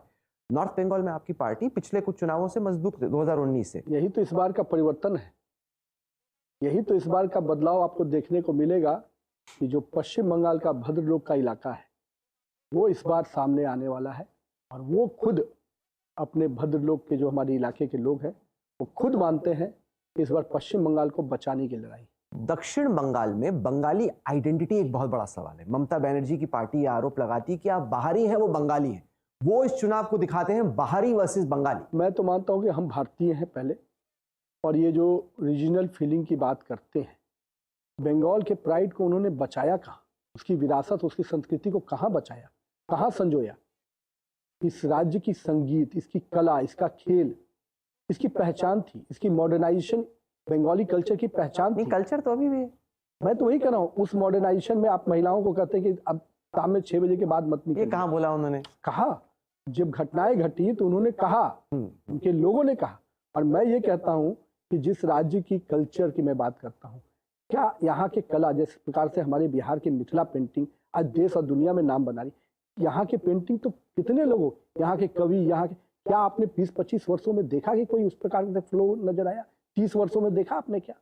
तो कहीं ना कहीं ये जो फ्लो, जो फुटबॉल पूरे बंगाल का प्राइड था, क्या हुआ उस खेल का? यहाँ के क्लब किस प्रकार से अड्डे में लग गए? ये क्लब खेल, संगीत, कला के लिए जाने जाते थे, उनका निर्माण सृजन इसलिए हुआ था। आज वो हफ्ता वसूली का केंद्र बन गया। क्या ये बंगाल का प्राइड है? तृणमूल के कार्यकर्ता और नेता ये भय पैदा करने की कोशिश कर रहे हैं कि अगर भारतीय जनता पार्टी जीत गई तो यहाँ पे पूरा वेजिटेरियनिज्म आ जाएगा, ये मच्छी नहीं खाने देंगे। मैं देख रहा था कि कुछ बीजेपी के कैंडिडेट्स मछली पकड़ के कैंपेनिंग कर रहे हैं विश्वास दिलाने के लिए कि हम नहीं देंगे, लेकिन बीजेपी बोल रही है कि देखिए, टीएमसी बोल रही है कि देखिए रामनवमी के वक्त यूपी पे क्या हुआ, देखिए वो मछली बाजार बिहार में क्या हुआ, यहाँ पे मछली नहीं खाने देंगे बंगालियों को। देश के राज्यों को देखिए कि मछली उत्पादन में सर्वाधिक किस राज्य की सरकार काम कर रही है, तो आप देखेंगे गुजरात, बिहार मछली पालन और मछली के व्यवसाय में कितना तेजी से। और यहाँ क्या स्थिति हुआ, जिस राज्य के एक कल्चर में मछली है, क्या उसके व्यवसाय का उद्योग का इतना बड़ा फ्लोरिश नहीं होना चाहिए था? जिसके पास पूरे अगल बगल नदी और समुद्र के पूरे शोर्स हैं, जहाँ पर मछली पालन एक बड़ा उद्योग बन सकता था, क्या उस राज्य के उद्योग में वो बढ़ावा हुआ? तो जो कल्चर से जुड़ा हुआ था उसको भी उन्होंने प्राइड ऑफ बिजनेस बड़ा नहीं कर पाए। वो क्या करेंगे मछली के साथ न्याय? मछली का भी न्याय और उसके व्यवसाय का, उसके कल्चर का भी अगर बढ़ोतरी होगा तो भारतीय जनता पार्टी के नेतृत्व में ही होगा। नहीं, पर ये तो हुआ कि अब फिश प्रोडक्शन के लिए क्या करेंगे, जो कि पीएम ने भी बात की। कल्चर की बात की। मेरा सवाल ये था कि जैसे रामनवमी के वक्त पे उत्तर प्रदेश के कुछ जगहों पे आप फिश नहीं खरीद सकते हैं, या फिर बिहार में आप ही के एक मंत्री ने मछली बाजार पे कहा कि भाई ये क्या हो, तो वो भय पैदा करने की कोशिश करें कि भाजपा वाले मछली नहीं खाने देंगे बंगाली। देखिए, देश के सभी राज्यों की अपनी अपनी संस्कृति है, अपना अपना कल्चर है, अपना अपना प्राइड है, और भारतीय जनता पार्टी पूरे देश की संस्कृति को उस रूप में देखती है कि हमारी हर राज्य की कल्चर और उसकी संस्कृति जो है वो हमारे लिए एसेट है, और हम चाहते हैं कि उसी के आधार पर उसका ग्रोथ हो। हम उसके साथ कंप्रोमाइज करके उसका ग्रोथ नहीं करते हैं। श्यामा प्रसाद मुखर्जी ने बंगाल से ही एक तरीके से बीजेपी की जो सोच है उसकी शुरुआत की। एक हिस्टोरिकल कॉन्टेक्स्ट में कितना जरूरी है पश्चिम बंगाल में भारतीय जनता पार्टी के लिए जीतना, ये दिखाने के लिए कि वो हिंदी पट्टी की पार्टी नहीं? देखिए, आज पूरे नॉर्थ ईस्ट से आप उठाइए, उड़ीसा, झारखंड में भी हम लंबे समय तक सरकार में, बिहार, अब ये छाप हम पर नहीं है। और मैं ये मानता हूँ कि पश्चिम बंगाल के जीत के बाद ये सारे मिथ खत्म हो जाएंगे, और मैं मानता हूँ कि हम पश्चिम बंगाल के लोगों के लिए चुनाव लड़ें। जिस प्रकार से पश्चिम बंगाल में असुरक्षा का वातावरण है, जिस प्रकार से यहाँ पर आम लोगों के जीवन में त्रस्त हो गया है, उस प्रकार के करप्शन से ये पश्चिम बंगाल के बदलाव के लिए चुनाव है। और मैं मानता हूँ कि ये 4 मई 2026 पश्चिम बंगाल के लिए एक स्वर्णिम दिन होने जा रहा है। तृणमूल ये कहती है कि भाजपा बंगाल का विकास होने नहीं दे रही, क्योंकि बीजेपी यहाँ पे है नहीं सरकार में, इसलिए जब भी कोई इंडस्ट्री की बात आती है, कोई प्रोजेक्ट की बात आती है, आप उसको असम ले जाते हैं, बिहार ले जाते हैं। एक आइडिया देता हूँ, अभी मेडिकल कॉलेज भी हम ही लोग लाए यहाँ पर, और मैं ये मानता हूँ एम्स जो आया, जब जब प्रधानमंत्री आवास योजना क्यों रोका इन्होंने? क्योंकि उनका चेहरा नहीं चमक रहा था। आयुष्मान योजना क्यों नहीं आने दिया? उनको यहाँ के लोगों की चिंता नहीं थी, उनको अपने चेहरे की चमक की चिंता थी। मैं दूसरी बात कहता हूँ, देश में 10 साल तो कांग्रेस के या उनके शागिर्दों की भी सरकार रही। कालखंड निकालिए कि यूपीए शासन में बंगाल को कितना मिला, और भारतीय जनता पार्टी एनडीए शासन में पिछले 10 वर्षों में बंगाल को कितना मिला। आप उस आंकड़े को देखेंगे तो दूध का दूध और पानी का पानी एक हो जाएगा। हमारी सरकार को स्पष्ट है, हमको जहां वोट नहीं मिलता है, हम केरल का भी विकास करते हैं।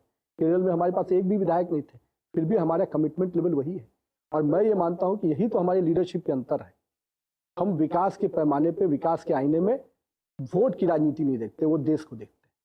आपने केरल की बात की, पड़ोस में तमिलनाडु है, आपने बड़ी कोशिश की कि विजय से अलायंस हो जाए, विजय से अलायंस नहीं हुआ, आपको लगता है गई इस बार तमिलनाडु की पारी? मैं ये मानता हूँ कि हमारे पास जो अपना अलायंस ग्रुप है वो अपने आप में सक्षम है चीज़ों की लड़ाई लड़ने के लिए। और जिस प्रकार से डीएमके अपने ही पापों के कारण इस बार गिरेगी, और उनके अपने करप्शन, उनके अपनी जो डिबैकल है, वो सनातन को जिस प्रकार से अपमानित और गाली देने का काम किया हुआ की सरकार ने, अब जनता उसका जवाब देने वाली है। कहीं डिलिमिटेशन भारी तो नहीं पड़ जाएगा आपके लिए तमिलनाडु में, क्योंकि वो पोलराइज कर देता है दर्शकों, वहाँ के वोटर्स। देखिए, हम पहले भी कहे हैं, डिलिमिटेशन हो या बाकी चीजें हो, हम उस आईने से राष्ट्र हित की जब बात आएगी तो हम वोट बैंक नहीं देखते। सर ये बताइए कि आपने जो सोचा होगा कि आपका टेन्योर है बीजेपी अध्यक्ष के तौर पे, आप क्या चाहेंगे कि आपकी लेगेसी क्या रहे? जब लोग आपके दौर को देखें, गडकरी जी के दौर को देखते हैं या फिर नड्डा जी के दौर को देखते हैं, तो नड्डा जी ने कुछ ऐसे राज्यों में जीत दिलाई जहां पे उनकी अध्यक्षता में जीत हुई, जहां पे पार्टी नहीं जीती थी। अमित शाह के टाइम पे भी ऐसे हुआ, त्रिपुरा जैसे राज्यों में पार्टी जीती जहां पहले नहीं जीती थी। आप क्या चाहेंगे कि आपकी लेगेसी क्या लोग माने? देखिए, ये बीजेपी की लेगेसी होगी। बीजेपी के हर अध्यक्ष ने अपने अपने कालखंड में पार्टी को बढ़ाने का काम किया और यही कारण है कि आज नॉर्थ ईस्ट से लेकर केरल जैसे राज्यों में भी हमारी उपस्थिति दर्ज हुई है। लेकिन हम ये मानते हैं कि पंचायत से पार्लियामेंट तक जिस प्रकार से भाजपा आगे बढ़ रही है, अभी हमें बहुत कुछ करना बाकी है और देश के कई ऐसे राज्य हैं जहां पर हमारी उपस्थिति और बड़ी करनी है और जहां हमारी सरकारें हैं वो सरकारें कंटिन्यू करें, वहां और बेहतर परिणाम के साथ हम आए और जहां हमारी उपस्थिति कम है वह हम बेहतर उपस्थिति के साथ आगे बढ़ें। और मेरा मानना है कि साउथ हमारे लिए निश्चित रूप से पश्चिम बंगाल से जो शुरुआत होगी उसका असर साउथ की राजनीति में पड़ेगा। सर, अभी हाल ही में बांग्लादेश के विदेश मंत्री हिंदुस्तान आए थे, उनसे मेरी नाश्ते पर मुलाकात हुई। वो बड़े परेशान थे इस बात से कि बांग्लादेशी नागरिकों का मुद्दा एक तरीके से पश्चिम बंगाल की राजनीतिक रणभूमि में इस्तेमाल हो रहा है। उनको लग रहा है कि उनके देश से जो अभी आप एक तरीके से दिनेश त्रिवेदी को भेज रहे हैं, डिप्लोमेटिक रिलेशंस को इंप्रूव करने की कोशिश करें, बांग्लादेश को आपका क्या मैसेज है? क्योंकि इतना बांग्लादेशियों को यूज किया जा रहा है एक पॉलिटिकल एम्यूनेशन के तौर पे इस चुनाव में। नहीं, देखिए, Bangladesh as a country total अलग है और वहाँ हमारे डिप्लोमेटिक संबंध जो है निश्चित रूप से उसको हम प्रगाढ़ करना चाहेंगे। लेकिन जहाँ हमारे देश में इन्फ्लेंटेशन और जिस प्रकार से घुसपैठ हो रहे हैं उसको प्रोटेक्ट करना हमारे पहली जवाबदेही। तो हम नेशन इंटरेस्ट के पहले कोई डिप्लोमेटिक पॉलिसी भी नहीं कर सकते। नेशनल इंटरेस्ट हमारा पहले है और उस नेशनल इंटरेस्ट में हमारी पब्लिक पहले मेरे सामने है। तो हम पहले अपने जनता के लिए सोचेंगे और डेफिनेटली डिप्लोमेसी के लेवल पे जो हमारे पड़ोसी देश हैं उनसे हमारे अच्छे संबंध रहे, उनके साथ हम और अच्छे ताल्लुकात के साथ आगे बढ़े, ये हमारी प्रायोरिटी है। जब पॉलिटिक्स में अक्सर ये होता है कि कौन सा राज्य हावी है। हाँ, पहले बहुत टाइम तक गुजरात हावी था और अभी भी है।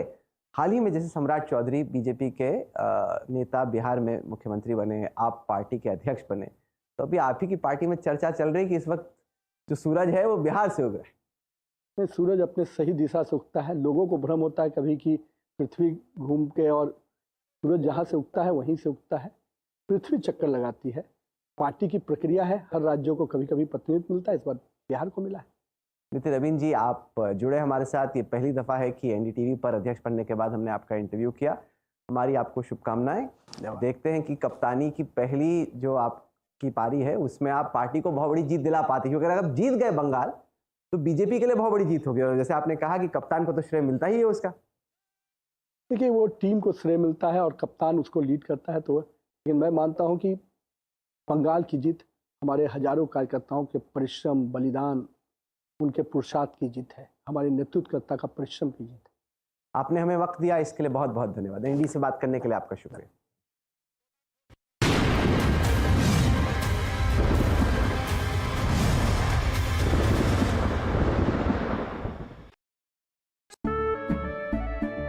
केसरिया से मन जोगी हुआ रे, दिल झूमे देखो मतवारा हुआ रे। केसरिया से मन जोगी हुआ। हर पल मनाओ केसरी त्योहार। विमल, बोलो जुबान Kesari.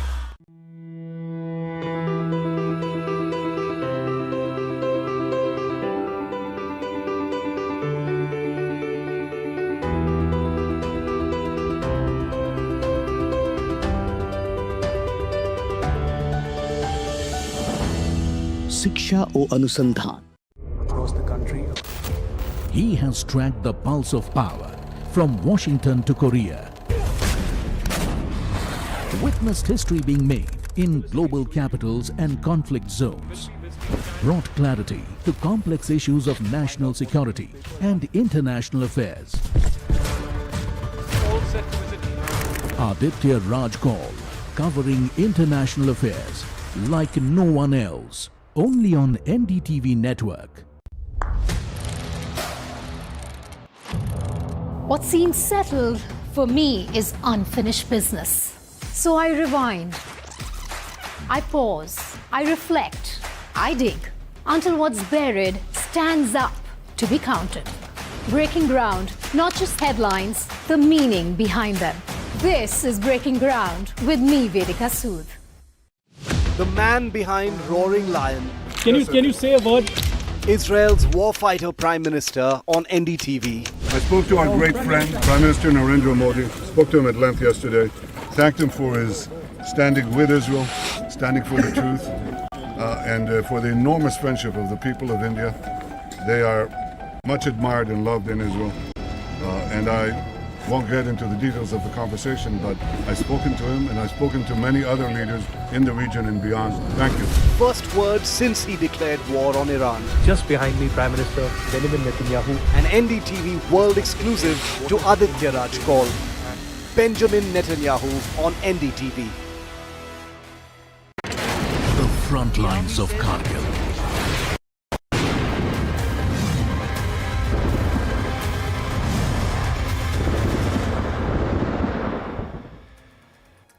Welcome back. Let's get you the latest on West Bengal, where polling is underway in the first phase of elections there. And a short while ago, Home Minister Amit Shah visited the BJP's war room in Kolkata, and this amid the voting in the first phase. Shah interacted with workers in the war room and also monitored how voting was proceeding across 152 seats that go to the polls today. Amit Shah's visit came amid violence that broke out in Murshidabad. This was during the voting, and also attacks on several BJP leaders have also been reported, allegedly by Trinamool Congress supporters. Leading BJP's charge in the state, Amit Shah has been camping in West Bengal for 15 days, overseeing and guiding the BJP strategy. Amit Shah there at the war room. Let's go across to Tanushka now, who joins us from Kharagpur. And Tanushka, tell us more about Amit Shah's visit to the war room. This amid, all the reports that are coming in on how the voting is taking place, even violence being reported in some of the polling areas.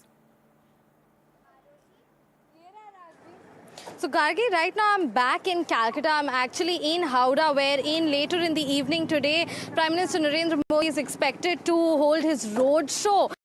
Kolkata here, and of course the visuals that you're seeing on your screens are that of Amit Shah present in the war room in Kolkata, monitoring the situation of the first phase of the Bengal polls. Remember that this is 152 constituencies and seats have gone to polls today of the 294 assembly seats that are being vied for both by the Bharatiya Janata Party and the Trinamool Congress. Now this sort of monitoring in a war room zone of the entire phase one of elections comes also at the backdrop of poll violence. We do know that, poll violence in Bengal is nothing new. It's, of course, history that this has been happening. And today as well, there was violence in Murshidabad, and BJP leaders like Agnimitra Paul, her car was also vandalized, and even TMC leaders, Humayun Kabir's car was also vandalized. So it's violence on both the ends at this point, of course, in hot seats like Murshidabad and Nandigram as well. And I was in Kharagpur earlier in the day. Out there also poll went, although peacefully, but of course the main strenuous seats, that of Murshidabad and Nandigram, saw such poll violence. And we are seeing the Home Minister Amit Shah taking stock of the situation, monitoring what's happening, and the sort of attacks that are being at this point alleged by both the parties. Of course, the BJP is alleging that TMC workers are attacking the convoys of these BJP leaders, and vice versa. Behind me right now, you can see there, a lot of these buses parked which are ready to leave for the Prime Minister's road show. And leading BJP's charge in the state, as you also mentioned, that the Home Minister Amit Shah has been in the state for 15 days. Amit Shah has been camping in Bengal and overseeing and guiding the BJP workers and the entire election process right here from the ground. Of course, the heat is all up with respect to the elections. The first phase will come to a close later in the evening at around 6 p.m. And it's not just, the literal temperatures that are at an all-time high. The sun is at its peak right now as well, but also the political temperatures that are at an all-time high in Kolkata. Back to you. All right, thanks so much for that, Tanushka. And there you can see Amit Shah short while earlier at the BJP war room. Remember, the Home Minister of the country has been there in West Bengal for the last 15 days.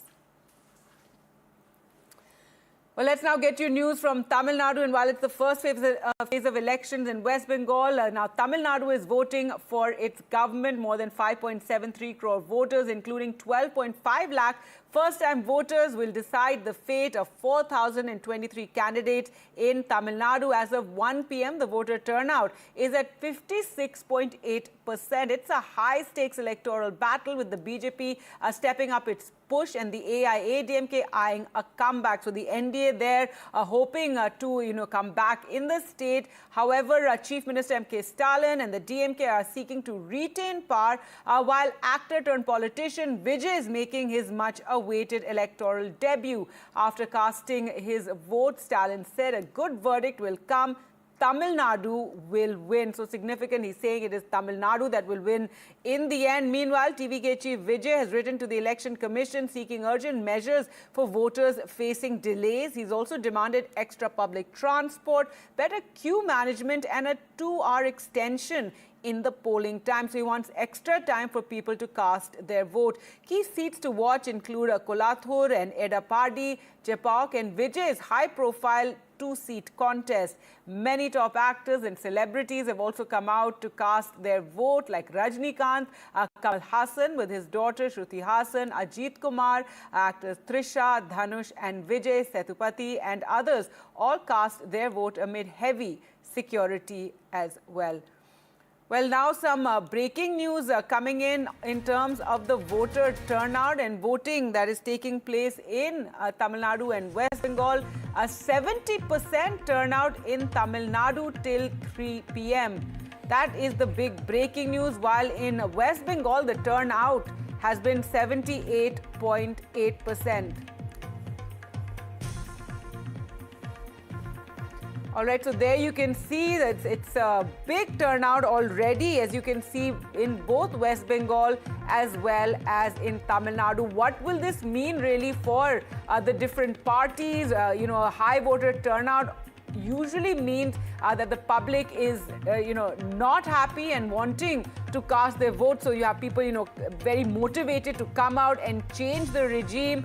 However, is it a case of, also insecurity over SIR? That is something that analysts have been pointing out, that when questions are raised about, votes, manner in which the SIR, that's a special investigation into the voters list that was carried out, a revision of the voters list, then often that also raises a lot of anxiety, and you could see public coming out in huge numbers to cast their vote. Whatever it is, this is a big voter turnout so far. 70% turnout in Tamil Nadu till 3 p.m. and 78.8% turnout in West Bengal till 3 p.m. So that is the big breaking news coming in round.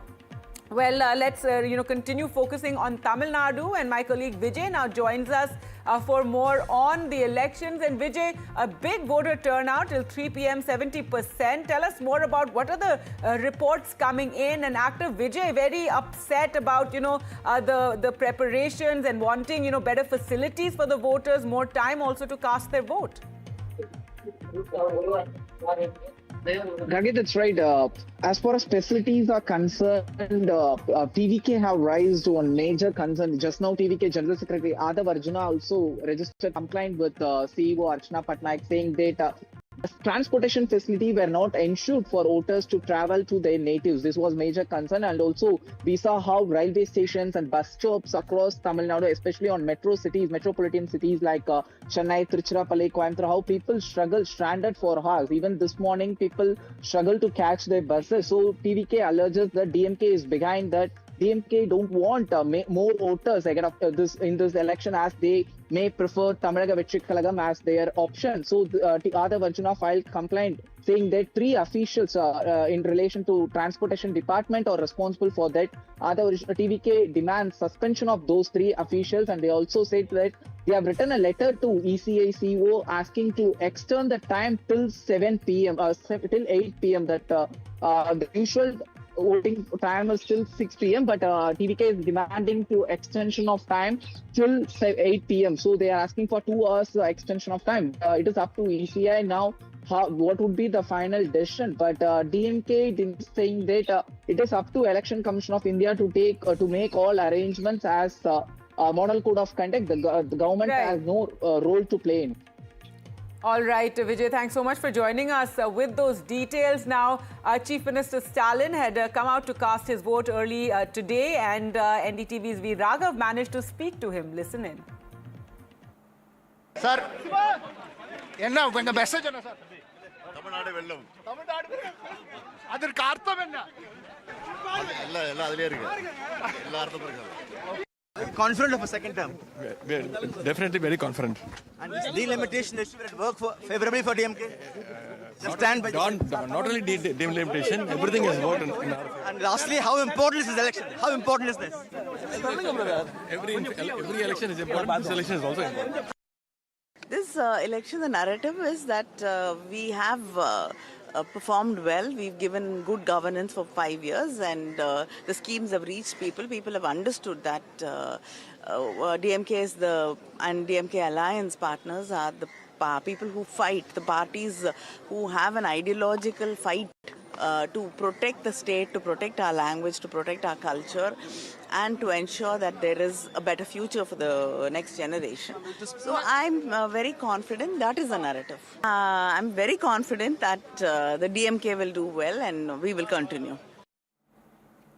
All right, so polling underway in both West Bengal and Tamil Nadu. Will continue to bring you all the latest developments. For the moment, slipping into a short break. On the other side, we'll get to the latest on the West Asia tension. Stay with us.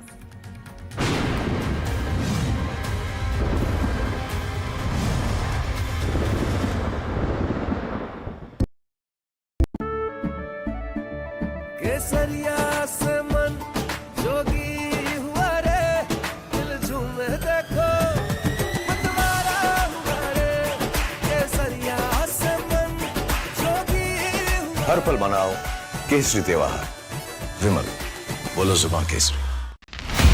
On NDTV today, we're joined by Ambassador Denis Alipov, the Russian ambassador to India. The India-Russia relationship is one that is seen to have been able to sustain through a lot of turbulence. The relations between our countries have been very consistent. They're comprehensive in nature. The contacts between the leaders have been regular. The way the war was projected when it began was that it was going to be a very quick war. Impact of the Gulf War has been global. The Gulf countries have become disillusioned. But as things stand right now, the Strait of Hormuz and the nuclear issues... Both the Russian government and the Indian government stand for stability, for dialogue and for peace in the world. आजकल खबरों के नाम पर कहानियां forward हो जाती, राय edit हो जाती है, सच भी जनरेट हो जाता है, लेकिन खबरों की खबर रखना ये हमारा उसूल है, जो हमें बनाता है भारत का विश्वास.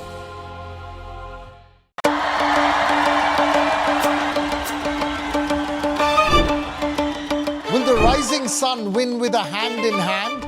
Will the two leaves and lotus bloom? Who will whistle to success in Tamil Nadu? To understand the Tamil Nadu twist, join me in the midst of our politics and people. Vanakkam Tamil Nadu. Here we come.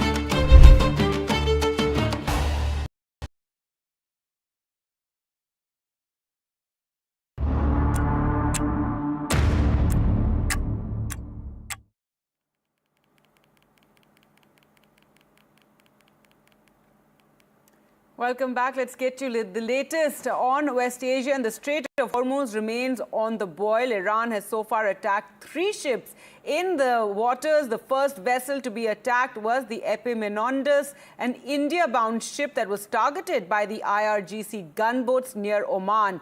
A latest video released by Iran shows a swarm of boats seizing another vessel, MSC Francesca, that was also fired upon in Iranian waters. This dramatic development comes just hours after US President Donald Trump announced an indefinite extension of the ceasefire with Iran. Look, again, I'm not going to set a timetable for the president. He has not done that, and I won't. I know there's been some anonymous sourced reporting that there was maybe a 3 to 5 day deadline. That is not true. The president has not set a deadline himself. Ultimately, he will dictate the timetable. And again, he is satisfied with the naval blockade, and he understands that Iran is in a very weak position, and the cards are in President Trump's hands right now. Now, the Pentagon has announced that the Navy's top civilian official, John Phelan, the Secretary of the Navy, is leaving his job. John Phelan has exited his post with immediate effect, is what the announcement said. Officially, the Pentagon calls it a departure, but multiple reports suggest that he was pushed out after internal disagreements with Defense Secretary Pete Hegseth and senior leadership. Fallon's departure also comes just weeks after Pete Hegseth, the Defense Secretary or Secretary of War, as he likes to be known, fired the Army's top officer, General Randy George. His replacement, at least for now, is Hung Kao, a combat veteran, stepping into his role at a time when the U.S. Navy is not just projecting power, but enforcing a blockade against Iran. Fallon is leaving just as the U.S. Navy's imposed a blockade of Iranian ports during the tenuous ceasefire in the Iran war. So now you have the chief there leaving in those circumstances. Conflicting signals are emerging on the possibility of Iran-US talks, with Donald Trump claiming progress while Tehran pushes back. In an interview with the New York Post, Donald Trump said there's good news on a second round of talks, adding that peace negotiations could begin as soon as Friday. But Iran is rejecting these claims made by the US president, with Iranian media saying no decision has been made. Tehran, on its part, insists there is no formal agreement on talks and accuses Donald Trump of misrepresenting the situation.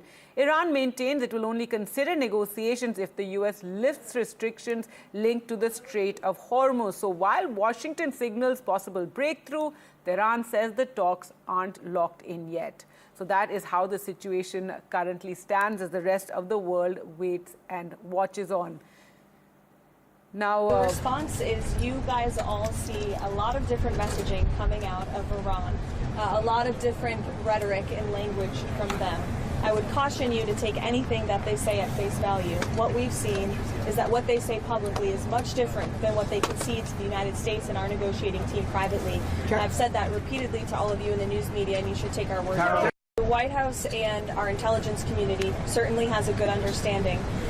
However, we want to see a unified response and a unified proposal. To the previous question's point, you see a lot of different messaging on social media from many people within the regime, and a lot of that public nonsense is not what we hear from them privately. But again, we want a unified response, and that's what the president is awaiting.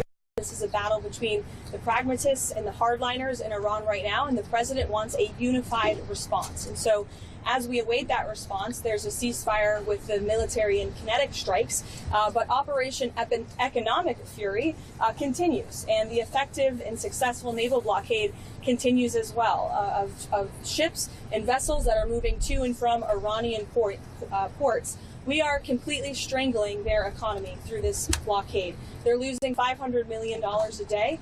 The island is completely full. They can't move oil in and out. They can't even pay their own people as a result of this economic leverage that President Trump has inflicted over them. So he's satisfied with that as we await their response. And we will see. The president has not set a firm deadline to receive an Iranian proposal, unlike some of the reporting I've seen today. Ultimately, the timeline will be dictated by the commander-in-chief and the president of the United States.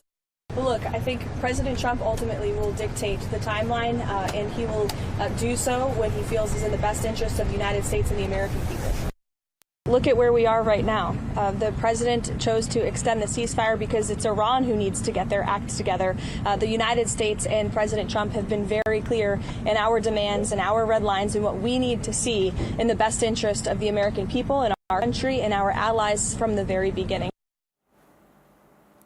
Now, the Iranians are taking aim at U.S. President Donald Trump, not on the battlefield, but online, as they have been doing since the length of this conflict. And now an AI-generated video mocking the U.S. president has gone viral, even as Washington extends the fragile ceasefire with Tehran. Shared by Iran's consulate in Hyderabad, the video shows Trump, along with J.D. Vance, waiting at an empty negotiation table, growing increasingly frustrated as Iran fails to show up. The clip ends with a punchline. Watch this to know what it is. And I will extend the ceasefire at Pakistan's request.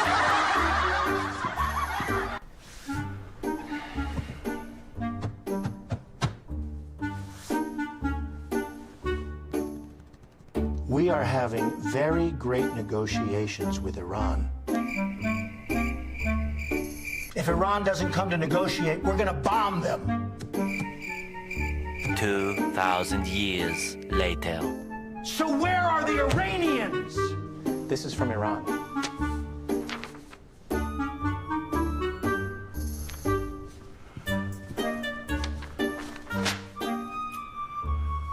right.